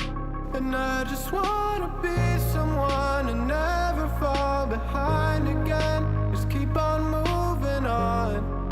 Never look down, never fade out. Never fade out.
I've been running over all the corners of my mind, trying to find a story to believe.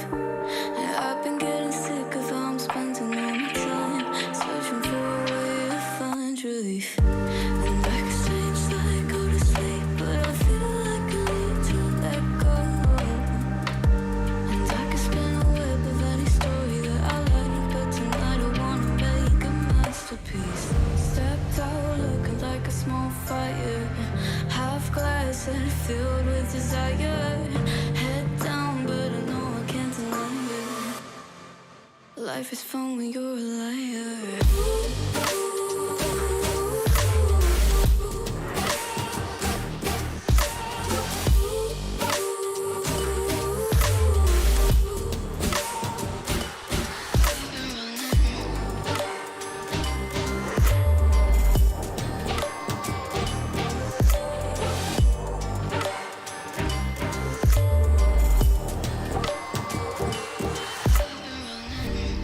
I'm just trying to learn from all the things that I've been told. I'm gonna paint a new reality. It doesn't take a lot to turn a person into gold. Yeah, I've been getting good at alchemy. You can stay inside in the dark, but without it, you want to let go. And when you're done with hiding and you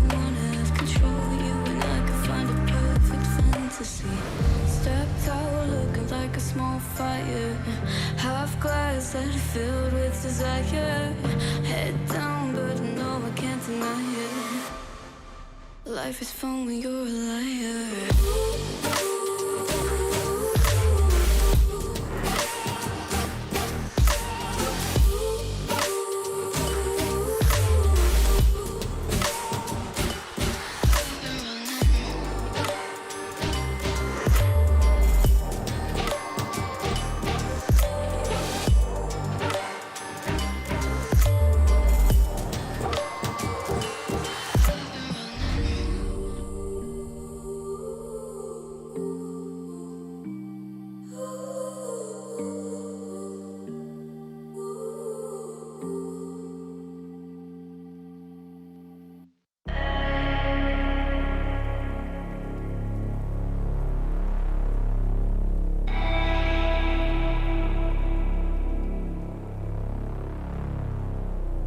Leader, I got my team up. I've been a dreamer. I switched the scene up. I done got that green up.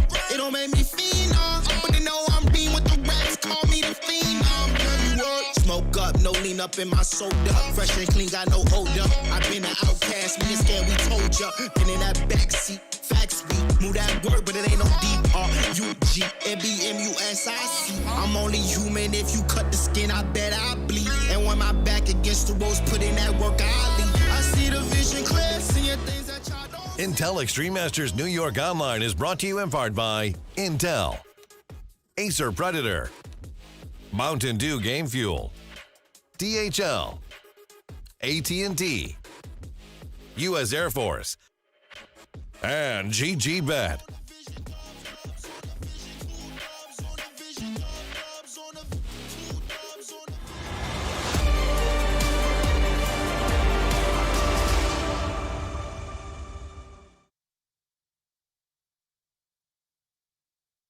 At ESL Pro League, we ran the lower bracket and we finished up second. So at IEM New York, I think hopefully we finished top 2. I think anything less would probably be a disappointment for us.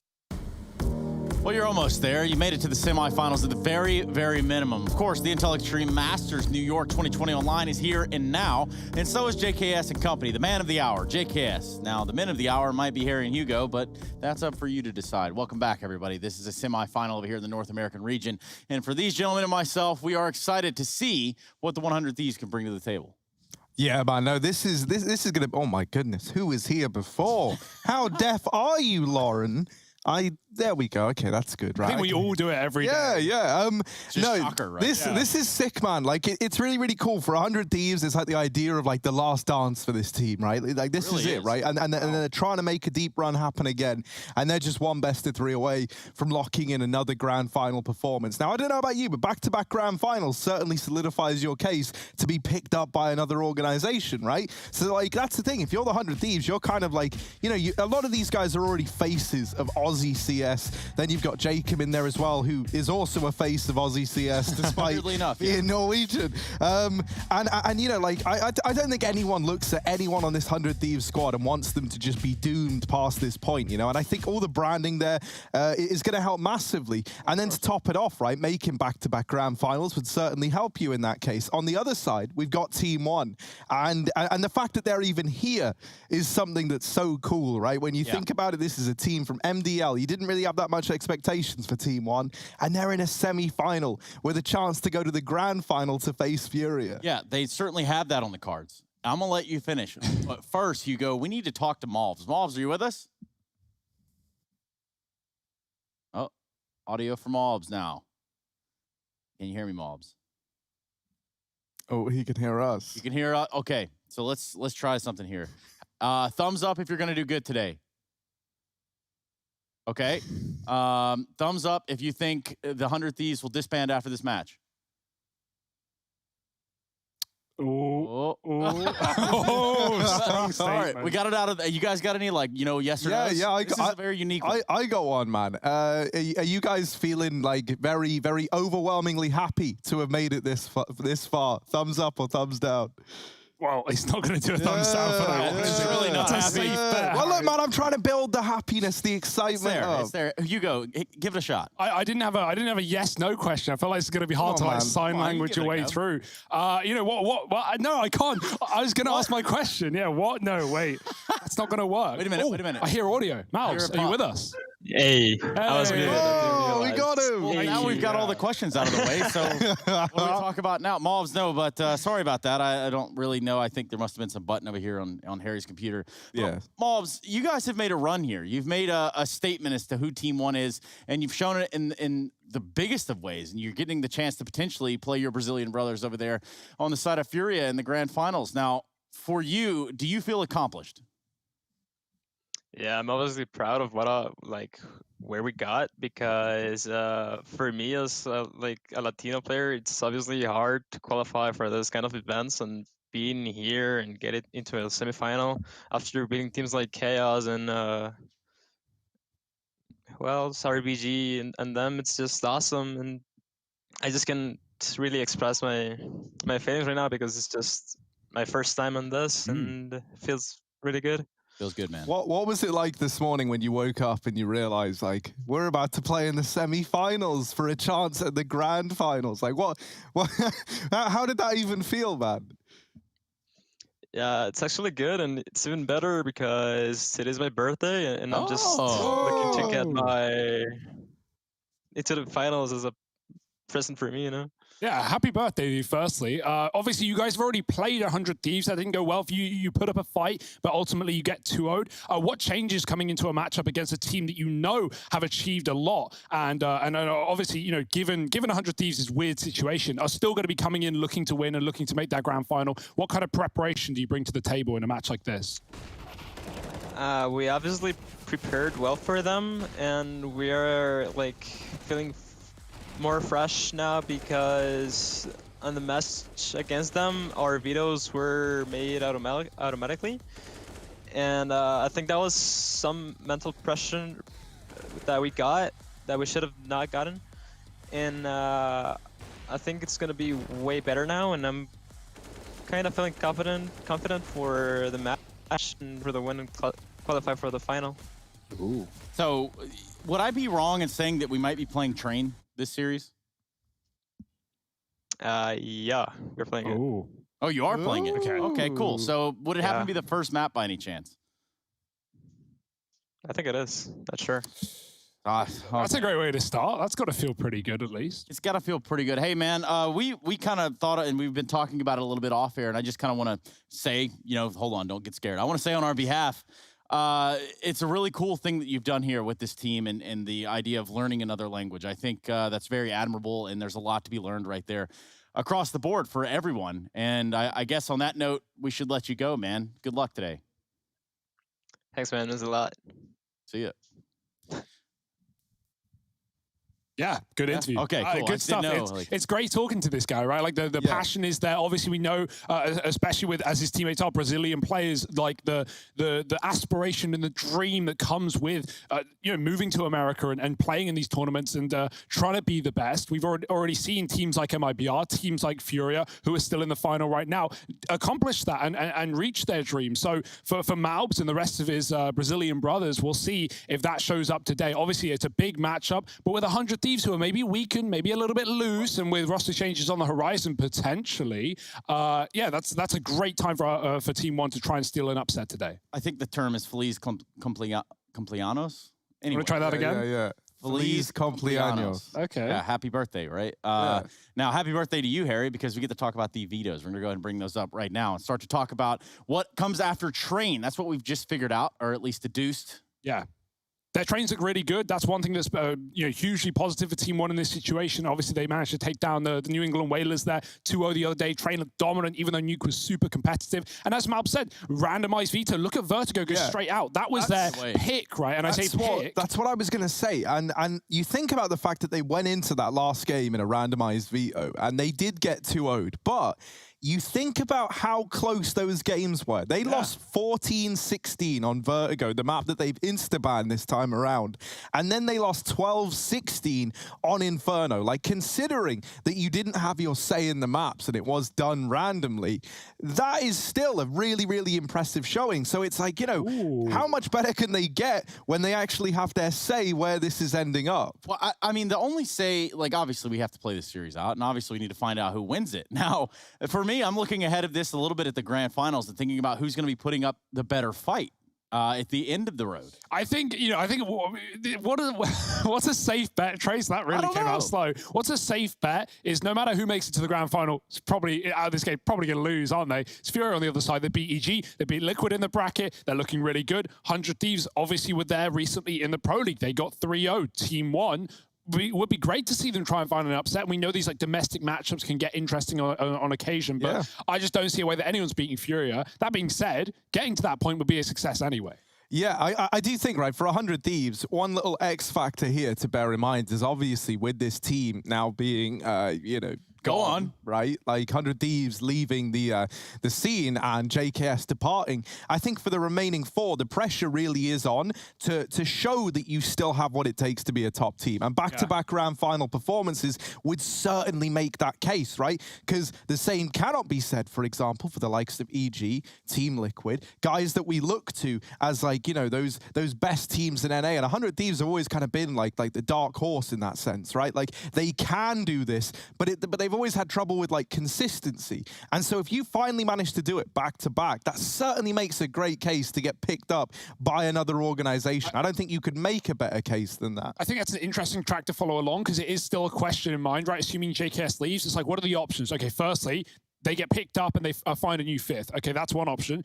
Secondly, they go separate ways, maybe staying in NA, maybe not. And then that's another question. Do they stay in NA? If they go home, back to Australia, back to New Zealand for Grat, like, probably not going to be able to get back to North America given everything that's going on. So it's a big question mark for this team, whether they stay together, whether they go home, whether they split into the North American region and start to fill some of these spots. We know Gen G have lost players, something like that. So there's a lot of question marks. And yeah, I think this is a great time for them to prove it. Yeah, and I mean, we have to just keep our eyes peeled, right? I mean, nobody could possibly tell us or know what's going to happen for the future of the 100 Thieves or this lineup, this core, this 4-stack here of the 100 Thieves that are remaining. Now, talk about stacking them up. I want to talk about prediction points. For you guys, it's not been the best of times, but it's not been the worst of times. Well, Trace, I'm going to look at that after you say that statement and keep you reminded that I am edging into the 40s here. Only people alongside me are Lauren and Rush, so I'm feeling pretty good personally. This is a full Thieves pick. After seeing the veto, I don't even know if I stand by that. I'm going to, because I'm not going to dilly-dally, but you notice my confidence is not up there. Yeah, you never stood by it to begin with 49% confidence, just enough, of course. Yeah. But just still a little bit below. Just enough. I do think upset. I actually hate this image. It's cursed. It's going to get tweeted later when Team 1 upset. Because, like, they've already lost. They were super competitive. The Thieves are wounded. Team 1 are feeling confident. Mal just said it's his birthday. He wants to win. And he says that they feel prepared. They feel like they're going to make the grand finals. So I'm not even sure if I like my prediction anymore. Yeah, that's the other thing as well, is like when I made this, right, obviously it was upon like finding out that they'd gotten into the semi-finals a few days ago. And in the back of my mind, I was still really remembering that like Mythic game on the run up to it where it looked a little flat for Team 1. And then like after kind of thinking about it a bit more and looking at like that last head-to-head and remembering, of course, that it was like with the randomized veto, the fact that for Team 1, right, like this is probably the biggest opportunity these guys have ever had, right? And now they have really good maps heading into this series. I don't think it's going to be very clear-cut at all for 100 Thieves. Now, maybe they do just come in and they do just like blindside us and look incredible, and that can always happen. But as I've said, consistency is not really the bread and butter of this 100 Thieves squad, right? They can deliver these incredible performances where you look at them and they go, man, they look like they could be the best team in NA. And then the next day they'll be losing to some team that you've never even heard of, and it's like, oh, well, what's going on here then? No, I think you're onto something there, and obviously with the 100 Thieves, there's a lot to consider there. And I think Hugo's also into something with Team 1 having shown some face and shown us that they can do it, but now is the time to actually do it and perhaps do it again. We're jumping into a semi-final here for the Intel Extreme Masters New York 2020 Online. It's going to be featuring the 100 Thieves taking on Team 1. We're going to the train yards first. Dust2 second is the pick of the 100 Thieves, and then we're going to round it out on Mirage should we need to continue. this entire bout. Yeah, keep in mind the Thieves, they've had a few days off as well. They were straight to the semi-finals after topping their group above Liquid and Team One. And so they've had some time to wait, to relax, to prepare. And let's see what they're going to bring to the table, because a map pick at Team One, and one that they look damn good on as well. Fast T-side entry into B. Maluki running the gun, and Jacob Dink on upper. He's gone as well. Team One have got a plant. And oh well, oh well, oh well. LOL. Look at this flank. Yeah, this is big brain flank. Yeah. No brain flank, actually. Look at that. The whole thing's really come unraveled. Just Pesadeo is going to fight from the top. Taking some shots, and the defuse is going to come in for the 100 Thieves. Hitting everything. Grat was ready. So, pistol round going the way of Jacob and crew. Grat's had some great games recently as well. That's something that's very beneficial to 100 Thieves when you know that that AWPing counterpart on the other side of Maluki is going to be, you know, really gunning for it as well, especially on a map such as Train. And with Dust 2 coming up as well, Mirage is a finale. These are great AWP maps. And so Grat v Maluki, the head-to-head to watch out for in this series. Scout out on Maluki. AK's in the second. This is a pretty good buy for Team One off the back of the bomb plant. Yeah, there's roughly 15,939 kilometers from Oslo to Sydney. But Jacob, he's feeling right at home here with this lineup. So it'll be interesting to see what happens. I mean, there's also, you know, the obvious thing that could happen is 100 Thieves get picked apart piece by piece. Oh. At the conclusion. Now, jumping right into the Molotov. Pesadeo will be the first to fall. Grat there with some support for JKS. Overall, this hasn't gone well in this round for Team One. Yeah, first person who runs down, the smoke hadn't come down in time. Team One took a second, and so he just got churned up by the fire and the MP9. Maluki needs a pick here if Team One want any stake in this round. Oh, the E-Box player of Jacob could have this locked in. Liaz beats him to it and actually goes on to double up, so they never even learn about Jacob until it's too late. 100 Thieves going to grab that round, put 2 on the board up against the force by Team One, and so now it is down to an eco. It's probably just the Brit in me, but I really love this underdog story of Team One, man. It's so hard to not get behind them, you know? Like, thinking about the story, firstly, of the 4 Brazilian players, right? Moving from Brazil, trying to follow in the footsteps of legends like MIBR and Furia, right? Like, making that move happen, taking the gamble, and going to foreign soil to try and, like, you know, forge some kind of legacy there.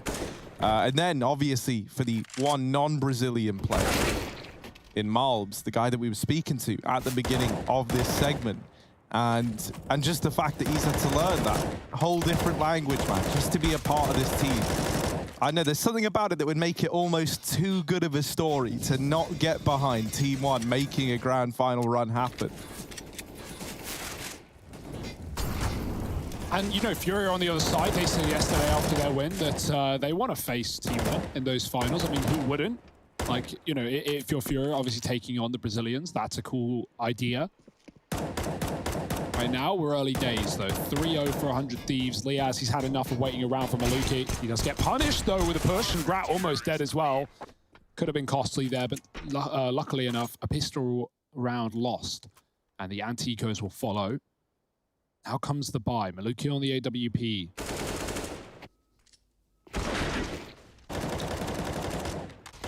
He's looking confident, though. Early days still, but... confident and competent.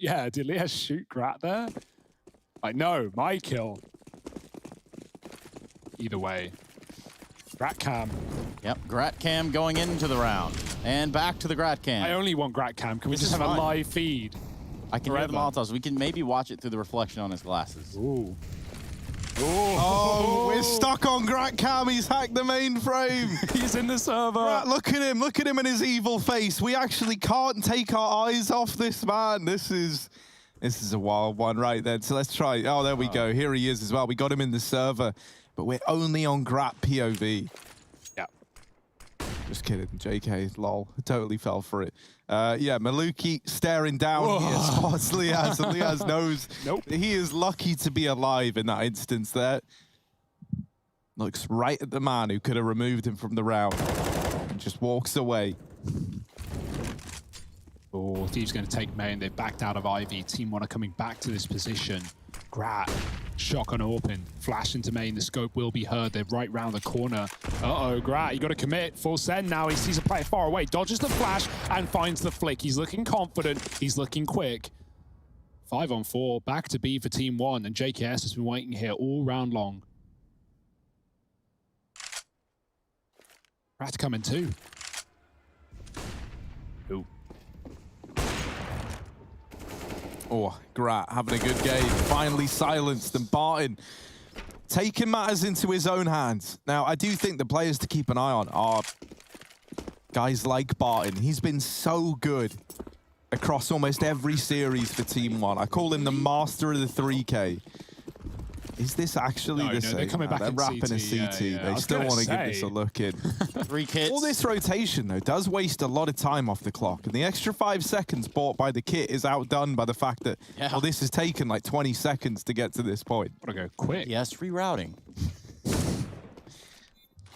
Well, the destination, this B-bomb site, and already Flash is blinding everyone on both sides of the coin. Jacob with 1, Barton trades moving in, and the time ticking fast. Azza needs a kills. PRT won't give him an inch, and now Azza with the kill, but no time. It's going to be Team 1 on the board, and yeah, you gotta say, like, time, probably the biggest issue there. Obviously, they are scared of coming through the connector, with Team 1 potentially pushed up deep, with them having view of this from upper. That's where Grat died, but the AWP was already gone for Team 1. They're actually just flat rifles there. So, yeah, Team 1 on the board with a quick pause as well.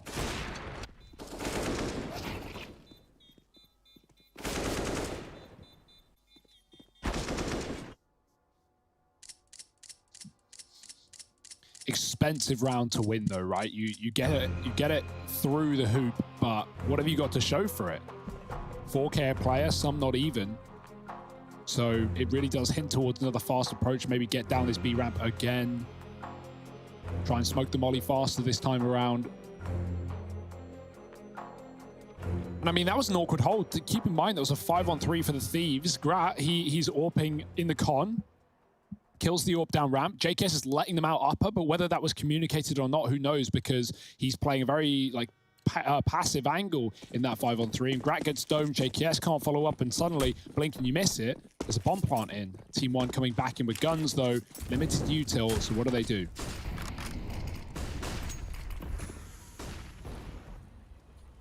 Yeah, they win the round, but they're really not left with a lot.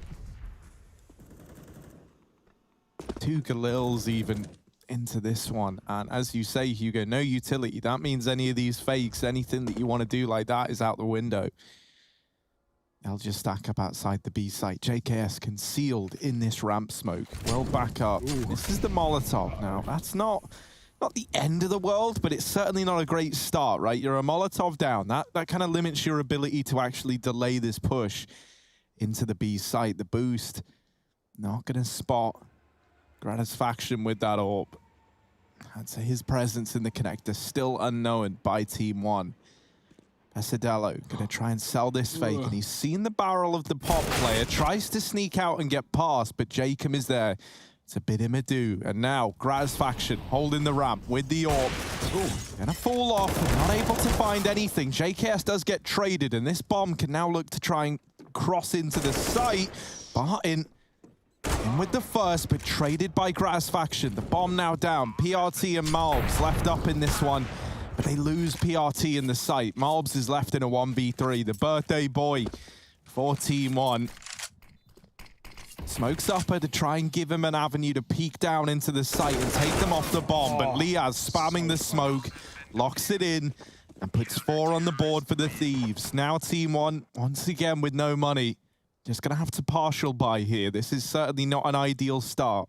Yeah, and we see like the limited utility comes back to hurt Team 1 there, right, in terms of not having the Molotovs. Pesadeo gets out main, and he saw Azza in the pop dog, but he could do nothing about it. He can only see the barrel. If he had a molly, a nade, he could do something, but instead killed from the sandwich. Same story on Malbs there. If he had a Molotov, maybe he could have stalled the bomb plant and give himself a fighting chance, but can't find a gap through the smoke and just misses the shot.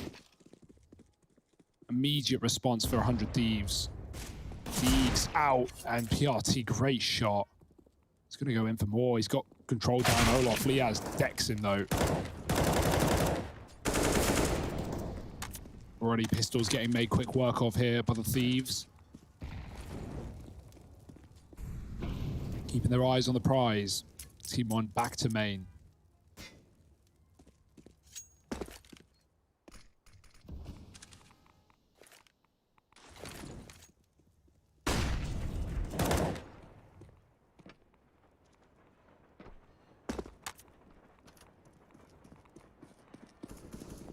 Oh. Well, this little eco has not gone well for Team 1. Grat is 10-1 as well right now. He's having one hell of a game. Everyone is for 100 Thieves, and that's a good look at least, right? I think that was to be expected. Like, these guys want to make one hell of a final showing, you know? Like, been dubbing it, like, you know, the last dance of the 100 Thieves, and that kind of is what it is for this team, as sad as that is to think. Go out with a bang.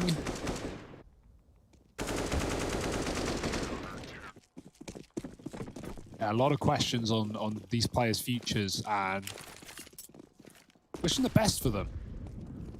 NA in quite the predicament right now.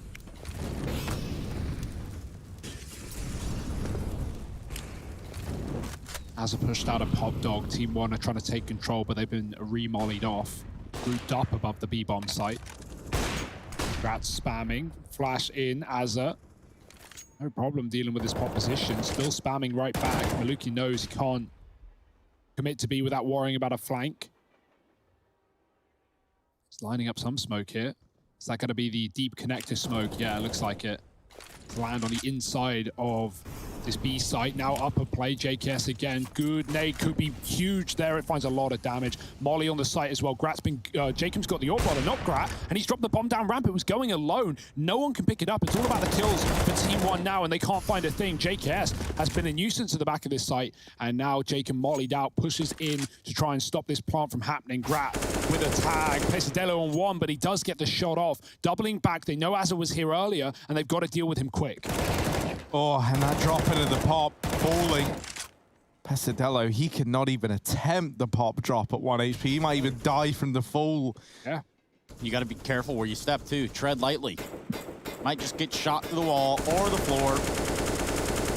Terrifying. Yeah. He has a molly, but he can't even stand in a position to molly it, because, like, yeah, then you are going to get wall banged. Oh, the timing. Oh, dear. Oh, wait, he's back on the angle, and now off the angle. Jacob with the swing, 6 on the board for the 100 Thieves. Yeah, and by that point, it's too far gone. That 1 HP, good luck, my friend. 6-1, yeah. 100 Thieves, just like we all predicted, off to that rip-roaring start. Yeah, I think the reason we never have a lot of faith in, well, I don't want to say not a lot of faith in the Thieves, but I'll get to that. Not only due to what they're going through right now, but also the fact that, yeah, as Harry said in the desk, they are inconsistent. That's just a fact of life, right? 1 minute rather they're in the grand finals, the other they're getting grouped. You never know what you're going to get, but right now this performance is good. Confidence is through the roof, and the score is there as well. 6-1, Team 1, got to work for it.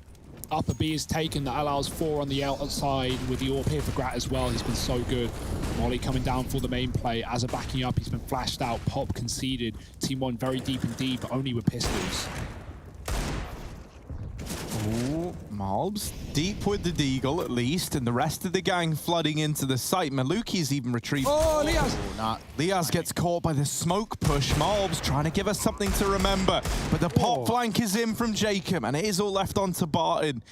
This guy has given us so many 3K rounds, and this 1v3 would be quite the one to put up, but they're already on the bomb. Ooh. Barton in with another. They are sticking it, though. There's the tag, and the tech does it. Barton, perfect. King of the 3K, a second on the board for Team 1 as they get it done on that partial investment. Perfect.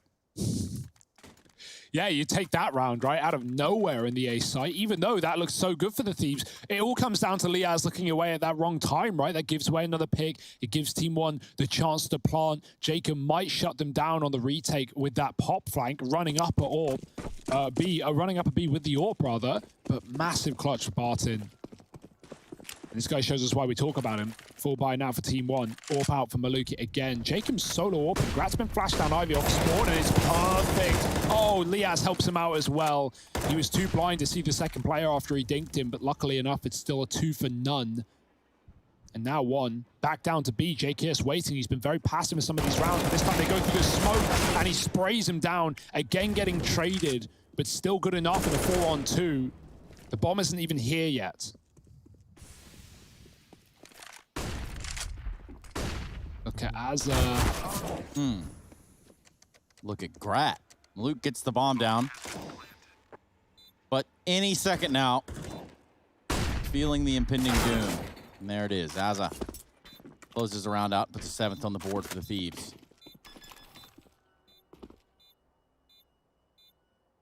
A lot of question marks in the future of both of these teams. 100 Thieves for obvious reasons for Team 1. Basically just a question of them. We'll see them here again. All right, Azza giving us team killed. The entertainment that we didn't think we needed in the defuse that may never come. Kicked for team damage now. And the match paused. No, I'm kidding. Yeah, just tapping that defuse a few times, really sending the message to Team 1. Money's still good, though. And it's 7-2. That is quite the message to be sending already.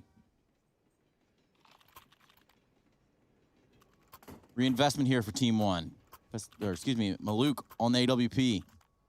Where's he going to take at the beginning of the round? Yeah, we don't see this map often for the Thieves, but the one time they've got it played in the last 3 months was against Furia. They picked up a win there in the Pro League, and that's kind of huge considering, think about the Furia game we saw last night in those semi-finals versus EG on Train. It was brutal, man. Obviously still competitive, but they had a great game, and yeah, it certainly makes you a little more worried for Team 1 here, despite this being their go-to pick. Spray, it's good. Boost up, Liaz is ready for it. Bang, finishes the job. Now he knows Maluki's here as well. Grat's peeking up, they're ready for it. He's late to the angle. It's a big kill into this B-bomb site. Liaz flashing himself back in for another, and the orb's gone. Jacob fires off with his. And no matter that you've taken down Gratisfaction, Jacob's still proven to be a problem with this secondary sniper. Team 1. Eaten alive. Chow that down. No bomb as well. That's the big problem here. They're going to walk all the way back to it. 100 Thieves really don't have to do anything at this point. And you got to feel for PRT, who gets boosted up at Ivy and then gets wrecked at Ivy. It's a save. Oh, that's sad. That's a sad save. You know, you try something and it doesn't work, but it doesn't just not work. It works so badly that you have no choice but to save with a minute left on the clock. If you told me that was Coldplay lyrics, I'd believe you. Yeah. When you try your best. But you don't succeed. And you get what you want. And the AKs are all that you need. Yeah, well, it's all they're going to have in that next round because it's not like Team 1 are floating in loss bonus. Picked up the previous, or the round prior to the last, rather, so they've got a bit coming through. Actually, it will be maxed out off the back of that, but either way, it's like, yeah, you can't buy up full rifles here unless you, again, limit the util. Their pistol round on Alto was good, the fast one with the opening Deeg, and Martin pulling out a clutch out of nowhere. Maybe they could do something fast like that again. These slow bleeding rounds trying to take Ivy has been getting crushed by the variety of ways that Thieves approach it. Liaz playing very aggressive, Grat getting flashed in, the AWP being there as well. So Ivy has not been easy for Team 1, but they're going to go back to it nonetheless. Giving their default another go.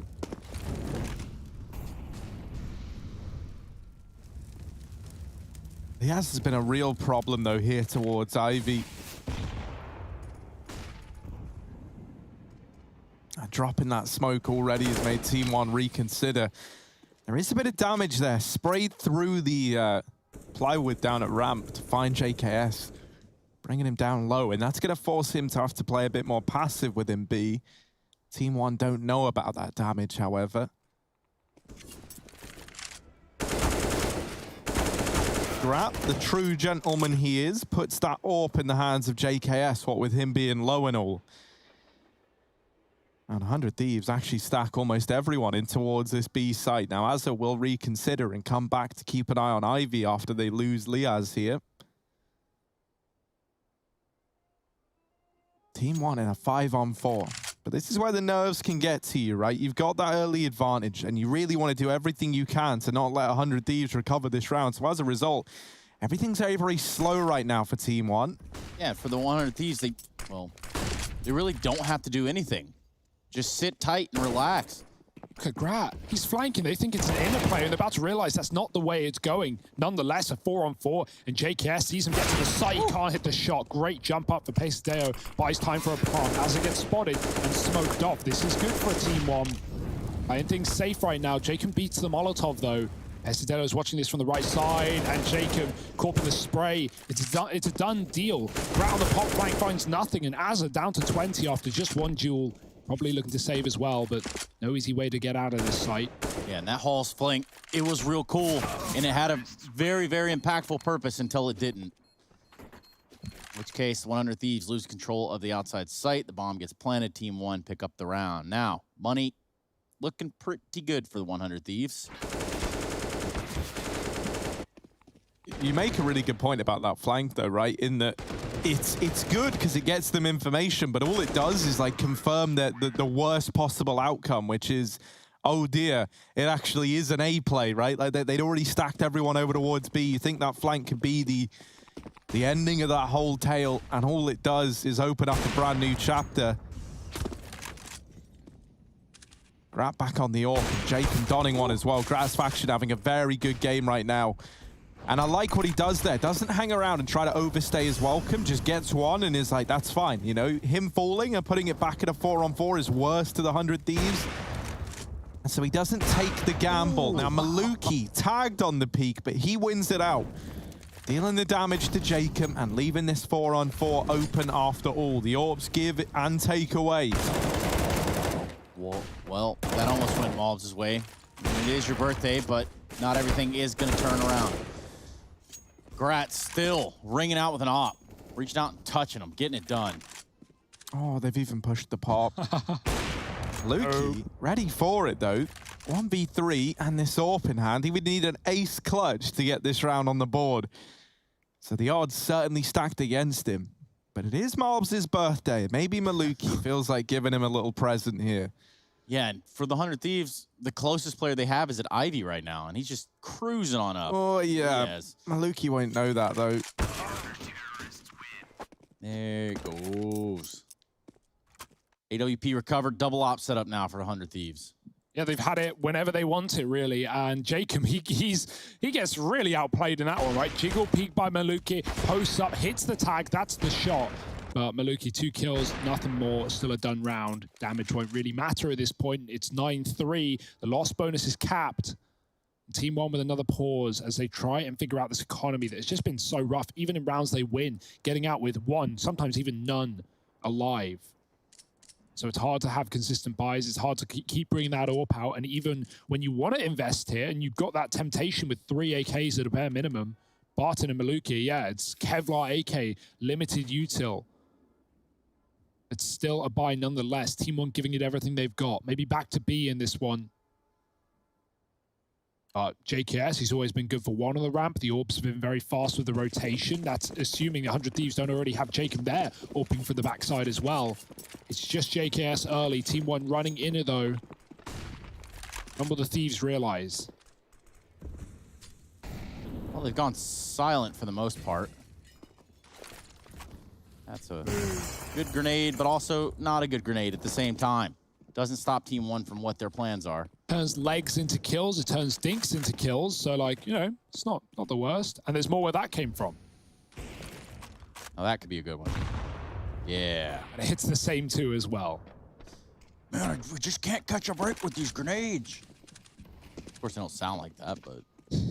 And now they know that there's an inner stack. Thieves have 4 here for crying out loud. Team 1 are like, yeah, They've double naded us. Yeah, they're shooting through the smoke. Yeah, let's probably go back. And even if they do commit to a late B play, because this boost is still up, they want to at least, clear out the back lines. Make sure Pop's not been flanked as it often has been. Make sure Ivy push hasn't come through again for Liaz. And once they've cleared that out, maybe they can throw some nades A, go back in it. But we've already talked about having this lack of util. And so it's just going to be an outer take with 2 players wounded, with 2 smokes, 2 mollies. PRT going to try and keep players at B. There's still 3 here as he throws down this smoke, and that's only going to sell it further as well. But when no one pushes off the back of this util, Thieves might want to rotate back outer. JKS not been spotted. There's an entry. Great stuff. PRT gets out alive, but he goes back for more, and JKS trades him. Missed shot from the flick of Jacob. Double off on this outer site, though. Gratz coming back in to pick up the pieces that Jacob dropped. One planted, and Lias is still here. Yeah, they've got a man behind enemy lines, but not for long. Maluki and Malbs coming in with 1 apiece. Leaves it all on Gratz faction in a 1v3, and not a nice 1v3 to be in either.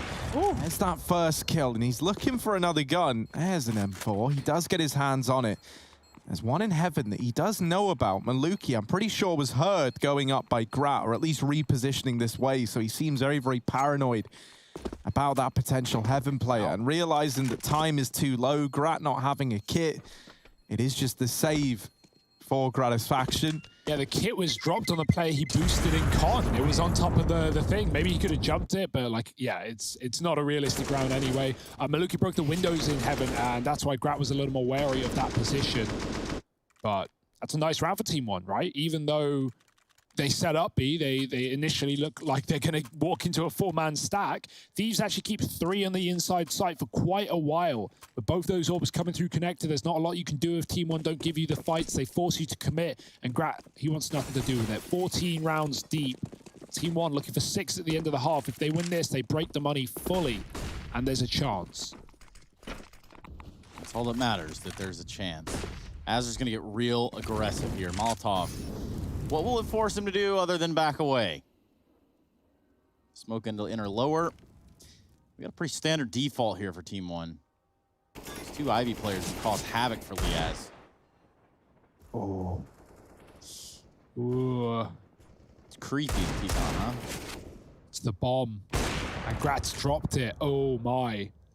Now he's ready for more. There's no one there. Team 1, do they really want to drop Pop, or do they want to go back and pick up this package? Maluki's doing so. He's joined by Barton from upper B. PRT coming up Ivy. He has with the D. Going to give it up a little bit. Doesn't want to die here. Just trying to stall this fight out if he can. Calling for support, but his shotgun in Pop. And the AWP far away as well. Grat's got bigger ideas, and he shoots through his teammate to get that kill. Still, PRT's made it out. This is stressful. Team 1 know how important this round was to pick up, right? This is a force buy from the Thieves. If you get this, they're forcing, and that allows you a really good chance at a 6-9 half, but piece by piece, it is falling apart.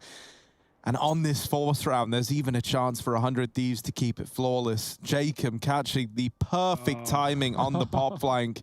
Team 1 had just checked this moments ago. They hadn't seen anything.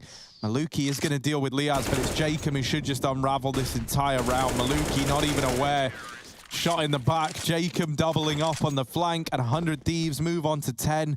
Winning that force is absolutely huge for the Thieves, right? If they lose that, they're force buying on 15, and at which point that could have been a 6-9 half. And we know that Team 1's CT side is good, and so that's very, very recoverable. They've dug themselves out of what could have been a rough situation there, and now they're on a path to get a really, really good half under their belts. Yeah, what was Maluk gonna do there anyway, right? I mean, Yeah, you're just making the bluff. You're calling his bluff. You're like, he won't push the flank. Yes, he will. Yes, he will. Right to the molly. The one rifle in this position is gone. Pesadeo still has one, but he's far, far away. They're gonna try and grab it with the smoke down. Oh, Maluki just killed Liaz through the smoke, and Pesadeo in main with one as well. How did that happen? Where's this come from? Team 1 suddenly in control. 100 Thieves can't afford to get ahead of themselves. I mean, what can you really do about a smoke shot? Rat's still got this AWP though. He's going to try and clean out Ivy once again, but thinks they're close with this util up. So Deeg is out for this fight. Is he going to go through? That's crazy. Yeah. Well, Punish Tech9 just waiting for him on the other side, too. It's been the Ivy side vulnerability in this round, last round even. JKS is going to tuck up close. PRT, respect him, no. It's the battle of three-letter names. And JKS comes out on top. Sorry. There was a chance there, as I had players right in the open, but the spot from the pop and 5 at the end of the half. Team 1 recover a little bit. Is it going to be enough? We'll have to wait and see. This semi-final continues in just a moment.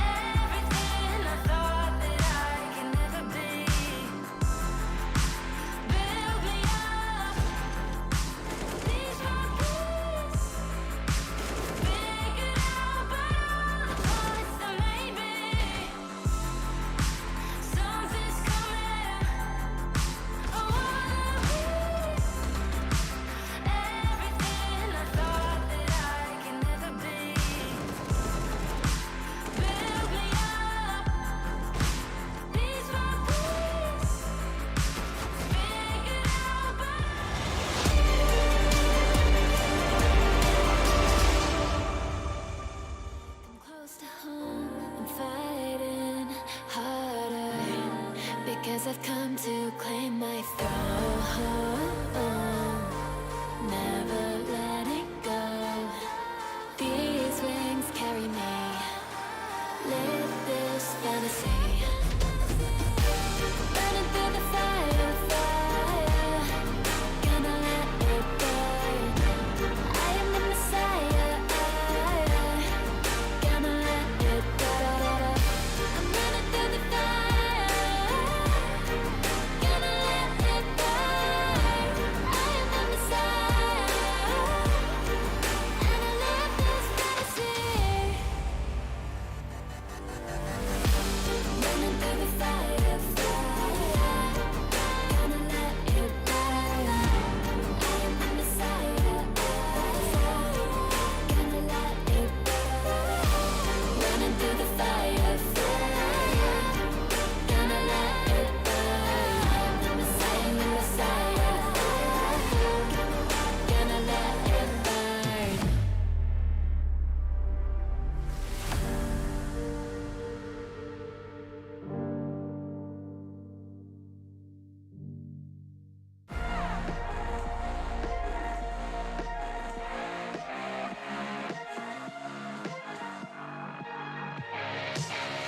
Glasses on, my hoodie's right.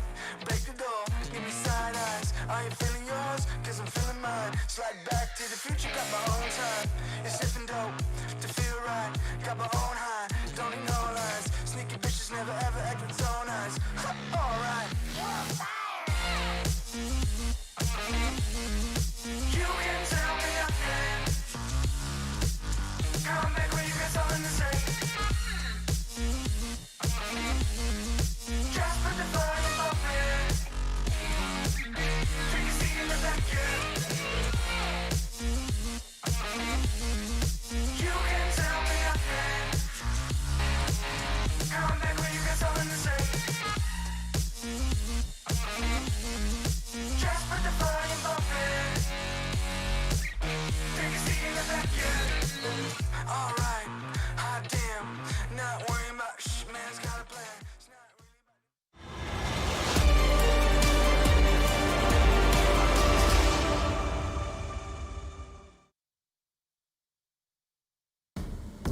Hey, y'all, welcome back to the Intel Extreme Masters New York 2020 Online, where things have gotten just a little bit weird here. Of course, a semi-final appearance for the 100 Thieves and Team 1. Team 1, the underdog in this bout, and you can imagine why, but the 100 Thieves have a little bit of a storyline of their own as to make you believe why they could actually lose the series as well.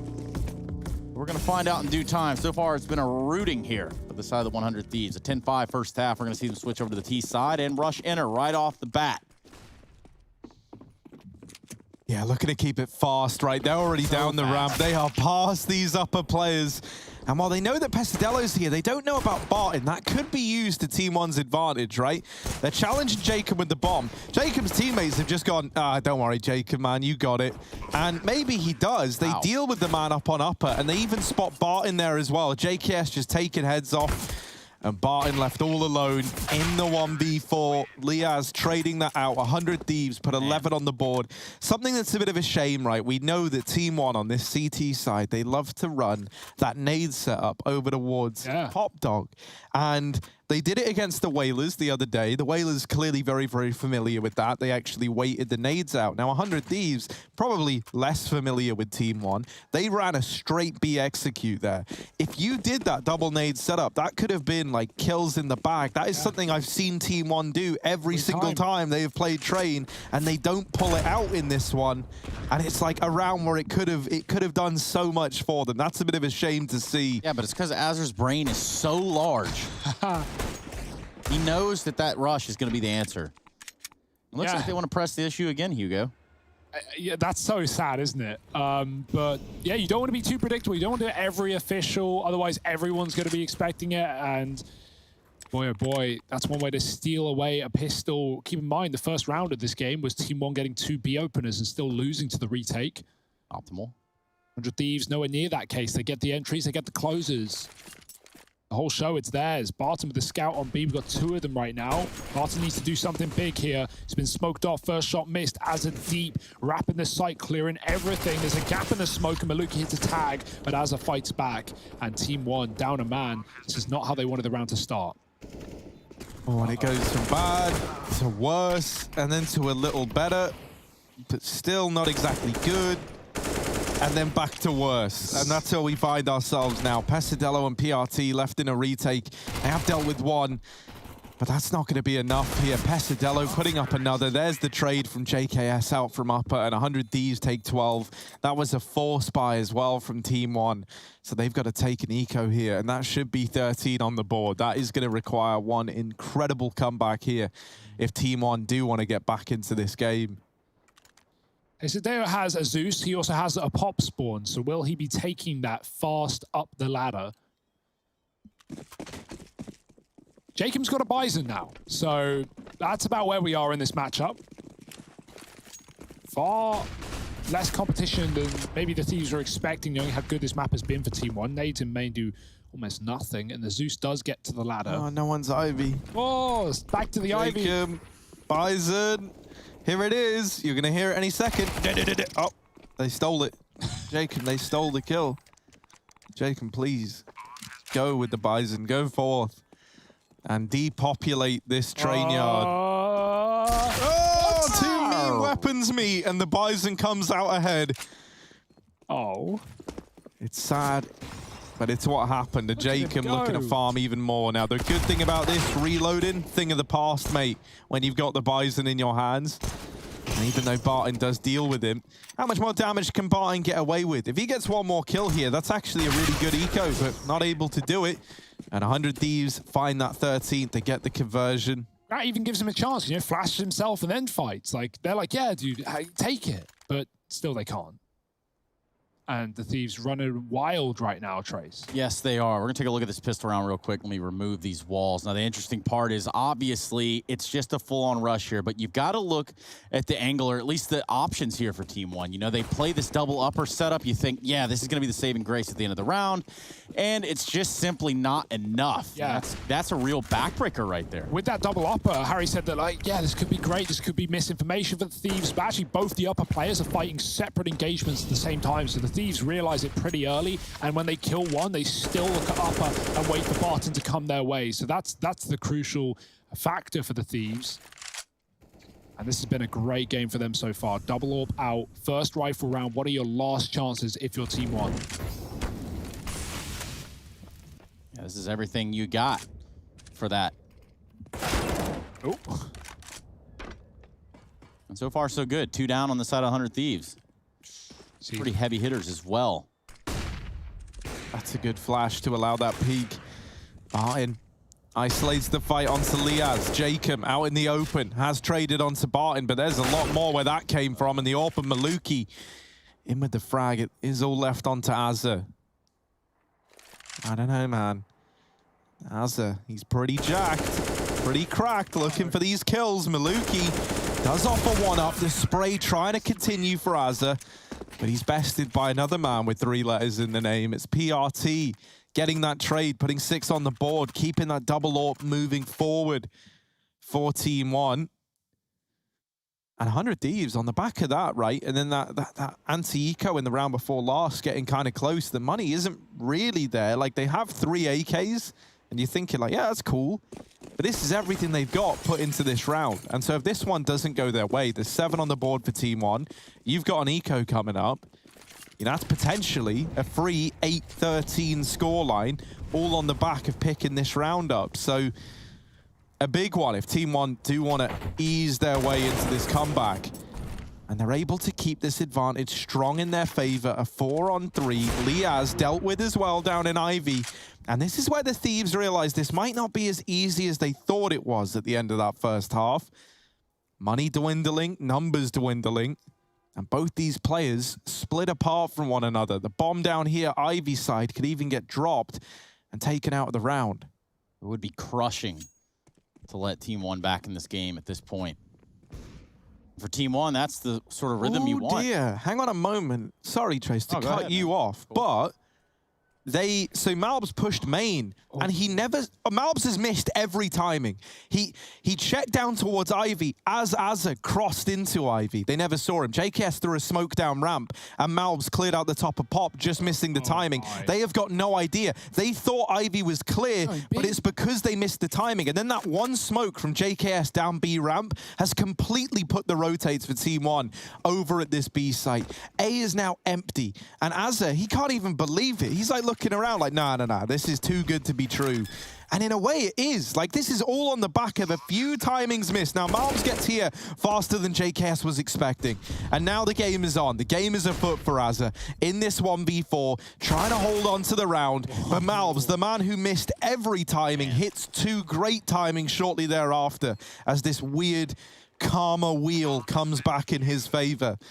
And then there is 7 on the board for Team 1. Now in with a real chance to try and recover this game. Very weird round indeed, but yeah, a bomb plant and nothing more for the Thieves. And you take that if you're Malbs, it may have got uncomfortable. Team 1 rotate in off of his info, and he's like, I'm not flanking B, they're not out. I'm just going to hold, I'm going to play things safe. And Malbs does that, plays it safe, comes in on a pop flank and cleans it up. Maluki was second guessing, he was doubting it, doubling back from the Ivy side, or from B through CT rather. For good reason. But not a lot to show for in this round. Deeks out for 100 Thieves. Zeus and the pop dog. Rat mollied off. Huh. That's JKS above. Taking the nade, but not too much damage. PRT spotted on Ivy. They spam. He's not really giving them the jewels they want, the engagements. Still has a smoke to stall it out as well if they get uncomfortably close, and Liaz has done that. Jacob spams from afar. Liaz very deep, and I don't know if PRT is ready for the smoke push at this point. He thinks it's clear. Liaz, very aware. As he's out main, but knife out, he's gone. Zeus is finding nothing as a second smoke gets cycled into that position. And Jacob's gone back to grab the bomb. They're going to boost up and pop and look for a pick. Pesideo's watching this though, and Krat's got the angle. He can't even see it on the other side of the smoke. It doesn't really matter, all things considered. That's a gun dropped. It should still be a clean round for Team 1. Yeah, they have to go back and get the bomb as well, right? So how expensive can they make this round? Because you can't really gimmick any of these rotations favorably at this point. JKS trying to fake the ladder noise. I like this flash. Flashing out through the top window. Doesn't blind anyone, though. JKS faking the ladder again. If they haven't fallen for it yet, I don't think they're going to. Out through main comes Gratisfaction in the meantime. And even though he gets damage onto Maluki, not the killing blow, Malbs picks him up. JKS left in a very, very horrific situation, right? Out from Pop with every crosshair trained in on you. And that is that 8-13 scoreline that we kind of prophesized. Now, this investment looking to come through for the 100 Thieves, but this game is getting closer than it ever felt like it was going to be. And you look at JKS in that round, he just stays alive forever, it seems like. But it's just not enough. AKs, nades, 100 Thieves. What more do you need to know?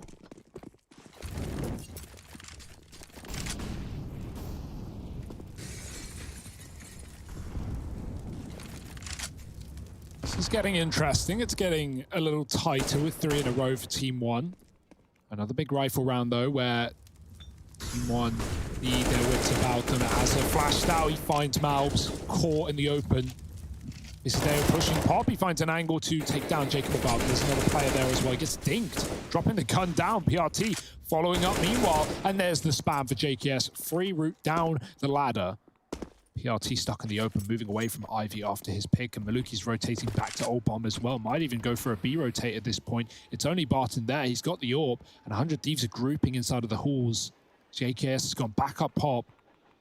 Team 1, it's awfully quiet is what they're wondering on this A site. Barton posted on upper.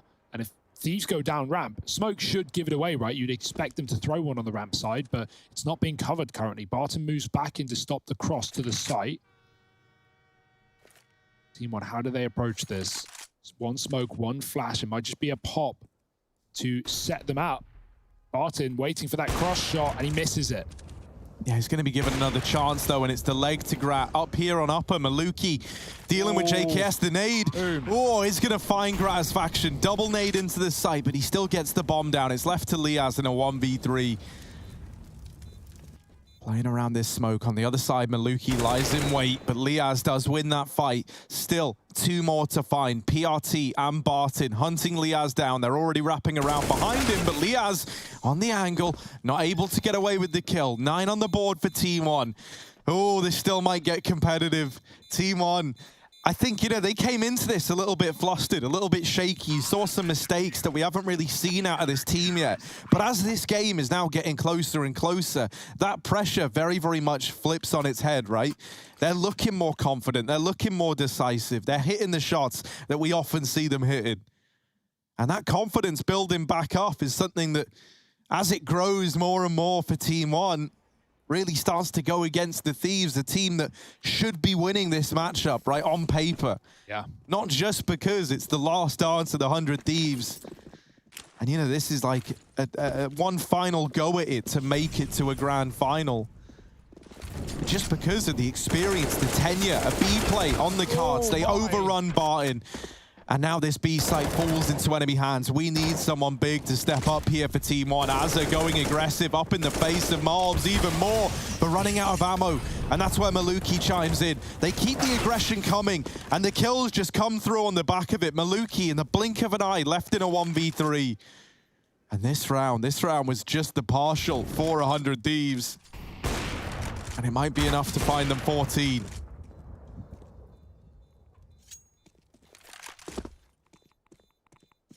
Yeah, Maluki's out of there. Forces Liaz up with a Molotov and gets that kill, but it's no more. And as you said, partial, it wasn't even like a bad force with low money. That was Mac 10s with a Hero AK and a Galil. Actually, they didn't even have an AK, sorry, they're Galils. They run down ramp, they get the kill, and they grab an AK. Azza goes huge, finding 2 in the round. And great aggression, not dealt with by Team 1, not ready for players so deep. And even though the orbs sort of bail them out, it's not enough. It's not a round 1 and 14 found for 100 Thieves, 2 away. They know they're not out of the woods yet, right? Team 1 have showed us a very competitive, very compelling CT side with the last 4 in a row. They're going to need to keep that up. They're going to need to brush the dust off. No AWP here for the Thieves. Back to flat rifles. Running up Ivy with 3. PRT's here. Deep Molotov. Double inner play. Info will come early for Maluki, who pushes through the smoke. But players playing anti-flash on Ivy, so that one is not a worry right now for 100 Thieves. They even run boost grad over as well. PRT is not playing for info. He's playing very passive. No idea who's here, how far they are. Still 2 inner for Team 1, taking a risk, but Maluki's holding a passive line. He's going to swing out, and he gets the info finally. The B is clear. That forces Barton on the rotate with the other AWP with this line. It's looking like an A split. Team 1 a little wizened up now, but they don't know numbers.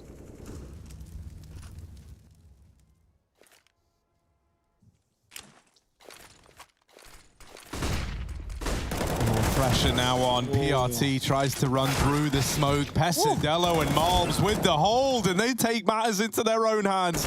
Azza left in the clutch, deals with Pesadello, but there's the follow-up from Barton and Team 1. They'll put 10 on the board.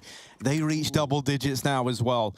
Trying to keep the pressure on, trying to close this gap.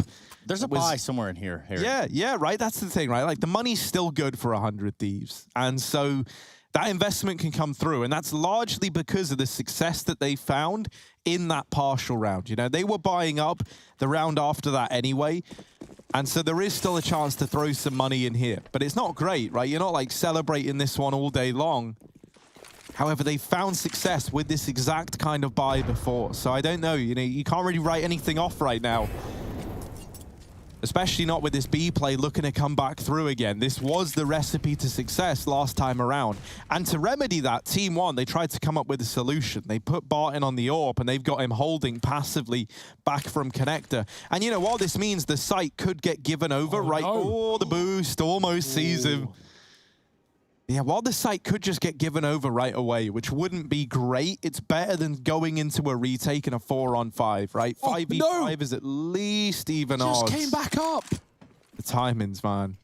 Timings. And that smoke, I like what the Thieves do with the idea. He's on top of the train, but they throw the smoke to push him out of connector onto the train. He was already there, so that just sends him away. Nonetheless, they're going to hit it. They're going to go quick. Everyone's rotating. Team 1, no deaths yet. This is good for the retake setup, and one of those rifles has been ruined. Azza needs to do something desperate through the smoke, grabs a gun, and tries to stall it out, but Maluki chases him through that smoke. Grab with the other rifle is gone as well. It's a pistol play for 100 Thieves, and they have not got a chance, you'd think. Jacob grabbing the gun off the body of JKS, does tap PRT, but they're already on the bomb. Kit smoke, no one to stop it. The AWP is covering. Jacob with a trade needs to spray, and he can't hit it before Malbs takes his head off. Oh, he does, sorry. It was so wild, but there's still time for the defuse. It's going to be Team 1 getting rid of that B play. So close, but yet so far for the Thieves. A round just showcasing, you know, missed shots here and there. The shots just going one way of Team 1 and not the side of the 100 Thieves. It's a rough one, a bitter pill to swallow for the 100 Thieves. Yeah, these B plays have been good, though, nonetheless. Imagine how that would have gone if they found the opening kill off the back of that boost. They were just seconds away on either side of the coin from finding it. That could have just been their round. That could have been the game right then and there. The money would have been gone. But Team 1 still above water, still surfacing in this series, showing us a CT side to keep our eyes on. Wallbang would have hit.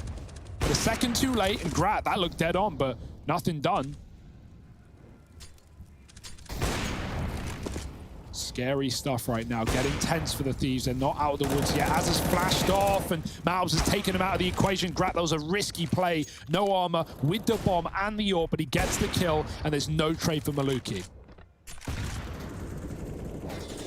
And Grat's still here, fighting in main. That's a bit of an error, right? That's the bomb.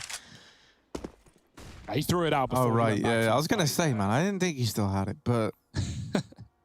He was jumping back and forth, but as Maluki threw the nade, he saw Grat come back into main, so he was ready for the fight. Now it's desperate beat, you're already a man down. That's a good nade, though, onto these two, moving in first.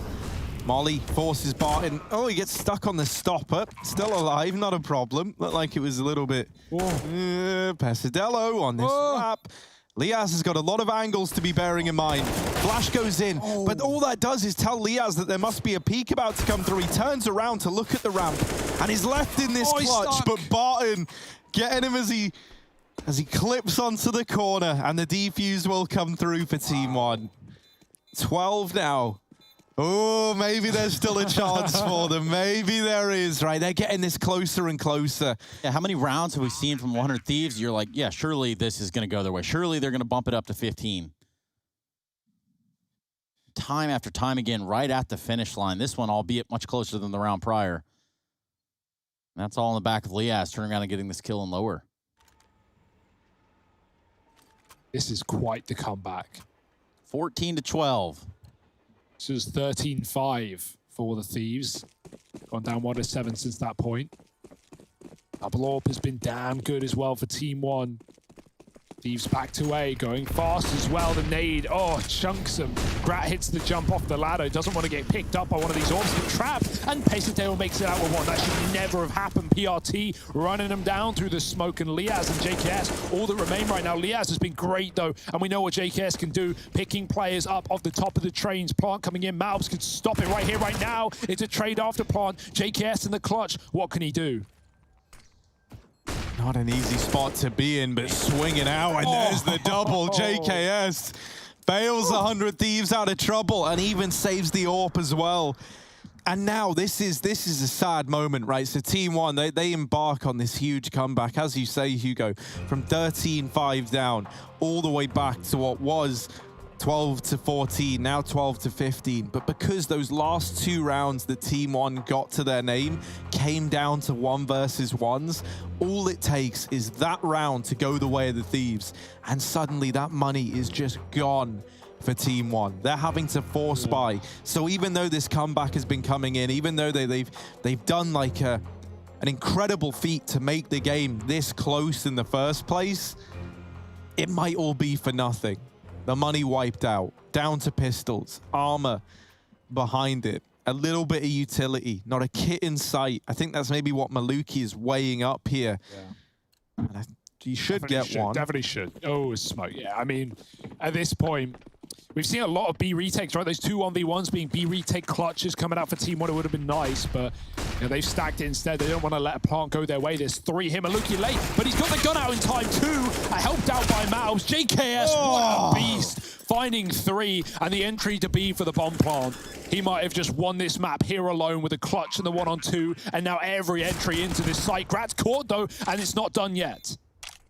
AK retrieved for Pesadelo, and both these players in the site are low. That scout is going to hit like an AWP, and the AK's got 1-shots open to it. JKS, the AWP, or the scout rather, passes by overhead, and down on the A train. That's Azza brought down low. JKS maybe about to ace to close the map out for 100 Thieves. It's all onto him versus Pesadelo, and this is where you wished you had that kit. Pesadelo out in the open, and JKS with the ace to pick up this map for the 100 Thieves.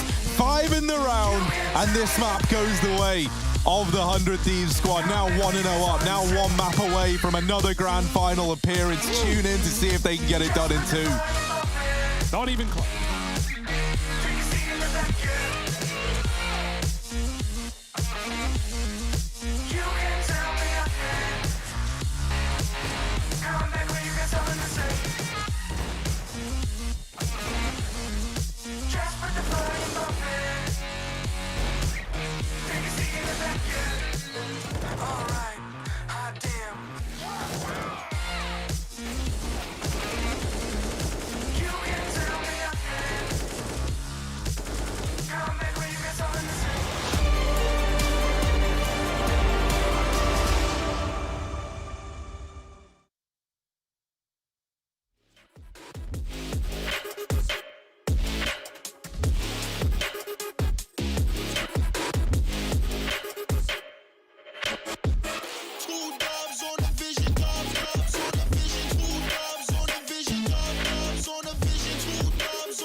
not a drill, hold nothing back. The shoot to kill in this leap of faith that you're in between. You stand alone, but I'll watch over you. The clock is ticking, the clock is ticking. A single second could mean everything. Time is running, the time is running out.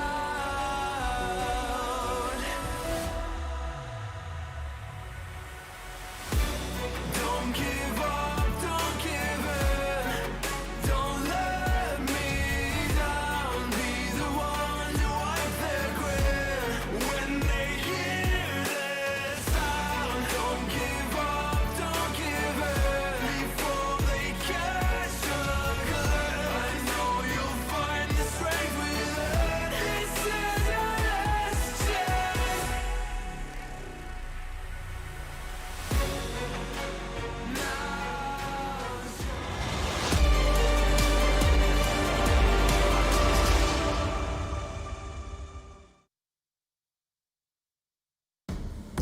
Team 1 net themselves 7 rounds on the CT side, but it's not enough. We see that one in 16-12, and the 100 Thieves are staying alive. We've got at least another map, maybe even Dust 2, the conclusion of this semifinal. But we don't know yet, and neither do you. Welcome back, everybody. This is the Intel Extreme Masters New York 2020 Online, and this is Harry. That is Hugo. And this game got significantly closer on the second half than it was in the first. Yeah, it's a bit of a shame to see it fall apart like that for Team 1, right? Like they go on this huge streak, they put all these rounds on the board. You can see that they like start to believe in that comeback happening. And then as a result of the money, right, it all just kind of gets stripped away from them. JKS with a great ending to that game as well, coming in with an ace in a round that was spiraling out of control. Like in that 2v2 at the very, very end, him and Azza are both like 10 points of health each, you know, and that could have gone either way. But JKS, I mean, even the first 3 kills, the first 3 kills are unreal, man. Like, they're getting pressured by all these pistols. Everyone else is falling. And JKS is like, don't worry, boys, I got it. Quick flick from ramp into upper, gets the round locked in, right? Makes it look easy. For 100 Thieves, though, that wasn't easy. At the end of the first half, it looked like it, right? They're 10-5 up. They win the pistol. They get the conversions. Everything's looking good for the Thieves. And then Team 1 go on this streak, start to put rounds on the board. But it just felt like a case of too little, too late for Team 1, sadly. And when the money in this current meta can just decide everything, with all those rounds towards the end coming down to 1v1 clutches to get you there, you're always on the precipice of just having that turnaround and go in favor of the opposition. Just a bit of a backbreaker if you're that of Team 1, right? You look at the second map of the series, you start thinking about Dust 2, and it's going to be the pick of 100 Thieves. They've got this sort of charisma and this sort of like thing going on right now is where we don't know the future of the team, and also we know that part of the team is leaving. Yeah, what's awesome about that, though, is the fact that, you know, JKS, firstly, is performing so well. He's a little quiet at the start. He was playing inner on B. He wasn't doing a lot, just getting traded after 1. But actually, I think one thing that's awesome is Liaz and Grat, 2 of the younger guns in this team, especially in that CT side, to net in a 10-5 half, were looking lights out. These guys were great. The double AWP was there as well when Jacob needed to be. But Liaz a nuisance on Ivy. Grat, look at the highlights from him, opening kills galore. And even though they slowed down a little bit, a little more on the Grat side going into that second half, it wasn't a problem. JKS comes alive, he picks up the pieces, he tops the board at the end, and as you said, he aces it to close it out. So a good sign for the Thieves going forward. Something else, right, is like normally whenever we had like video shots of the 100 Thieves, or like whenever we'd spoken to them on the run up to everything kind of falling apart, they look like a little bit dejected, you know, and I think it's because like they knew what was coming, right? And it's like, you know, it's never going to feel nice. But then in this game, whenever we see the camera cutting back to them, everyone's laughing, everyone's smiling, everyone's having a good time. That was probably some of the best games we got out of Liaz and Grat throughout this entire, throughout the entire IEM New York thus far. Like Liaz especially looking really, really good. And he's had some very, very quiet games so far. And I just think that's a sign that they want to be in this grand final. You know, they don't want to go out with some little whimper, like almost getting there, almost making another playoff run happen. No, they want to take a title, or at the very, very least, make back-to-back grand final appearances. And why not? If you're the 100 Thieves, why slow your roll right here? We're going to continue the show, and we're going to show you how we roll as we go right into a break. We come back with more semifinal action. Team 1 taking on the 100 Thieves right here for the Intel Extreme Masters.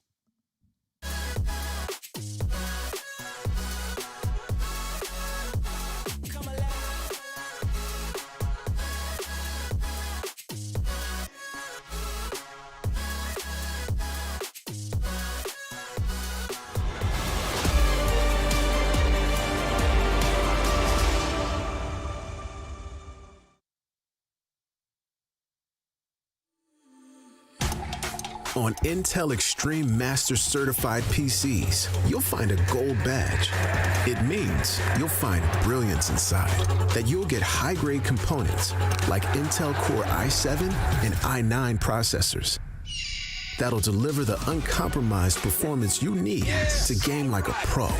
Not to mention, every purchase supports the prize pool of Intel Extreme Masters. Intel, unleash your brilliance. If you want to know what you're good at and, well, also what you suck at, check out csgohub.com. Coming!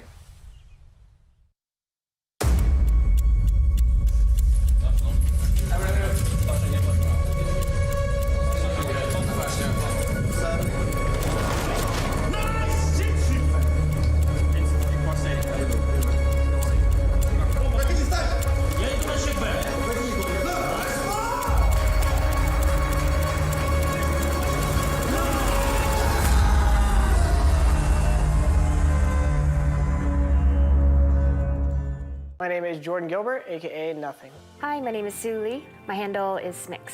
I think it's important for these initiatives to happen. Empathy really, really goes a long way, and it always means so much to us, and I think that's where initiatives like this really help. I encourage everyone in the community, anytime they see bullying, anytime they see someone getting called names, I encourage you to step up and say something. Good luck, have fun. Good luck, have fun.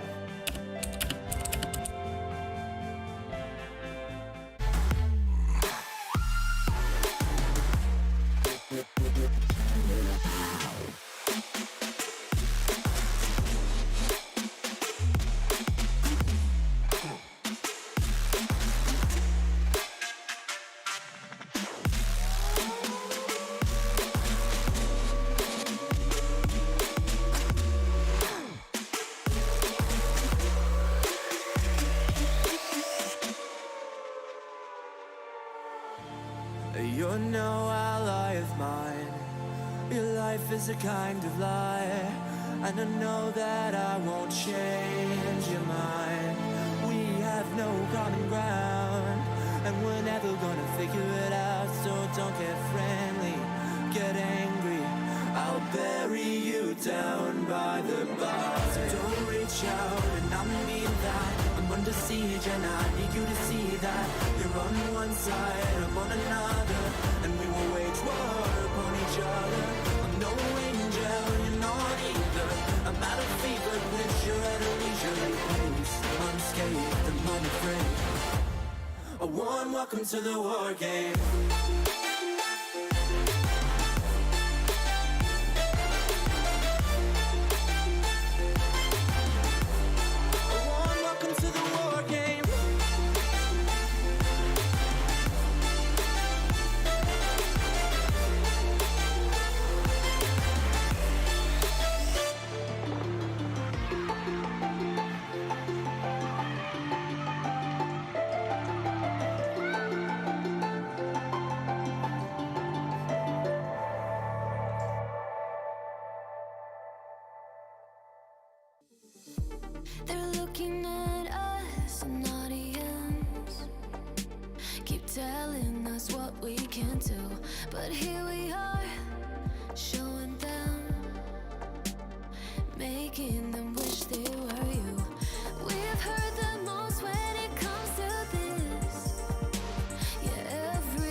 Intel Extreme Masters New York Online is brought to you in part by Intel, Acer Predator, Mountain Dew Game Fuel, DHL, AT&T, U.S. Air Force, and GG Bet.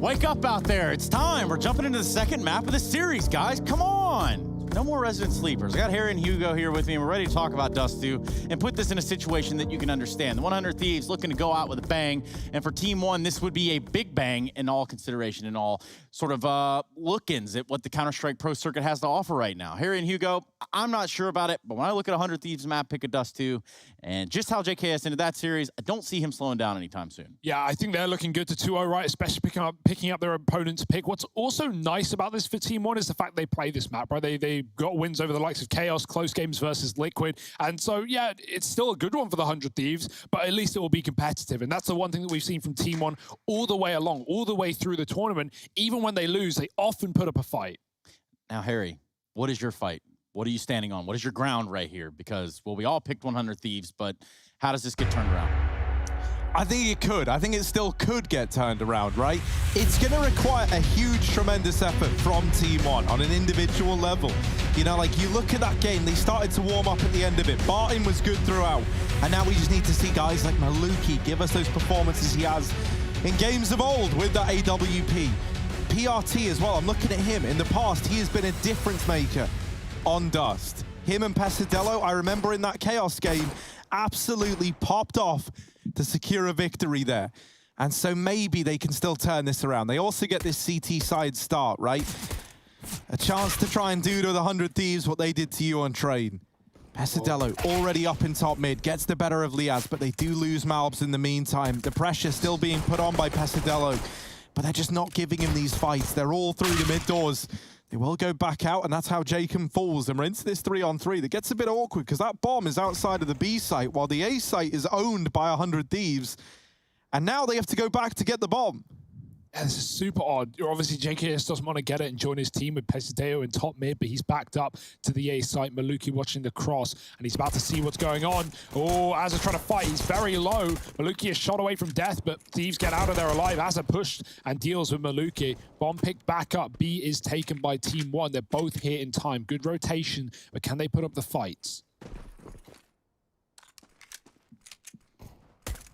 Oh, Barton tagged as they cross, but it is Pesadello to respond and leave this in a 2-on-2. Doable. Oh, another, maybe an ace from Pesadello, the nightmare for the 100 Thieves. Gratisfaction, plugging in these numbers, is going to be respected enough to get that bomb down.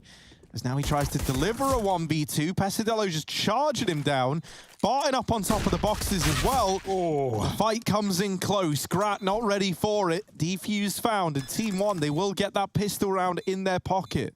A kit in mid doors, so Barton's going back for that right now, I think. But yeah, not a worry. Fast retake and fast rotate for Team 1. That's awkward for the Thieves, right? They had the bomb on A. That could have been a locked-in round off of their positions alone, but they have to go back into B. They lose a player on the cross, leaves Grat in a clutch, and they just chase him down. Team 1 with 1. It's not going to make the Thieves hesitate, though.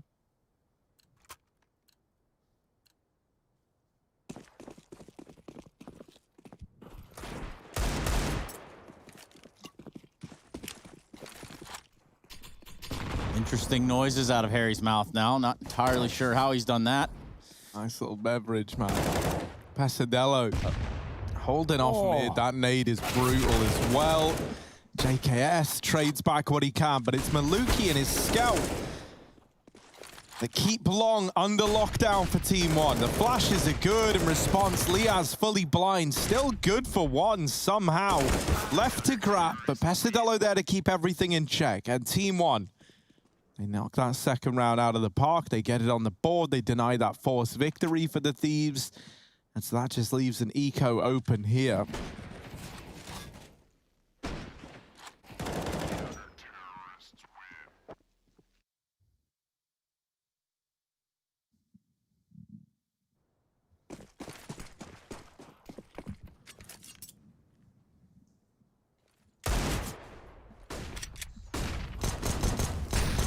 Pistols trying to rush down these long players. PRT dueling mid with an MP9. Not a trend you think is going to catch on. Oh, but they did kill Azza.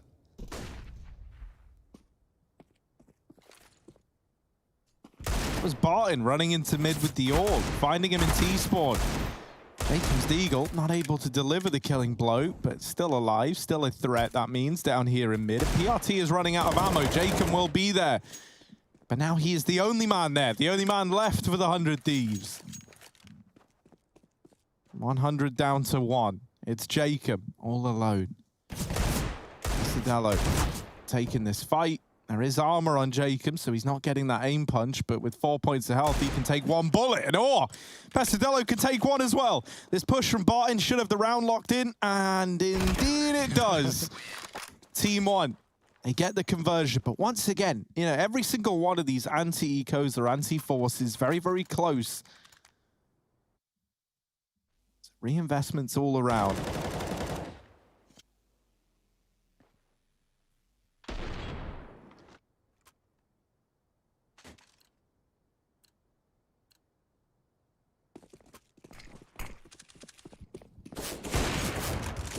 Big old buy for the Thieves, though. Thieves get close, but maybe the guns will do. Cat boost up and a fast push for Team 1. AWP out and about, looking lower. Oh, if Maluki went for it, there were kills there on his plate, but he's late, mate. And now 100 Thieves contact play out mid ahead of the Molotov. Pesadillo is not ready for that fight, but he does get a dink off. Something at least. T's run of the gun. The volley spreads to Jacob, who is tagged, and JKS shot through the smoke. That's a bit of a mess. That is a bit of a disaster. Gonna try and patch the wound back on A. As a catching Maluki, doubling back. The bomb in B again. It's the same situation as the pistol all over again. This time Grat's gonna make the risk to jump up on Cat and join his team. It's the right call. There's only a man down in the pit. They don't need to fight him. Malbs, given the room, setting up for the retake are Team 1. Cat smoked, and that's the plant as well for Liaz. He's not going to be LMS. He is looking to fight them fast, and Barton's going to flash his teammate through. Oh, but Liaz turns, not blind. That's an easy kill for Liaz. Barton spamming that smoke. Leaves it in a 2-on-2, and Malbs is able to mop up Grat back in the bomb site. That molly allows Malbs to cross up into A and tap the bomb. Maybe even just stick it as a checking, but with the knife out now, having to go onto the AK, and it's just the flat stick for Malbs that puts that 4th round on the board. Everyone might fall for Team 1, but they still get the round locked in and delivered. Wow. However, though, you think about how these rounds have gone so far, right? You have the anti-force in the second, with 2 players surviving. Anti-eco in the third, 2 players surviving. 1 round in the 4th, 0 players surviving.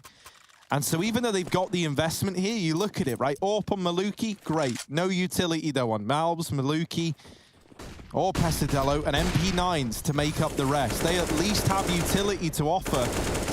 Oh, flashes are good, and they just storm this long side. It's kept even, but there's the spray from Jacob. A 2-on-2 maintained by Maluki. Yeah, and Harry, the implication that comes with the money that you're talking about is Team 1 are going to be broke if they lose 1 round, and that could be right here, right now. Surely a trade game at worst. JKS won't even let it get out of hand. Quick kill. They know Maluki was long. It's a long rotate indeed as the bomb goes down on B. What can Maluki do? No kit either. He's going to take the tons instead. Being watched by Azza on the box, but he's playing timing game. He knows mid is controlled, and so he doesn't want to offer himself up, expose himself too much for an AWP. So just going to take the time and wait for the push. Maluki fully committing here. Azza with the spot is a tag, but no kill. And Azza knows he can repeat with ease. It's Team 1 falling short finally after some really close clutch rounds coming through. They're broken. And so this is where 100 Thieves can really start to build into this half and show us why they picked this map. Jacob with one hell of a spray on long.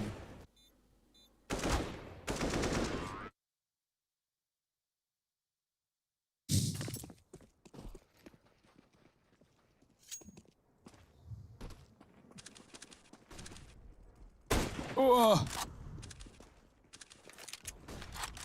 Maluki, is he really going back? Oh, PRT saves his bacon. Maluki gets out alive, and the Deagle do it instead. Two of them, in fact. Pacers pushed top mid. Oh my, this is falling apart. The bomb is gone again for the Thieves. They're just getting absolutely torn apart. And Liaz grabbing the orb, trying to get the bomb back. Pacers Delo's got a gun, and they all know where he is. Yeah, not normally an AWPer. But Liaz, you're gonna have to give us something real special here. Opens up with one. Now the mid push coming in for Team 1 as they look to get control back over the bomb. Liaz is still worried about his back line. It is clear. So he has potential here to like reroute and try and figure something out, but you know, anyone could figure out this is not a nice spot to be in, especially not with Team 1 just flocking around the bomb, trying to play this trade game.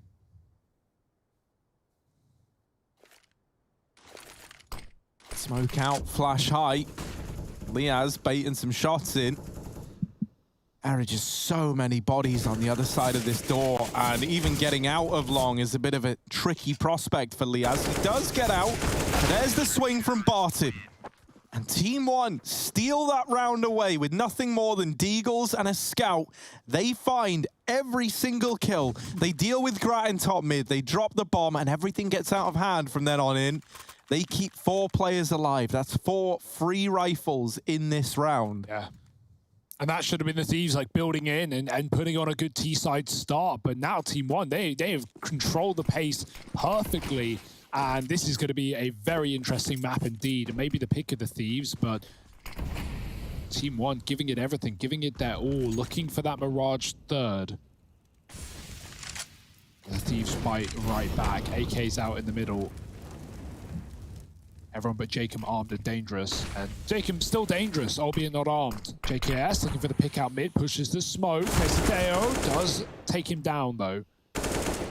Jacob could try and grab the gun, but he's going to go and join his teammate on Cat for the time being. Bomb lower as well. Cross should be fine. Pesadeo's playing very close indeed. Does he cycle the AK out of there?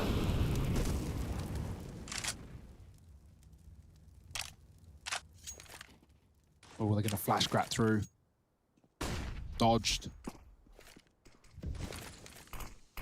Making mid to B, bombs up. Cat, they're going to drop in as a kill on the A site. Now they have to go mid to B. They've lost everything else. Pesadeo is above the boxes as well. Can he find an angle? There's still help from Barton at B2, and the spam is good. Pesadeo taking down Gratisfaction, and there's just no way out alive for 100 Thieves. Bomb's still up on Catwalk for crying out loud. Liaz, unknown right now, but Barton, same story. Liaz, great shot. Can he follow up? No. It's PRT from the A site getting it done. Jacob looking for a bomb plant. Ooh. Oh, he's going to try to take the fight CT. They're gearing up to go towards B, and Jacob has other ideas. In through the smoke, looking for another, and now down to a 1v1. Mobs has flanked in through Cat, but doesn't know where this is ending up. It's going to be the A site. There's very little time left for Jacob, so getting this bomb down right away needs to be priority. He will get it planted. Mobs left in the retake. The birthday boy in the catwalk. Jacob, though, with the spray, not connecting. A damn good try to recover that round from Liaz and Jacob. But Team 1 still get it on the board. 6-1 now. I'm not going to lie. I've never seen anyone jump on that box in CT from the other side. Either. I've watched thousands of Dust 2 games. I didn't even know that was possible. It makes sense, right? It's elevated, but that was sick from Jacob. That was a really nice try at the 1-on-3. 2 out of 3, but Miles makes it so. That's crazy. Team 1 here nonetheless, and with something to say. Going to force a rebuy for the Thieves. They got a bomb plant down at least. But they are getting tested. E-rush. Looks like the territory. Cat smoke coming down is going to at least draw the attention away. There are 2 players here. It's no rush for 100 Thieves, but they are going to execute in with smokes and flashes galore. Martin and Pesadeo looking to put a stop to it. Oh, that's a good flash. Look how staggered they are. Yeah. Pesadeo draws the attention in. Barton needs to put on a bit of a showing. And only good for 1. Lots of damage onto JKS, who survives with 1 point of health. So crossing these doors is even a dangerous subject matter for JKS and Azza. Azza will run by, gets that bomb down, and it's a 3-on-3 retake at B. Oh, Maluki with the AWP. He can see the head, the tippy top of Grat. The man bun showing through, but he's still going to take him down while his teammates fall in the middle. Maluki going back for more with the AWP. No scope, not hitting. It's JKS with 3 kills in the round. 1 health. 2 of them found on it. And that is not going to be a detriment to the 100 Thieves. They find a B play. They pick one up, but again, even though it's a broken buy, even though these rounds have come so close, again, with Jacob putting up a near clutch in the previous, the money is just gone for Team 1. But they've done this before. They've won this exact Deagle scout round. And so there's no way the 100 Thieves can assume this one's a done deal.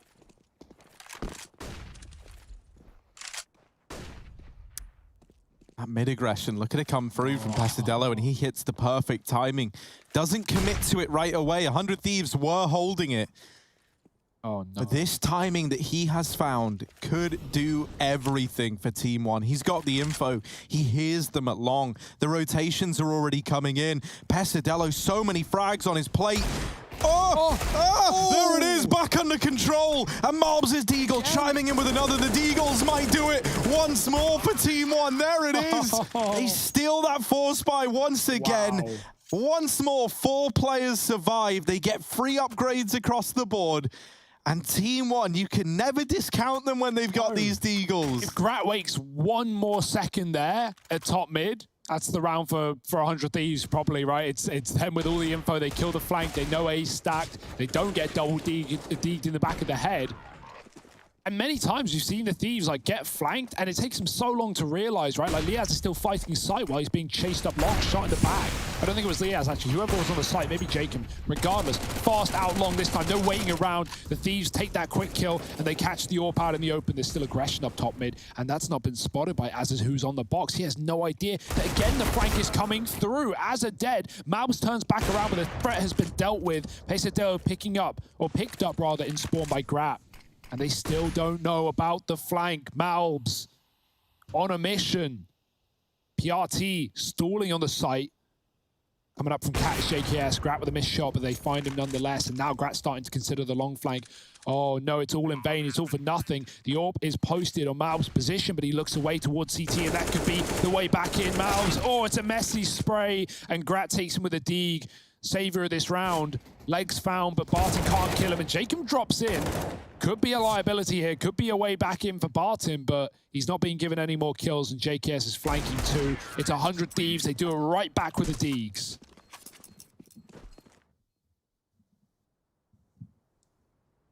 Team 100 Deegs in the server, right? That's all we seem to be getting. I ain't complaining, dude. First game of CS that's only played using the Deagle. All right, let's get it. Tag pause for Team 1. Pasadello, man, there's something about him and Dust too. It's like every time we see him on this map, he just delivers to such a high degree, man. You can tell he's just so at home here on Dust. It was in that Chaos game that we were watching him. You just couldn't believe what you were seeing. Some of the things that he was getting away with, some of the timings he was hitting. It's like how Zeppa always looks nuts whenever he plays like Nuke, especially, right? There are just certain maps that some players seem to come alive on.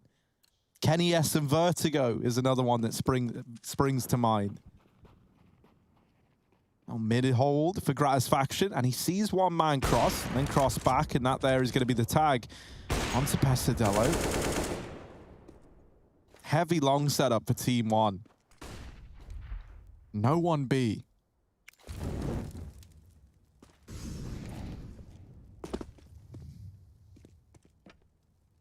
He's got the flashes. They're going to be flashed in spawn. Now, will this get Grat? Certainly looks like it. What? Nice shot from Grat, but there's so many more coming, and he's got the bomb. He's calling for support, being flanked through the spawn. As they're throwing a smoke down, misses the cross. Grat flicking up, and they should be able to get out of here alive. Again, only pistols here for Team 1. That was a bit scary, though. Grat's patience pays off. Boost in suicide. According to sources, Bart into complexity is actually happening over JKS after that one. Oh, not again with the USP. Azza not going to fall prey to it in the same way that JKS did. And that should be the end of the well, I don't want to speak too soon, but there we go, right? Liaz does get it back under control. It's 4 on the board for the Thieves. And a reinvestment for Team 1. Pesadello taking the Deagle. Bit of a hit there.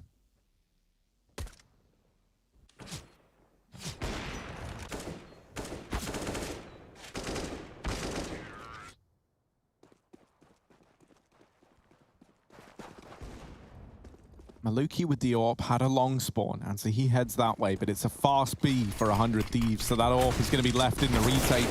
As a result, you need this B hold to offer something up, and with it not, that might be the save already. See if you can catch a player crossing, but if not, it's a done deal. 100 Thieves into the fast B. And that's the downside, right, of having your mid player slash, like B rotate, over-invest into an eco round. Pesadello buying up a Deagle and an armor, I'm pretty sure, in the round where the rest of Team 1 only had USPs. That leaves him with a Deagle in this round here. And so when Barton can't hold off the B play, it falls to Pesadello with a Deagle in essentially like a 1v5 rush. He had to either give us like the play of the tournament, or that was just not happening. Oh, Maluki. Oh, yeah, he just crouched like, yeah, they won't see me. They'll have no idea. But Liaz is on top of the site, not just peeking the cross. And Malbs with one. Can't get out alive. There's so many more Thieves. Stealing the money, stealing the guns, and stealing the rounds. Up to 5 now. You're never safe if you're Team 1 with these Thieves on the other side. They've had a great start to this game with 2 eco wins, but still, the Aussies fighting back. Still trying to win the half, and it could be happening. 3 in a row. Another eco. But they've done it before, they can do it again. Whoa! Bye-bye. Delicious nades.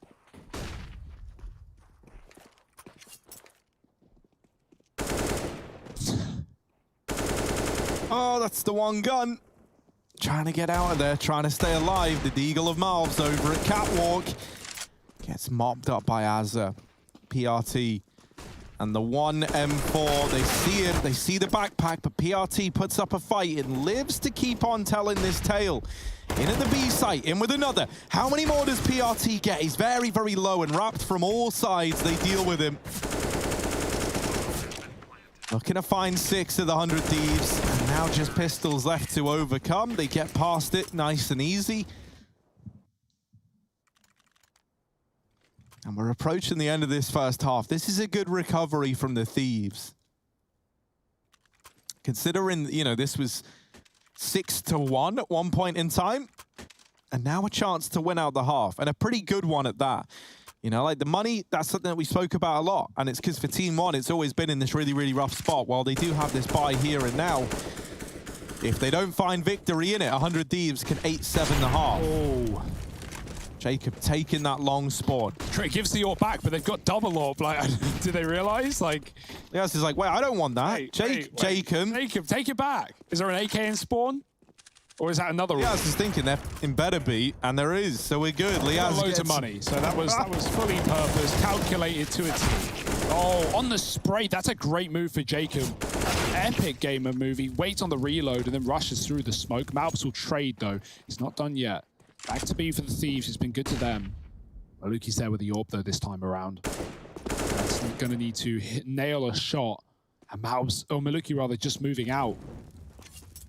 Pressure's still on mid, and Grat might get the fight after all, but he's looking at CT, trying to bait a peek, and Maluki with a shot. B is open though, and in they go. Maluki needs to give something magnificent over here. There's one. Leaves Team 1 in a 3-on-2 at least. And that makes this B retake very, very possible. Azza and Liaz. Left up for the 100 Thieves. And for a moment, silence creeps in at the B site, but now that's broken by the Molotov. Ooh. Does miss. Azza tries to take the peak, and that's going to leave it all onto Liaz, having to offer up a 1v3 clutch, all alone. They're already out through the doors. Liaz, there's one, but a second man surprises him. And the defuse found for Team 1. That's them moving on to 8. And that's good, right? Because we just highlighted how the money would have been broken if this round slips away from them. So this allows Team 1 to keep working on this lead, and at the bare minimum, they've won out the half. Fantastic work. Like, yeah, really competitive right now. We knew that, okay, this is the Thieves pick, but Team 1 are not going to be worried about the map pool in this series. They're actually pretty happy with how it's turned out, considering especially how competitive last time was around with maps they didn't want. So a lovely little retake there done by Team 1, and now the Thieves, with all the money in the world, they can buy up triple AWP if they want. They can spam auto snipers down mid, but they'll just take things safe again. Long spawn for Jacob. Does he go and hit it again? Corner smoke, flashes to follow. Team 1 with 3 here, putting numbers at the problem, but the problem is in its hundreds. Oh, nice spray. Jacob dead through the smoke. Maluki's going to get boosted, or yeah, they go for the cat side instead. BRT climbs up. And 100 Thieves kind of trapped along. That volley could be good, but Malvs has a smoke. It hasn't spread. He's going to drop it anyway. Do they flash him out? Does he escape? Will he be able to? No one stops him. Maluki kills Grat as well. That could have been the one player to put a stop to that cross out, and a reflash back in. Thieves getting closer, but walking to their likely demise. Maluki just keeps coming in with peaks. Oh, maybe that one is the one that signs the death warrant, and it is. Oh, through is good. JKS fully blind. Still in charge, still commanding this one. Rushes the smoke. Okay. And that's a little overzealous. Pasadello there to wrap it all up. 9 at the end of the half for Team 1. They're trying to take us the distance, but can they get us there? Do they have the goal to get us to 3 maps? Find out in just a moment.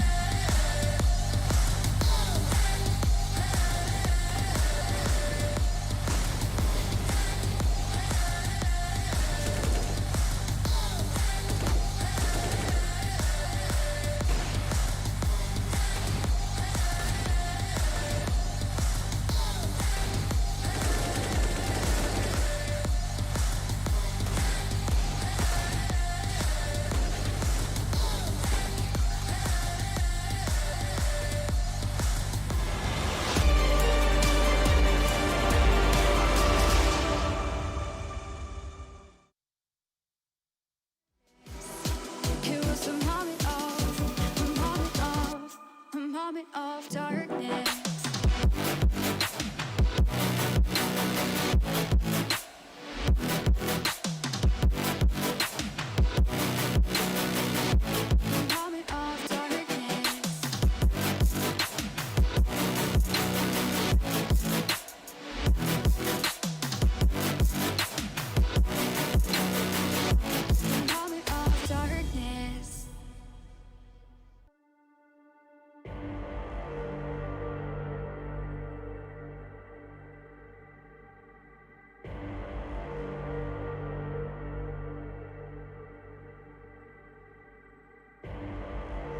Rising out the ashes, coming from the ether.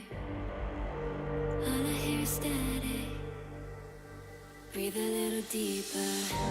Fallen, broken, a million light years away from home. My eyes opened, and now I've come to claim life. Never let it go. These wings carry me. Live this fantasy. Running through the fire, gonna let it burn. I am the Messiah, gonna let it burn. Running through the fire, gonna let it burn. I'm the Messiah, gonna let it burn. Gonna let it burn. Gonna let it burn. Gonna let it burn. Gonna let it burn. Found me in the darkness. Now they see me shining. Calling me a goddess. Thunder and the lightning. I'm falling, I'm faster. Making my way back, I'm close to home. I'm fighting hard. 'cause I've come to claim my throne. Never letting go.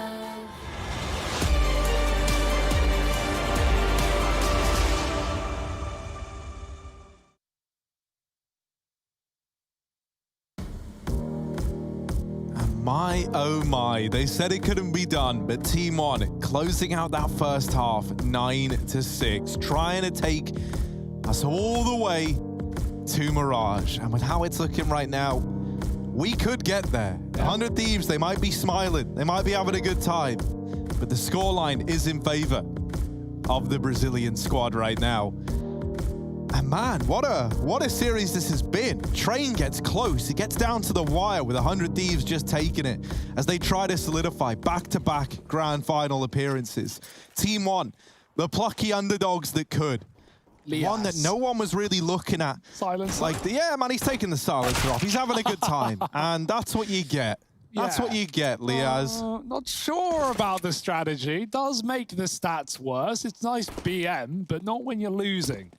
And not when you're dead. Liaz, top performer right now, at least on the team. Grat's having a very quiet one. I think that's not what we expected. It's not what we saw back just minutes ago on Train. I can't believe Liaz just pushed. Oh, the boost up to stop Pit. Oh, okay, there's a chance, but duck down his Pesadeo and a risky maneuver to make. Bomb's leaving, by the way. They've sold this well. Up Cat comes 3. 100 Thieves moving out. Crap, what is that? 2 headshots through smoke as well. Jacob caught in the open. Maluki takes him down his head for Grat, but he can't find any connecting shots. Azza will have to do it instead, and he's up for the job. Jacobs with 1, with 2. And that's 100 Thieves, up to 7. Jacobs. Yeah, my mic was cutting, and it all felt very... it's like a speech jammer, you know? Jacobs. Jacob, though, is the guy I want to talk about, Harry, because he's got the old... Wow, dude, the old... Oh, man, it's a bit of a classic at this one. I like Jacobs, man. Jacobs, dude. How's he done that? What a guy. Now, there's a lot of words here. 3 whole letters proving...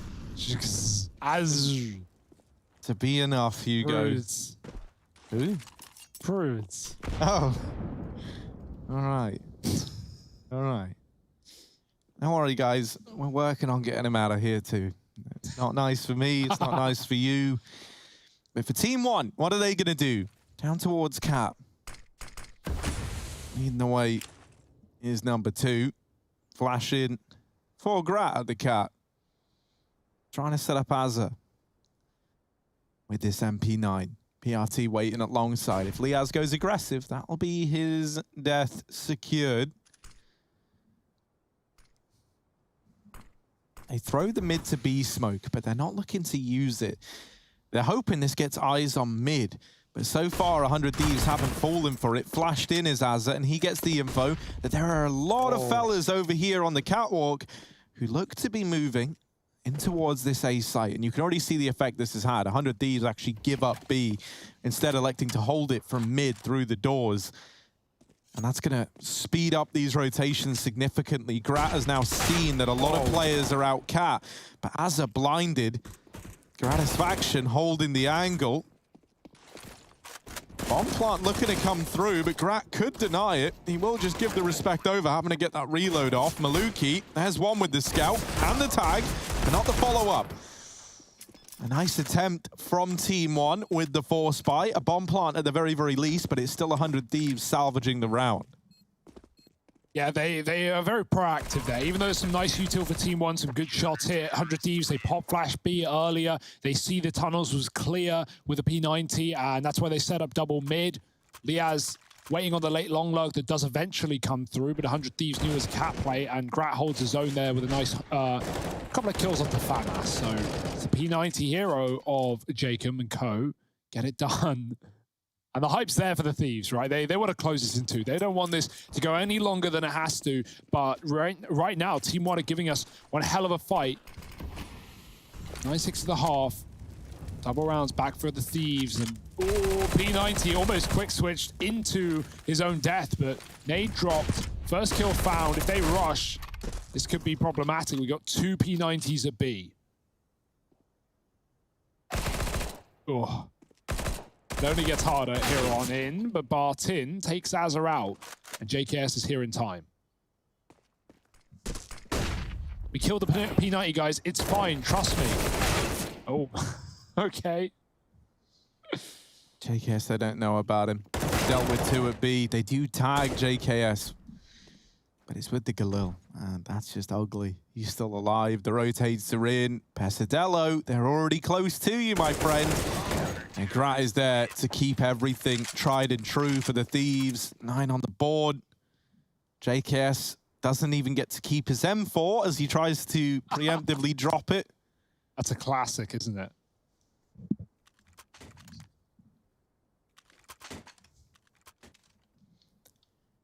Jacob's still running the P90. Why not? He rebought it as well.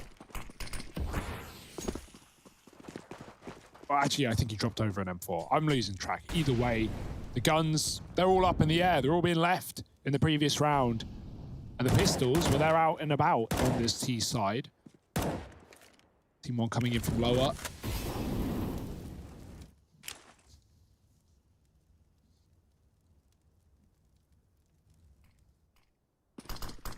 Gonna get flashed through mid, but that re-smoke might make things a bit slower here, unless they just want to go hard and fast through it. Yes, that's the call. The one flashing, there's nothing. A bit shallow there. JKS and Azza mow it down. Easy peasy, bomb at their feet, and 10 round the corner. Thieves are looking very confident right now, I will say that much. Yeah. Line it's not in the way at all. The fact that Liaz goes in, like, they're 6-9 down, and he pushes top mid with an unsilenced USP in the pistol round. Like, you know, 100 Thieves are still believing. They're not worried. It's like that whole idea, right, as well. Like, you know, if this is your last hurrah with the boys, you may as well have some fun with it, right? You may as well enjoy it because, in a sense, like, you're a team that has nothing to lose and everything to gain at this point in time. And this might be the last time we see this. Well, I mean, it will be the last time we see this exact 5 players together.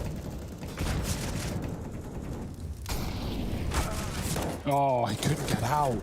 So much spam.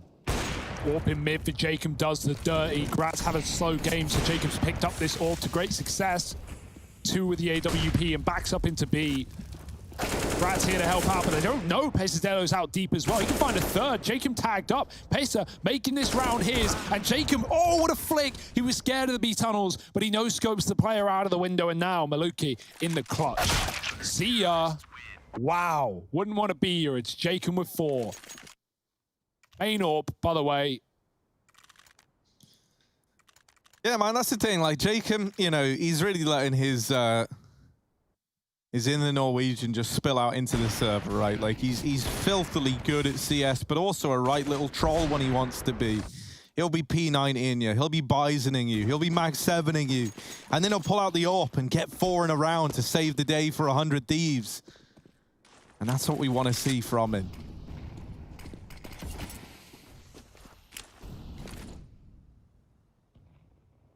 Looking like just a B rush for Team 1. But to do that, to get into B, you've got to pay the Jacob toll. He has shot Grat again, or was it a nade? There's no enemies at long. Liaz is with him, and he's low. He's been doing that since train.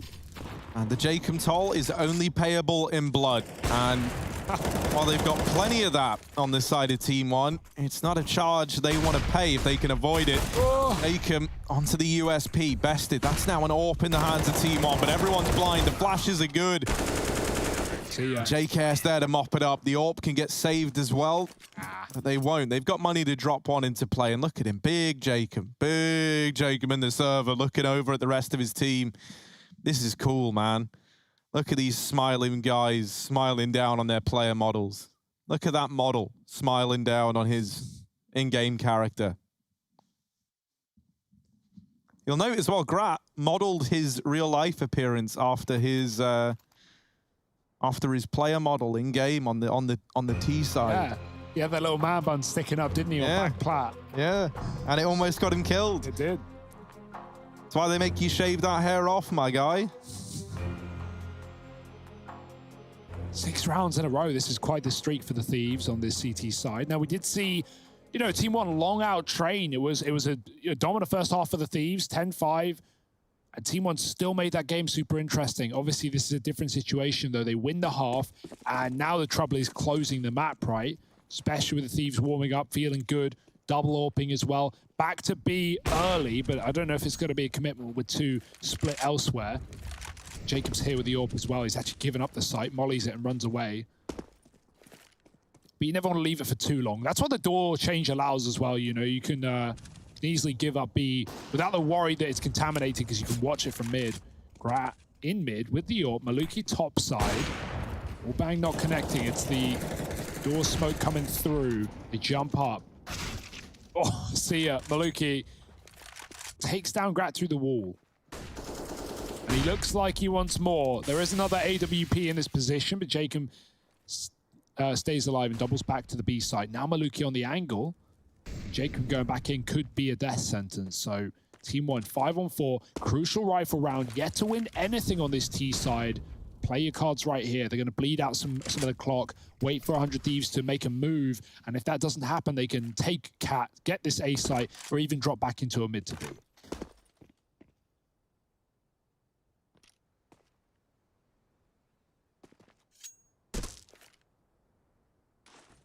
God, man, this was a 9-6 half for Team 1. And they're still yet to post the round. Barton dropping some utility into B, but that hasn't got Jacob's attention. He is fully committed to the idea that this was a B fake, and Jacob has read this one well. Palm tree flash thrown in by JKS, and that allows him to deal with Maluki. Azza blinded, could have dealt with the man crossing into the site, but he'll go back the second time around to find PRT. JKS mowing them down. Him and Azza, they combine for all the kills in the round. And I think for me, that's one of the saddest things if JKS, you know, does move on from this team. No longer having that tag team of JKS and Azza, man. Yeah. That's like one of the long-running duos of the Aussie scene. Cheerful bunch, you know. They're always great guys. You love to see them together. I do hope the 4 stick around. I don't know who they would find as 5th and what region they play in, but yeah, that's for a later date. Triple AWP on the CT side. They're feeling good. And the results are there. Grat catching Maluki on the bait peak, trying to draw a shot, but he was at the card, not the cross. And there's another AWP there as well. Grat smokes a molly. Azza covering him. And there is 1 nade to deal with a man on card, but other than that, you've got nothing.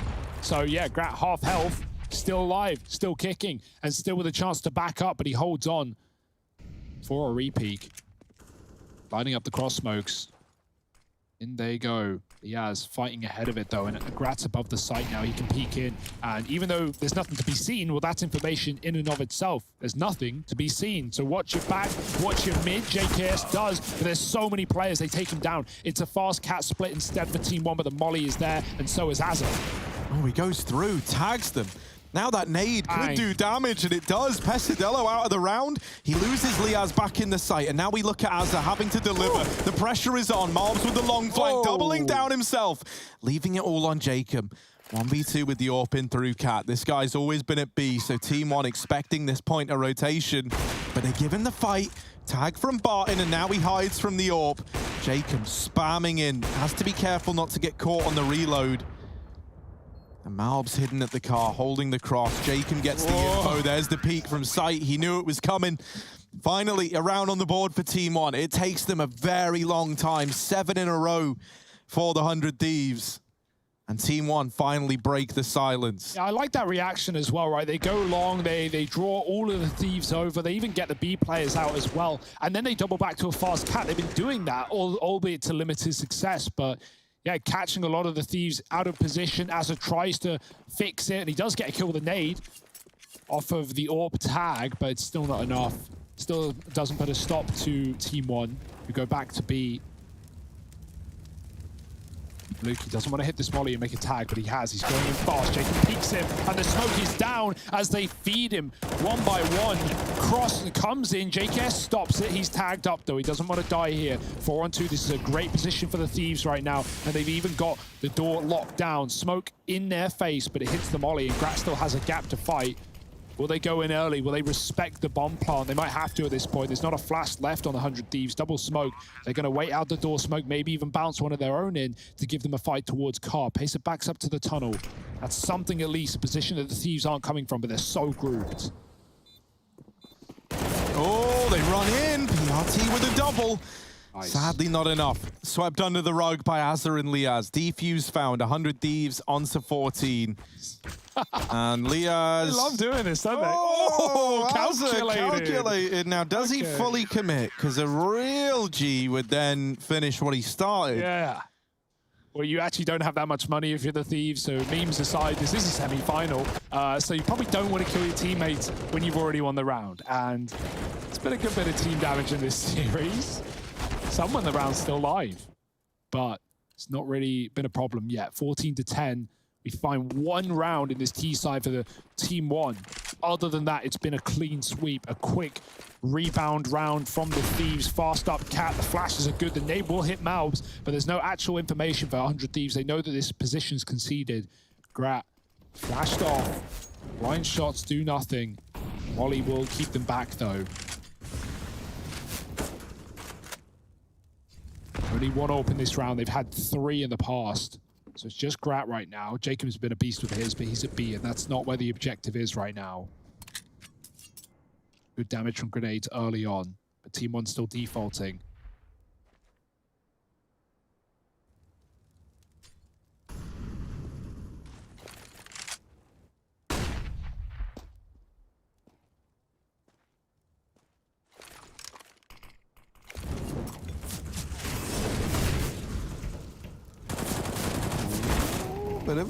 Bit of an engagement. A man drops into CT and JKS not aware, caught by Pesadello. Full send to B play. Jacob's alone. Grat knows, but it's all too little too late. Jacob needs a massive hold. Lias has gone on the lurk. Jacob looks away as they jump up. He still takes 2 with him. That's a great hold for Jacob, given the circumstances, given the split. But there's still a man in spawn, and they look at it inquisitively. Yeah. See, Pesadello, while it's nice having him here, if he falls, that opens up a 2-on-2 retake, and that is exactly what happens. That is an invitation to 100 Thieves to attempt this round. Flash set up by Grat to allow Azza a bit of a peek into the site. Knows that one player's there at least. Gets the info that both were inside, but Barton and Maluki hold on. 11 on the board for Team 1. And I was having a little look, right? I wanted to know the exact amount of time that Azza and JKS have been together, right? As this little dynamic duo. What'd you find? 6 whole years. All the way back, obviously, from the Vox Eminor days, through Renegades, into 100 Thieves. Kind of mind-boggling, man. Kind of sad when you think about it. Yeah. In fact, very sad when you think about it. All right, I'm crying now, Harry. Thanks. Crying in the cast right now, man. Barton getting chased down. This could still get out of hand. Now, that Molotov does delay the push. Liaz does not want to burn to a crisp. And so he'll pump the brakes. Team 1. Ooh, see ya. Just trying to get out again. Now that bomb is moving in through long, looking to get into the A site, but this round could still get out of hand. With Liaz getting upgraded onto an AK, he's still a threat. Rotation's going to be a long ways away. JKS is all the way in T-spawn for crying out loud. So this mid-fight could decide a hell of a lot. Oh, he doesn't see him. He looked at it. His head was poking. And they think he's lower as a result. JKS is like, yeah, guys, mid-clear. And, well, it wasn't. It's a 3-on-3 on the retake. No kit, though. Do you even really want to go for this?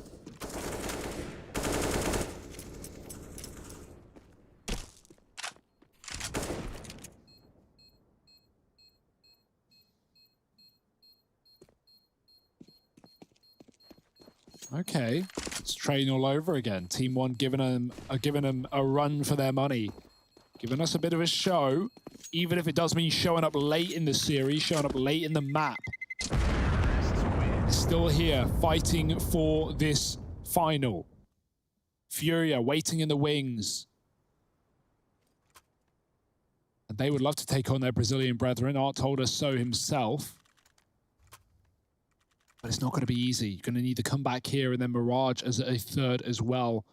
100 Thieves, keep some cash. Rely on these 3 saved weapons. Surely a round like this should not be winnable, but they're making a gamble. They're stacked heavy on A, and it's the right call to make. Oh, Grat doubling up at Cap. And this could all come tumbling down in a round that Team 1 needed. Uh-oh. Up against not much on the other side. That Molly's going to force Liaz out. And so that there is at least 1 kill going the way of Team 1. But they still need 4 more. Malbs and Maluki. These two have been good in these man disadvantage scenarios. But you're asking a hell of a lot here. No flash either, but double smoke can get them across at the very, very least. It's not going to be the safest of passages, though. The one flash that's available to 100 Thieves is all the way in T-spawn. So if they are going to try and run through this, they've just got to do it dry. Instead, they boost JKS up. That's the trade onto Malbs, leaving this on Maluki. And will he be ready for this long flank from Azza that's been coming through this entire round? He's not even considering it. And so Azza puts 15 on the board for the 100 Thieves. Oh, and that was a save as well. That was the benefit of getting that eco so close, of getting guns out of the round. 100 Thieves didn't even buy it here. They had 2k left per player, and they still pick it up. Grat with a huge double up on the catwalk to start. That gave Azza the gun off of his B push, and he's able to flank it out T-spawn as well. It's not done yet, though. We still might have more rounds to play. Got the right track this time, the DJ. Spinning those discs. Team 1 fighting on. This money is abysmal, though. What we got dropped there? Is that an AWP and an AK? So there's actually a little more to play with, but yeah. Ugh. Yeah. Nice. This is it, 3 rounds, OT on the horizon. It's a necessity for the Brazilians, but right now, 100 Thieves, we've painted this as what could be the final dance for this roster.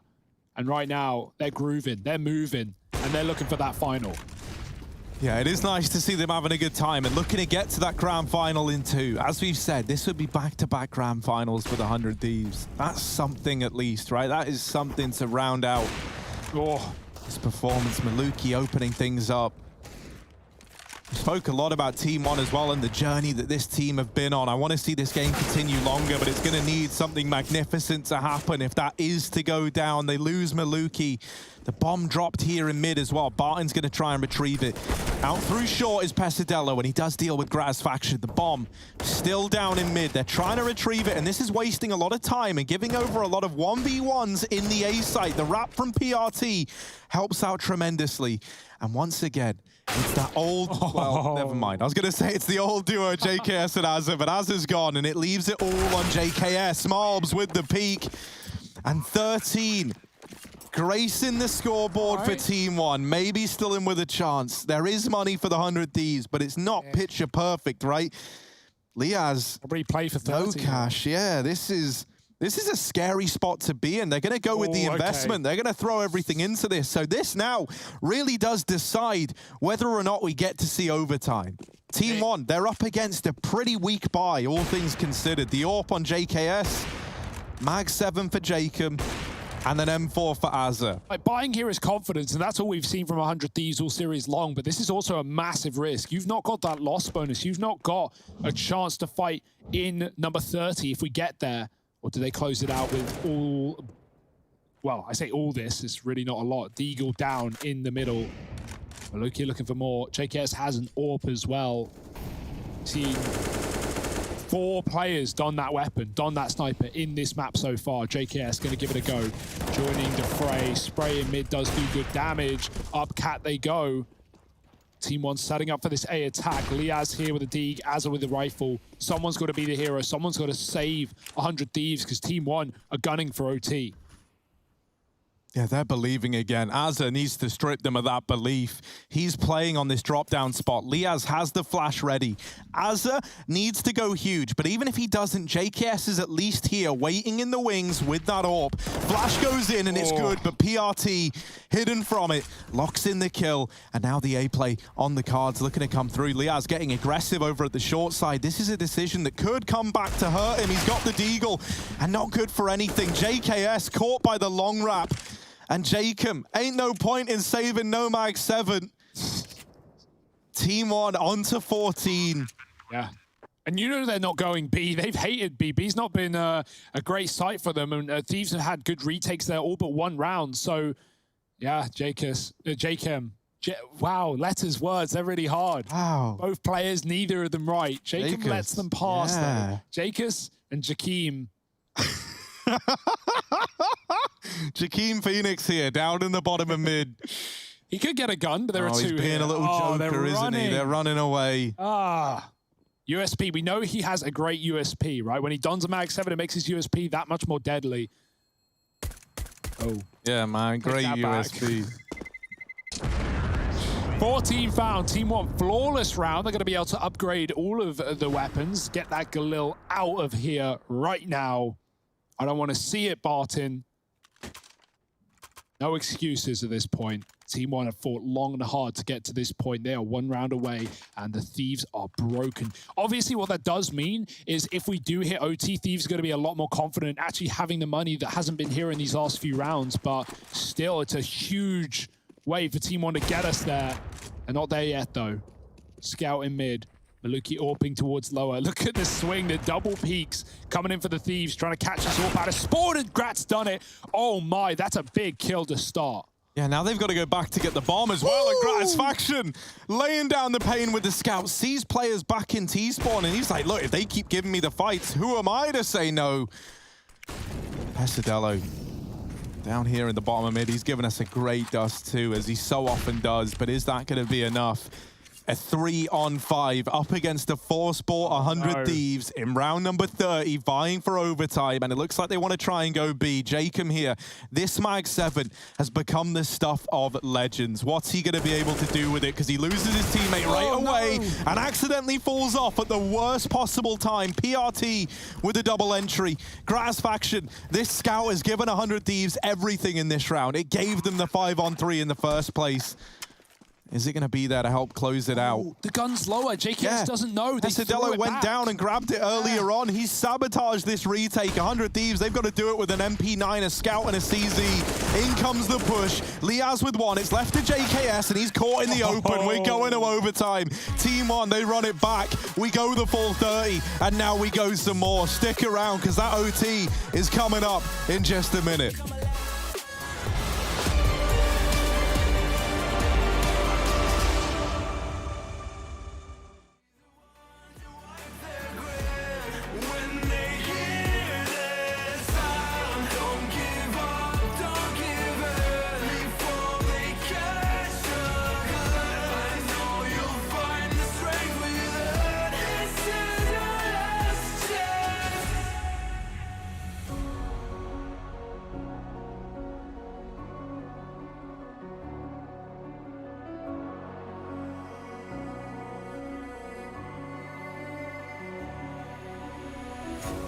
This is it, this is not a drill. Hold nothing back, this should to kill. In this leap of faith that you're in me too.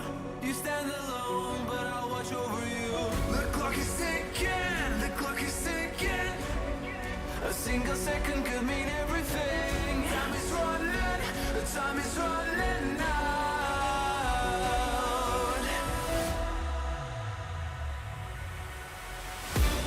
Don't give up, don't give in. Don't let me down. Be the one to wipe their grin. When they hear this sound, don't give up, don't give in. Before they catch us.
isn't over yet.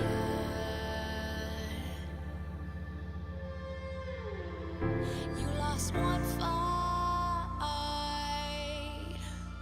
but it's not the end. So get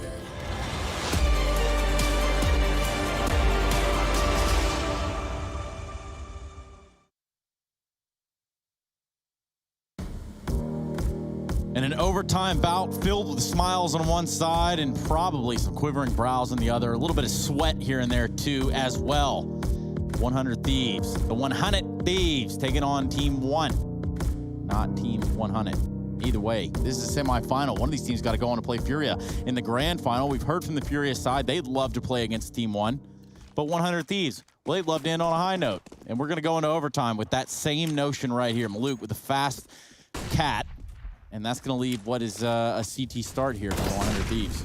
Yeah, more orbs out as well. Money was the problem for the Thieves right at the end. So is this influx of cash going to be their solution, their ticket to those finals? They're feeling good. They're looking good. And Maluki's dead in the water. As they're dropping a molly, they chase him down. They line up. And Jacob still hits the shot. What a guy. He has had a great game. And he is not done. Smoke shot, no scope. Grat kills the B player. And PRT is all alone. Blinking, you miss it. This round has fallen apart.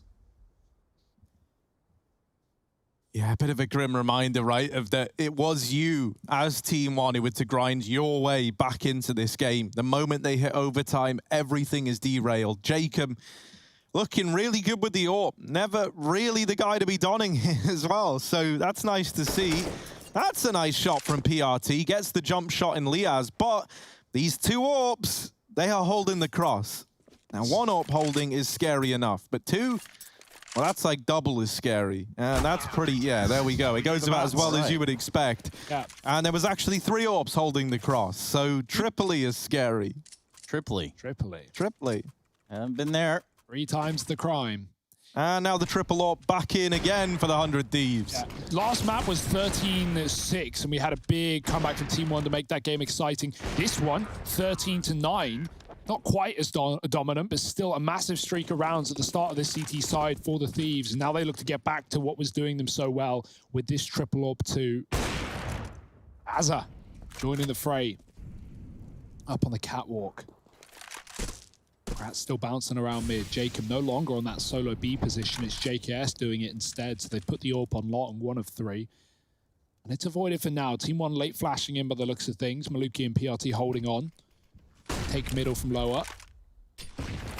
Mid has been scary with what we've seen from this CT side. Double AWP holding cat as well. Reasonable. Good luck, Team 1. This is a terrifying setup, although a hard shot to hit for Jacob, but he's full of them. Flashed off, however.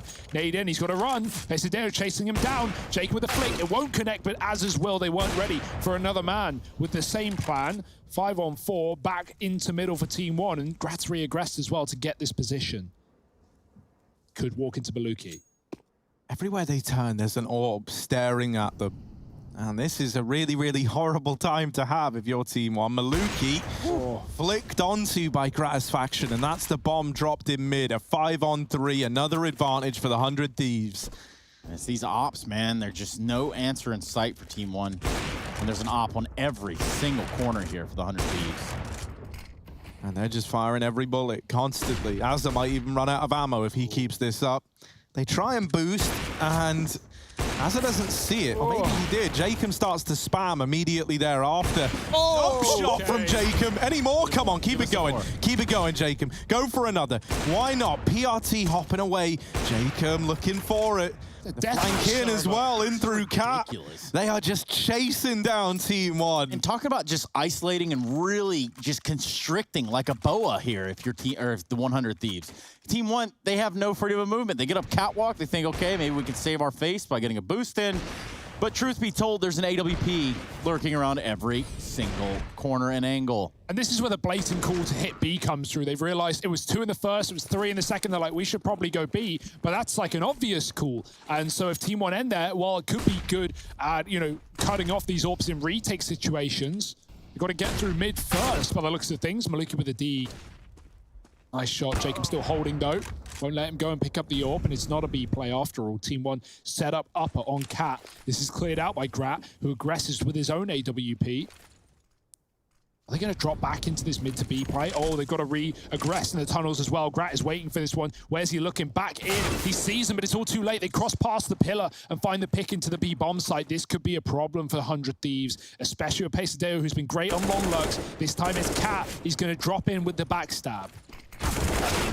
Yeah, that's a hard shot to hit PRT. Jacob. Yeah. That was kind of a throwaway in the last round of the half, it feels like. Didn't really align there for the 100 Thieves. But we're trying to keep it 100 with you. This game is crazy. It's mental. Thieves giving us some entertainment. Team 1 still fighting back. They find one in their T side. Their CT side initially was really good. They went 9-6 up in the opening half of regulation. So there's definitely still a chance here for them to go flawless, for them to even buy time for a second OT. We'll see what the doctor orders. Grat holding mid, double long play, 3 here, nice nade, hits Azza in the dome. He's got to run. He avoids far more utility that does come through. That's information. They hear like 3 or 4 nades there, so 4-man setup on long early is worked out by the Thieves, but they won't execute quick. Jacob flashed out mid. The shuffle, the move over, 2 CT spawn for Team 1 with 2 there as well. Thieves set up on the catwalk. AWP given to Azza, who is low from that utility. They're going to try and entry their way to A. Molotov to buy a little more time for Team 1 to get entrenched. They've got long controlled. They're playing one at car and one in the site. The player boosted up and spawn. Here comes those rail smokes. PRT tries to get ahead of it. Wants to catch him out. Wants to see some kneecaps peering through the smoke. And 100 Thieves are not going to give it up that easy. Like Harry might. All right, man. All right, Trace. Let's see if they do, right? Because this A side's a tricky one to hold on to. I'll tell you that much. PRT flashed in, but there's a lot of bodies there. And Azza's AWP good for one. Pesadelo trying to survive the journey, but the bomb, yeah, it's dropped into CT. Deary me for the Thieves. This now becomes a recovery mission, and up through Cat, it's the AWP of Barton. JKS has dropped into CT. He could even run to B. He loses his teammates in the site. He knows they're both there. He's got to be fast, and he's sneaking for as long as he physically can. Now, the running shoes on. Barton, he'll hear this, but not able to do anything about it. JKS gets there just in time. Justin Savage with enough time left on the clock. And now a 1v2 to find. The double AWPs left in the retake. Maluki throws his away because you don't want 2 AWPs to retake this B site. JKS. This would be a hell of a clutch to find for the Thieves. Hidden behind the door right now. Nothing giving over. Looking like he wants to swing. And there it is. JKS with the double. Puts 18 on the board for the 100 Thieves. Match point delivered. Grand finals on the line. And one more round is all they need. Not complex in the slightest. This guy is the closer. Think back to Train. He found an ace to shut down that map right up at the end. He's been so good in these 1-on-2s as well. The thing that's so insane about that is not only does he win the 1v2, but everything about what he does is picture perfect. He knows not to repeat the doors, doesn't want to get AWP'd. He swings at the perfect timing. He completes a sneak through CT, running at the exact moment that he had to get to the B site to get that bomb down. Oh. But now Maluki stepping up in this round, trying to take matters back into Team 1's hands, and it's looking good for it. All onto Jacob, and no big clutches today. Surely as he burns out. Team 1, 17, 1 away from a double overtime. Man. And yeah, on that retake, there was no utility on either side. There was nothing Team 1 were going to do, but just straight up go for it. 18-17. Still, map point, series point, grand final appearance point, and a 3rd place decider point for Team 1 in this. They're going to get that opportunity to take on Evil Geniuses. As fun as that might sound. Yeah, double wall power as well for the Thieves with spam down through the mid. Grat's not even got armor behind his. 2 AWPs for Team 1. Last round of this set of OT. It's either a done series here and now. We run the clock back once more. Triple B. Team 1 reading in. And Maluki with another opener. Finding Jacob. through the doors. He's been the top performer in this entire map. But he's gone from the action now. The rest of the Thieves have to pick up the pieces of this round. Flashed in for more. Maluki crosses. He sees Grat as well. Still 2 orbs here. That triple B has moved over. Maluki's set back on the car towards A to deal with a cat play, especially with 100 Thieves getting down mid. Bomb's still waiting. Diaz flashes Azza up.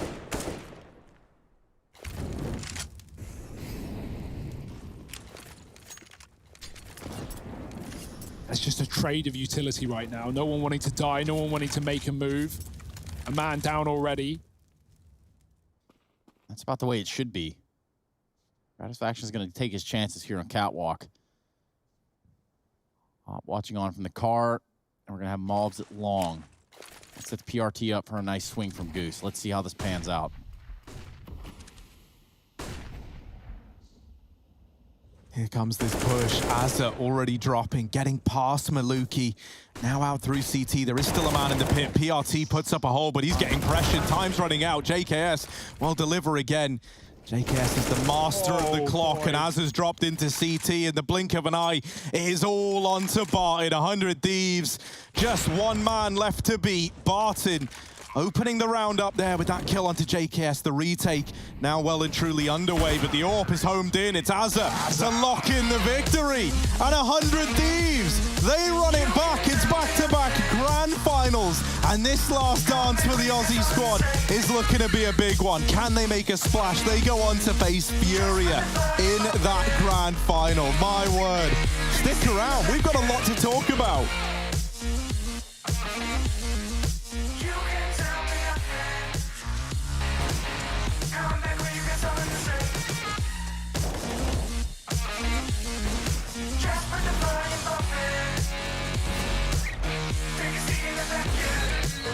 Alright, hot damn. You can't tell me nothing. Come back when you got something to say.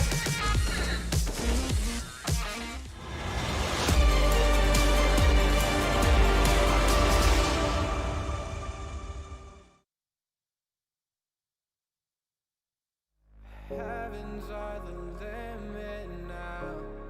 Let's fly just one more night. One more night.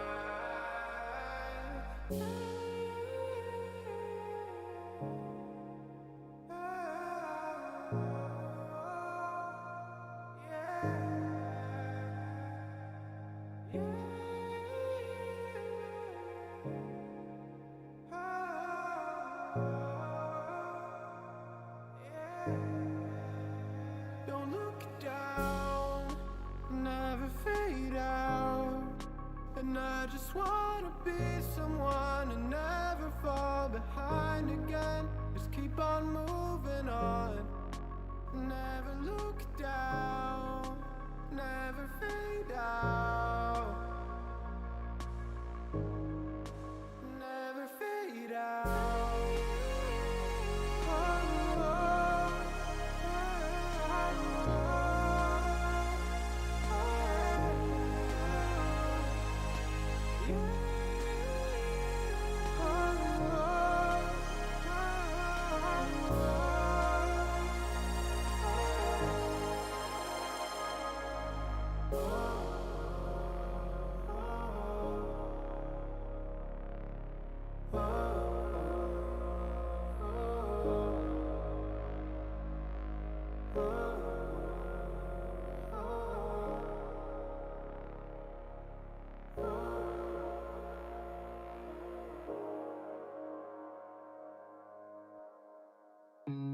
Look into your eyes, I see the colors of your soul, and I recognize every single line, every single roadblock. We are two hearts that beat in time. In the towers, looking down all night, blocking out the sun that we need.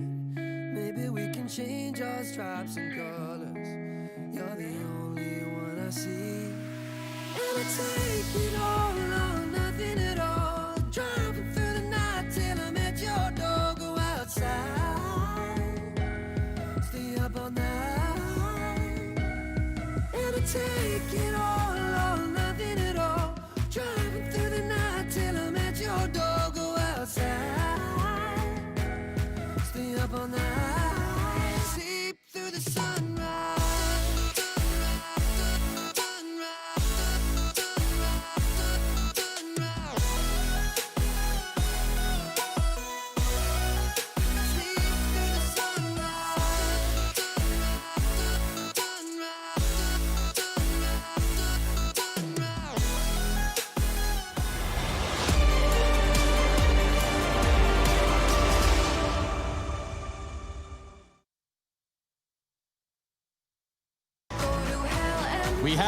finalist, boys and grills. It's going to be the 100 Thieves who take down Team 1 here in a semifinal bout. We got an overtime out of that second map in Dust 2, which ultimately means that the 100 Thieves will be making back-to-back grand final appearances. And what is a not so much maiden voyage, but whatever the opposite of that is, that's where we find ourselves. One last hoorah here for the boys. And yeah, that's what we've got. Welcome back, everybody. This has been an extreme event and an Intel Extreme Masters event at that. And words, well, those are also difficult. Yeah, man, no, they really are, right? Just ask this guy, right? We got like Jakeem and Jackus. I did hear it, Jakeem Phoenix. I was like, no, I tell you what, man, this is great for 100 Thieves. Like, you couldn't have actually penned a better story if you tried, right? Like, if it was ever going to all come to an end, which, you know, still don't know 100% that JKS is moving on, but it's certainly looking likely, right, with the way everything's kind of panned on out. Ending that 6-year, like, duo between him and Azza, which is sad, but this is something that we should be celebrating. It's back-to-back grand final runs for the 100 Thieves. They have now a second chance to try and beat Furia in a best-of-5 grand final. Now, that's never going to be easy, right? You've beat the first set of Brazilians, but now you've got to go toe-to-toe with the best that Brazil has to offer in that grand final. And then let's not forget that the winner of this will be cementing a global challenge placement, that LAN event at the end of the year. So there's a lot on the line in this one. There really is. Oh, absolutely, especially when you think about the context of playing on LAN again. And, you know, oddly enough, let's say, you know, perhaps the 100 Thieves somehow win the grand finals. Yeah, that would be an interesting situation, right? Yeah. Yeah, I don't really know what would happen there. That'd be kind of funny. Well, no, that's a great story because, okay, yeah, JKS for sure. Like, maybe he's gone, maybe he's not. Likely is.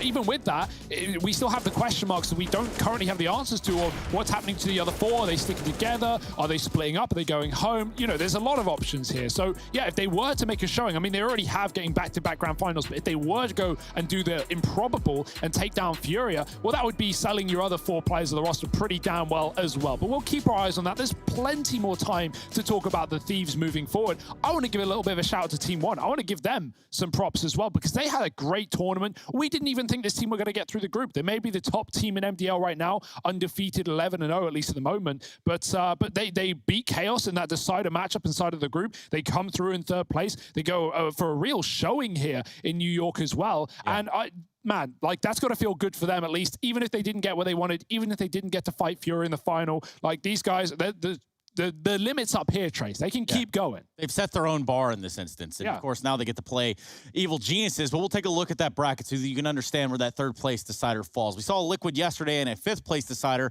which is a rare one. I'll give you that. Not just Team Liquid being there, but a 5th place decider. It just doesn't happen every day. Now we have Furia 100 Thieves in a grand final and the 3rd place match featuring EG and Team 1. This is what the brackets look like for the Americas side of the Intel Extreme Masters New York 2020. And well, they tell a little bit of a story here. One that is full of some triumphs, even though they didn't make it this far. But I'm looking at teams like New England Whalers, who showed up in spades here. Got beat by Team 1, now Team 1 having fall to the 100 Thieves. The bracket is pretty self-explanatory, but there were a lot of hearts-out plays across the entirety of the tournament. Yeah, and Furia have looked great throughout thick and thin, as they often do, right? Taking down both Liquid and EG in the playoffs and going 4-1 in the group stage. Like, yeah, Furia, man, they're so good right now. And it's nice to see that there's a wealth of talent coming from that region as well, with Team 1 still here to play. Yeah, and, you know, Harry, I was going to let you start, but I'm not even going to let you finish. We need to look at the sort of Pro Tour standings and where we all find ourselves towards the rankings within the regards of North America, Europe, and all the teams playing into the global challenge. Let's take a look at the points and how it all shakes down from here. Now, you'll notice Furia sitting up top, about a 200-point deficit between them and EG. So things have gotten a little bit weird. And you know what? Just to make sure we're in the right place, I'm going to mess it all up. Oh, Trace. Outstanding. What have you done there? Well, I refresh, right? Just to make sure that we've got the latest and greatest, and that's what we need. Now, for the 100 Thieves, these points, what do they matter? That's a good question, right? Like, I mean, the future of everyone here kind of hangs in the balance, and no one really knows what's happening. I don't know what's going to happen if that disband comes in, if I'm being entirely honest. Yeah, another thing worth noting as well is even though the first in the region comes through, or the first in this tournament in NA comes through to the IEM Global Challenge, we also look at the rankings, the ESL World rankings, and assuming Furia aren't up there right now, whoever is is also going to be making it to IEM at the end of the year. So there's a lot of chances, a couple of places at least for the North American region. Obviously, there are a lot of teams that we want to go there, 100 Thieves included, but Liquid and EG notable names as well. Yeah, and also to my understanding, the winner of this event, say they're also the one on top of the world rankings, it then gets passed down the list. I'm pretty sure that's how it works. So it's anywhere that you're placing here. Like if you're that second place team, because with how it's looking, I think Furia stand a very, very good chance of taking it, right? So being number 2 in NA is not necessarily a bad thing right now. It can still get you that path to the LAN event at the end of the year. Yeah, everybody is just on the edge and the hinges here. If you start thinking about what is Furia and Astralis maybe going toe-to-toe, or maybe even Furia losing out to 100 Thieves in the grand final, which is going to be showcased tomorrow, which brings me to my next point. Let's talk about the schedule that's coming up. And it's not a very long one. It's not a very detailed one for the North American side of things. But then over in the CIS region, you're going to have teams like NaVi and Fours going at it still during the day. That's always a great match. We actually had NaVi fall to VP today as well. So they're not unbeatable inside of the region. We already know that with some teams taking them to the edge, like C's team as well. So NaVi Fours is going to be exciting for sure. But, you know, that BO5 grand final, Harry, Furia versus 100 Thieves, the rematch from Pro League, we're all waiting for it. Did we deserve it, though? Oh, man, I think we do. I think we've earned it. This is perfect. It's such a good story. And yeah, like one of my favorite things about the CIS region is like there was that interview with Hobbit where he's like, yeah, when I play up against CIS teams, I just don't really know what's happening. Like, I don't really know what's going on.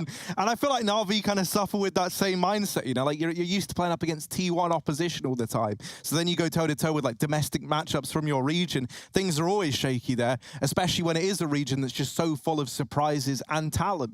Yeah, and you know, speaking of talent, that being you two, we're going to have to take a big break right now because that means that we're done for the day. Ladies and gentlemen, we've got the stage set for tomorrow. The 100 Thieves taking on Furia in a best-of-5 grand final to determine who's going to be winning this Intel Extreme Masters New York 2020 America's Championship. We're only going to be finding that out tomorrow, so make sure you mark your calendars, you save the date, you set your alarms, you do whatever you've got to do. Make sure you join us here tomorrow. We'll be right back. Making them wish they were you. We've heard the most when it comes to this. Yeah, every shade of blue, but don't even care what they all say. They think we're out of control. Yeah, truth be told, we know it. It's just the way we live. We own it. 'Cause that we love the thrill. We know it. It's just the way we live.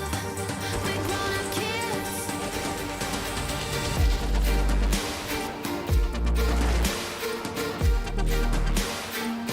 Just the way we live.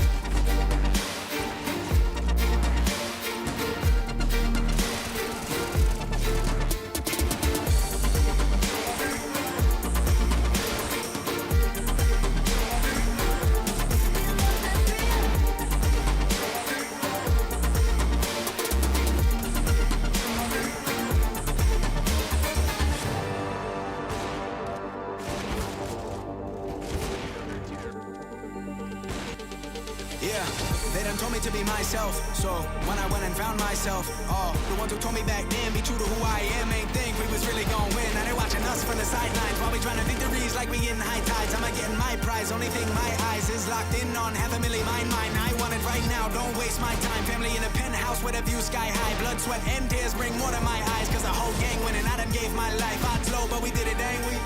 And we always moving, never on the same thing. Now our lives are highlight reel. We like the thrill. This life's ideal. The hype is real. We know it. It's just the way we live.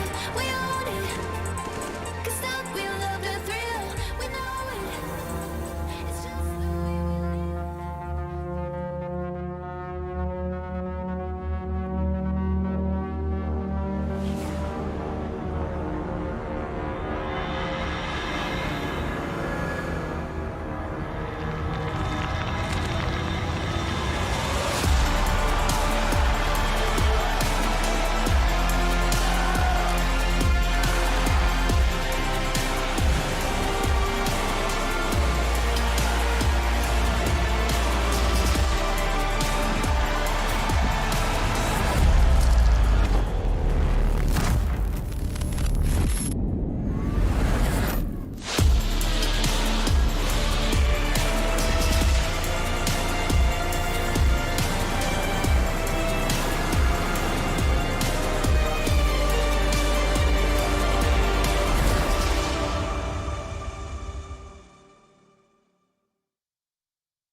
With the right CPU, you can turn any game from familiar to phenomenal. Unleash the potential in all your gaming with Intel 10th Gen processors. With its optimal balance of threads, cores, and frequency to deliver elite real-world performance, only Intel can bring Marvel's Avengers to life with in-game PC optimizations. Supercharge your Marvel's Avengers experience with Intel Core i5, i7, and i9 processors.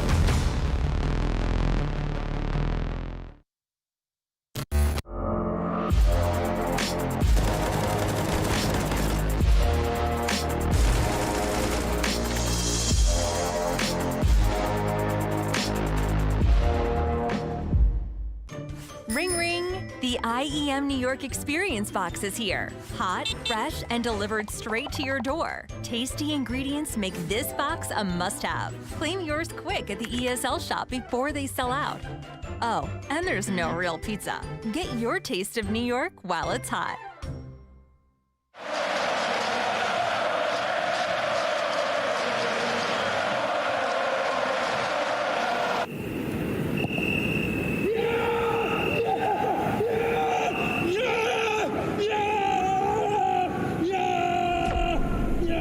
Start your esports career now at play.eslgaming.com.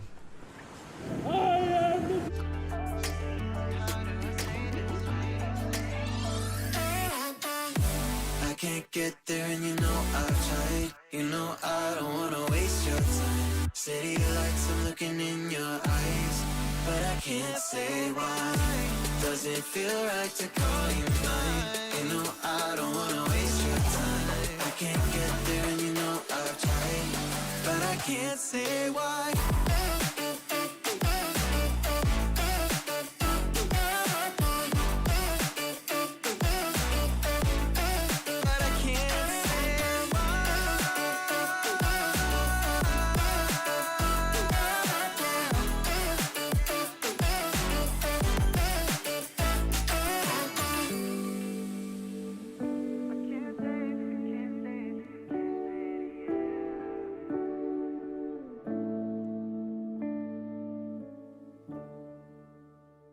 I might be tired at the stones they throw, picking up scars and I hold them close. They shot me down, but I got this fire. Shine a light on me when my heart goes dark. Cause I'll never lose faith now. I'm in the flames of an angel. Fire, fire, burn. Fire, fire. And even if I'm broken, I'm cold but my blood's not frozen. Fire, fire, burn. I'm dying to tell you I'm a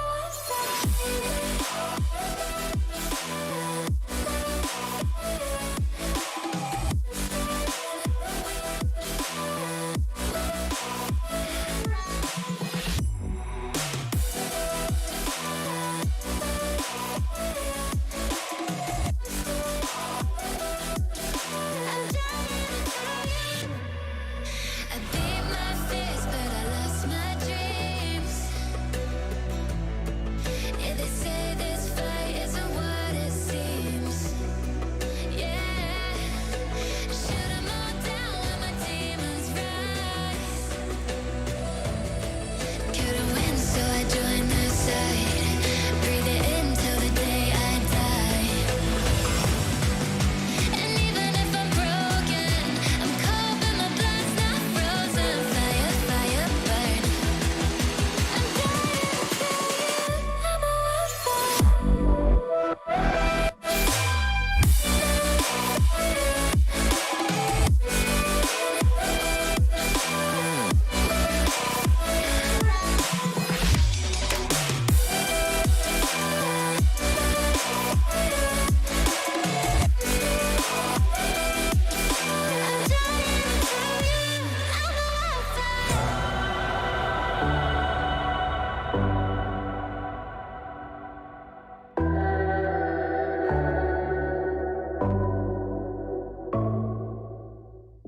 I don't wanna fight it. It's time to let it go.